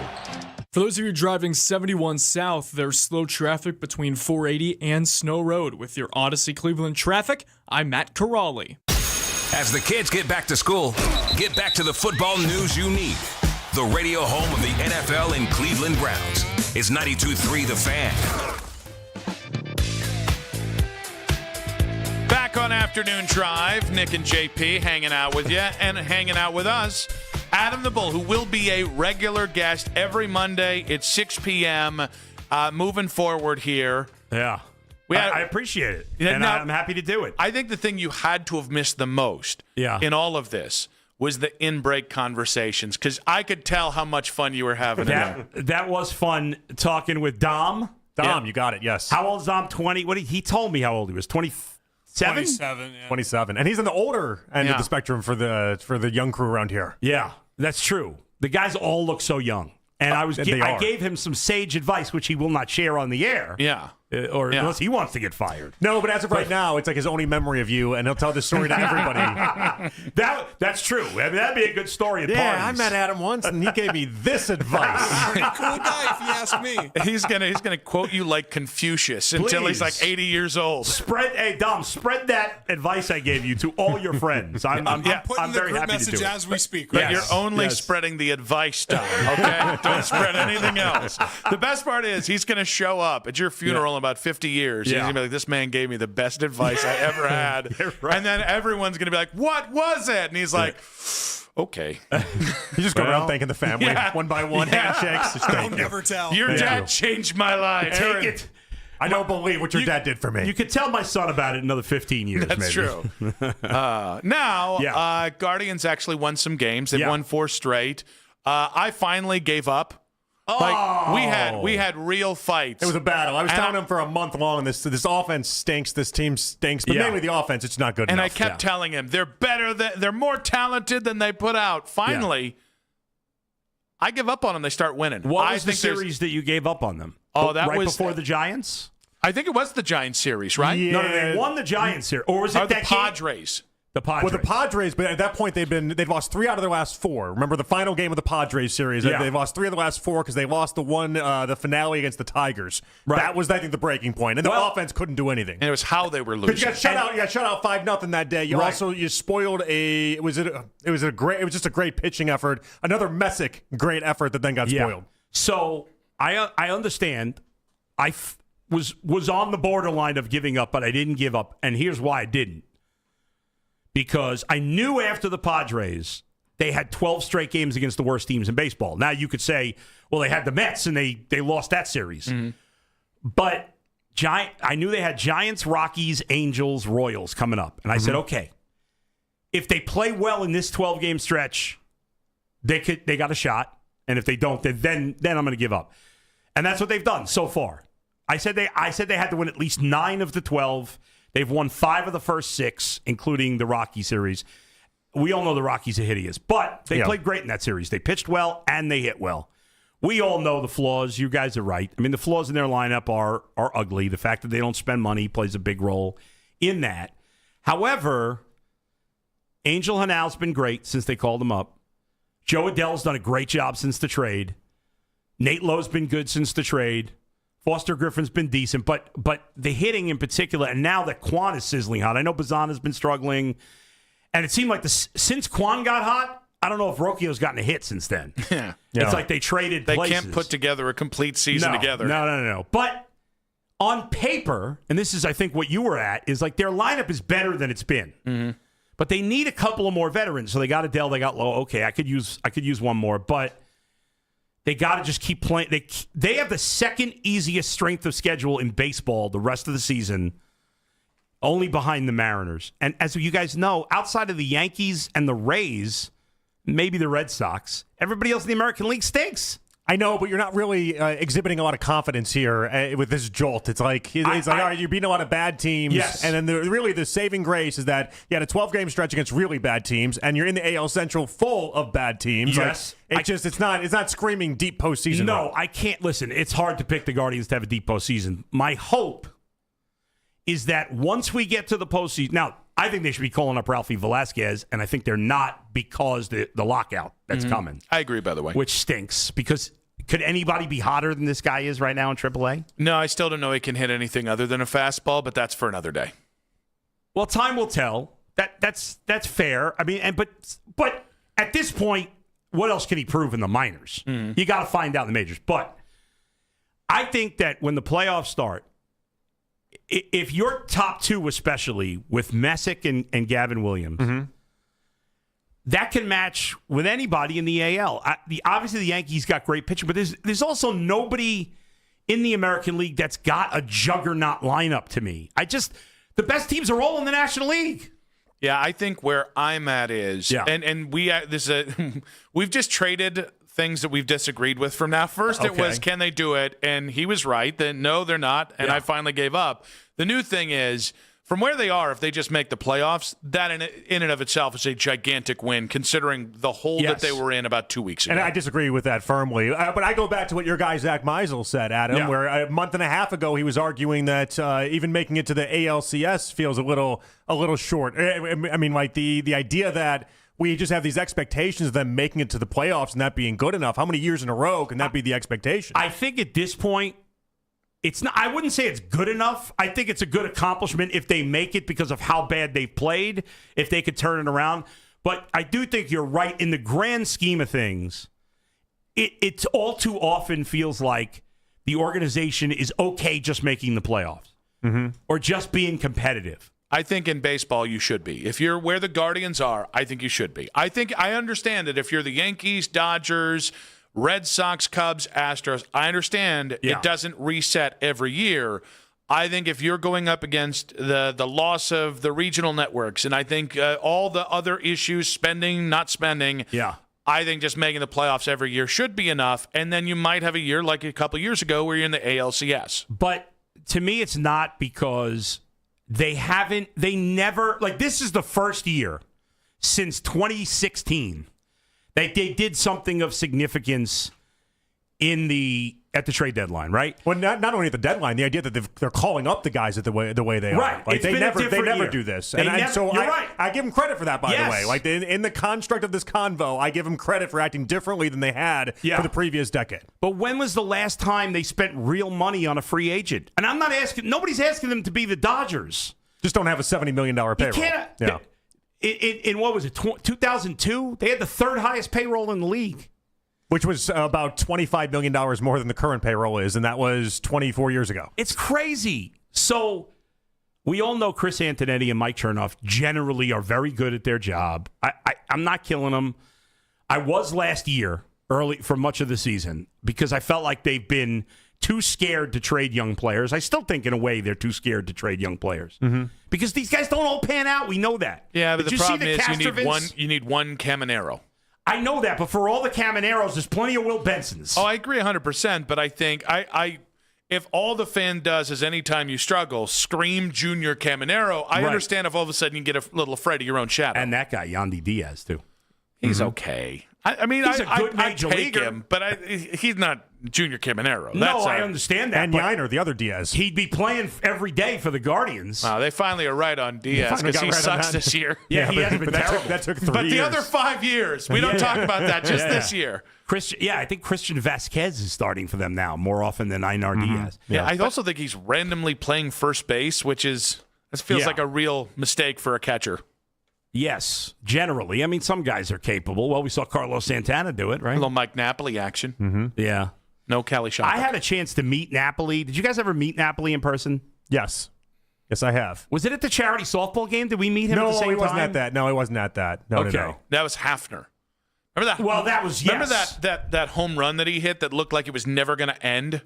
Or no, it was a fly ball, because he did hit a home run, but he hit the one I caught. Yeah, the one that JP's legs went out from under him. Wait, was that the same year I was there? And then came back down. We were all there one year together. Yeah. I think it was 2017. Baerga was there. Right. Hafner was there. Yeah. Len Barker. Golick was there. Yeah. My all too small jersey. Joe Charbonneau. Joe Charbonneau gave me a dip. I hadn't had a dip in like 10 years. Joe Charbonneau gave me a dip. I almost fainted. It was what it was. But when I met, there was one year I was there at the same charity softball game, and I met Mike Napoli, and he couldn't have been nicer. He wasn't playing. He was coming off an injury. I don't know what it was, but he was. But Hafner's awesome too. Yeah, that is a mountain of a man. All right, Out of the Bowl joining us here. He's going to be joining us all. I don't know. I keep saying all season long. He's going to be joining us going forward at 6 p.m. on Mondays. That is prime time, of course, with the Browns playing the day before. Buddy, it is great to have you back. We're so thrilled to have you. And I really ended it weird by saying have you and then kind of putting it all together. Good. Adam, I want to say it feels good to have you here. You feel right on the station. You're a Mount Rushmore of the fan. There's no question about it. You deserve to be here. I really appreciate it. It means a lot to me that you guys wanted to have me on. It means a lot. I wanted to be on. I want to be on with you guys. And forget Ken and Lima. Who needs them? I actually texted them a picture of me standing by the studio. And I just want to say it because I know you got to go to a break. Andy would be getting angry right now if he was still here. But, again, I'm so proud of the success you guys are having. You're killing it in the ratings. The station as a whole is doing great. I want to thank my good friend Keith Britton. He invited me to the anniversary party. Unfortunately, just terrible timing that I'm going to be out of town for 24 hours, and it's that night because the plan I had to do was I made before I knew when the date was. But I appreciate, after the last 4 years that Keith invited me, I would have been very happy to come, and I'm sad I can't make it, but it's good to be, a little bit back in the fold here and see you guys in person because I haven't seen you much lately, and talk to the fans again. Yeah, so hey, it's cool. Listen, and don't worry about the Faniversary. We've subbed in Kevin Kiley. Everything's going to go fine. Where is that guy? Has anybody seen him since the day he left this station? I think his wife. I think that's about all. That's 50-50. And maybe his son, and I would not go on that guy's Instagram. That is a whole to-do. I mean, I don't know if I want to get you in trouble, but is it an upset that Chuck Booms is still alive at this point? How did I know? Okay. Oh, that's on me. I'm going to say this right now. We were so good. We did so good. I led you to Kevin Kiley. The idea that you weren't going to take it a step further, that's on me, dog. By the way, at least I didn't say where I was before I came here, Jonathan. You know where I was. That's true. I didn't say that. That could have been keep that tight-lipped. That's true. It was Hooters. I love you guys. Keep up the good work, and I'll talk to you next week. Appreciate you, buddy. Adam the Bull there in studio when we come back, in case you missed it, on 92.3 The Fan. If you're looking at new trucks this month, you know a Ram truck should be at the top of your list, and I've done the Ram side-by-side with the alleged competition, but recently I put the Ram up against the Ram. That's right, I drive the Ram Legendary 5.7-liter Hemi V8 every single day, and my friends at Ram said, well, you've had the Hemi, why don't you try the Hurricane? And, of course, they got the 420-horsepower Hurricane engine. They've also got the high-output 540-horsepower Hurricane engine, which I test drove for a week. A few things. One, I didn't want to give it back. Legally had to. Would have been a bad look. Jail time doesn't look good on anyone. Two, effortless power. It stands up with the first test drive you take of the 540-horsepower Hurricane engine. You're going to say, Nick, you were right about the effortless power. And three, it is the nicest truck I've ever driven. And while we're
guy's going to be the starting quarterback, and my estimation, he's got about 2 games to show that he can do it. Yeah. If they look terrible in the first 2 games, well, then take what Todd Monken said, best chance to move the football and score some points, and throw that out the window. If that's your best chance, what's that tell you about everybody you have playing quarterback? Baskin and Phelps, weekday mornings starting at 10. We are Sports Radio 92.3 The Fan. Final segment of the show. Want to say a big thanks to our guest, Lance Reisland, Cleveland.com, 92.3 The Fan. He joined us at 4:20, and he is a trust in Todd man. Nathan Zagura, I'm going to assume he's a trust in Todd man. He joined us at 5, Browns analyst, walked us through the Deshaun Watson decision of the day, and then our good buddy Adam the Bull there of the I actually did forget to pimp his podcast, which I should have done, The Bullpen with Adam the Bull. Great stuff with that. And, yeah, that's a lot of fun. Yeah, I think that's the first time you, me, and Bull have been in a room together since before, right around the time I left for Charlotte. Oh, I have no idea. Zero clue. Maybe sometime when I came back to visit everybody, because I definitely popped in a couple times. I don't know, but it's been a minute. Maybe. It's interesting. He was explaining to Dom that to Jake, that he hadn't been here since 2022. And it was just one of those things, like you hadn't think about how much time that actually is. And so it's I don't know, it's great to see him. And, I love him being on the station again. I think this is awesome. Yeah, it was awesome to have him. Again, he'll be on every single Monday at 6 p.m. reacting to the Browns. Very happy to have him back on this station. We gave him a primo Monday. We didn't be like, hey, Wednesday, join us when nothing is really going on relative to Monday and Friday. Then give him primo. JP and I are a little elitist in when we dole out and how we dole out recurring guest spots. To be on a Monday, might as well us being like, here's $1 million. It might like that. We do not waste Monday spots, is what I'm trying to say. Exactly right. And so it's exciting. I think you guys are all going to love it. The way that you just love the last 40 minutes, it's going to be great. Now, that being said, if you guys missed a moment of today's show, the big reveal at 6 o'clock, let's say. Not only can you listen back to the full show on the free Odyssey app with all the chapters and whatnot, you can go ahead and watch back the entire 5-hour show on 92.3 The Fan's YouTube channel. And don't forget to like our videos. We like to be liked around here. And, of course, subscribe to 92.3 The Fan's YouTube channel. It is free, after all. You like free, don't you? And, of course, ring that bell. Except you, Cornlito. Suck it, Cornlito. I felt good. It felt aggressive. Felt really good. Is what it felt like. That's a day of Deshaun. I mean, between the two of us, that wasn't really even about Cornlito. It was Dom's got no idea what's going on. That startled. I jumped. You a little did. bit. Yeah. That was a jump scare. Right at me, right on camera. Thanks for ever listening to the station outside of this place, Dom. Anthony, I'm usually like back there. I can't really hear. Yeah, Anthony Allen also pointed that out, that earlier I was staring down the barrel of this beautiful, beautiful camera here, and I was vinegar strokes right here. People saw into my soul. What you saw? Pretty beautiful. You're welcome. JP sees it every day. I'm so fortunate. The Salt and Vinnies. I'm a blessed human. You see the Salt and Vinnies? I'm a blessed human. And that's what I love about you. Some people are God's favorites, and I consider myself one of them for getting to work with you every day. Thank him and cherish me. Let's get to in case you missed it. All right, we'll start here. The Big Lead came out with their list. 4 NFL teams that should call the Browns about a Shedeur Sanders trade. We'll knock them down one by one, okay? You ready for this? Yep. All right, we're going to start off first team out of the gate, the Los Angeles Rams. Does it make sense for the Rams to trade for one Shedeur Sanders? Not even a little bit. All right, well, hold on. I get a little bit. No, not me. You already got Ty Simpson. It is Matthew Stafford insurance, and the idea that Ty Simpson, if he's just not ready to play this year. But isn't that why you have Stetson Bennett? Yeah, but Stetson Bennett's not good at football. Despite what Todd Monken tries to tell you, people would say Stetson the same Bennett thing about is not good at football. It would be. In many ways, it would have to be Stetson Bennett, Ty Simpson insurance, and the idea that Stetson Bennett cannot play. I disagree. I think it's the dumbest idea ever. This is a big league that did this? Already has, yeah. He already has experience. This is why McIntyre is no longer season. credible. Yeah, maybe not. All right, Tampa Bay Buccaneers is the next team. That's not a terrible idea. One, Baker's not going to be intimidated by Shedeur because all the NFL guys are like, oh, it's intimidating having a personality behind you. And two, Shedeur could be Baker insurance. And three, God, that'd be a swift kick in the stones there. If Baker has a good season, leaves in free agency, and then Shedeur takes over and has more success next year. A Baker-Shedeur combo, I think, would be hysterical in many ways. Baker? No? I know he's better than Jake Browning. That's got to be the point here if you're Tampa Bay, right? Yeah, fair. He's better than Jake Browning. Although, Jake Browning has one real asset in life. Is that smoking hot? I was thinking hot wife. Wifey, yeah. I don't even know if it's wife, though, or not. Just that woman that was around him when he was in Cincinnati. Yeah. Well, if he fumbled that, get the hell out of my league, kid. Yeah, not quarterback one mentality, if you ask me. Yeah. All right. Gotta have that dog in him. Next one, Eagles. Okay. I get it. Yeah. It's all about questionable quarterback depth is the idea there, right? Tanner McKee, Andy Dalton. It's just one of those guys. It's like, do we think Shedeur Sanders is better than those two? And do you have a chance to actually accomplish things? And that's where the Eagles come in play. That actually would be the funniest possible outcome, is Shedeur going to Philadelphia and then the Eagles cutting Tanner McKee, who everybody said this offseason they would rather have in Cleveland than Shedeur. Do you remember that when you and I had to parry that away? Yeah, that was tough. All right, wait, now is that... That's 3 teams. Okay. We have 4 in total. Are you ready for the last one? Final one. All right, Baltimore Ravens. No, and I'm very upset that anyone brought this up, because if Shedeur became the face of the Ravens after Lamar, I would be incensed. How about you? He looks like a Raven. What does that mean? That means like when you see a Ravens player, you could see Shedeur Sanders in that uniform. Now, I can't see Shedeur in every uniform. The Tampa Bay uniform, I think, would be a little funny on Shedeur. I could see him in an Eagles uniform. He looks like a Baltimore Raven. You know who I think should really that's a compliment for me, by the way. I know a lot of people hate the Ravens, but that's a compliment.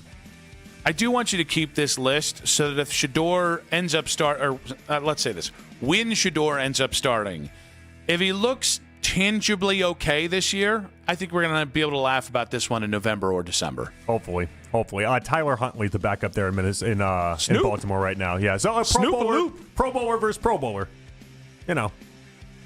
I'm trying to think if there's anyone that would make sense to try and at least make a call about Shedeur. Be funny to see him in Seattle.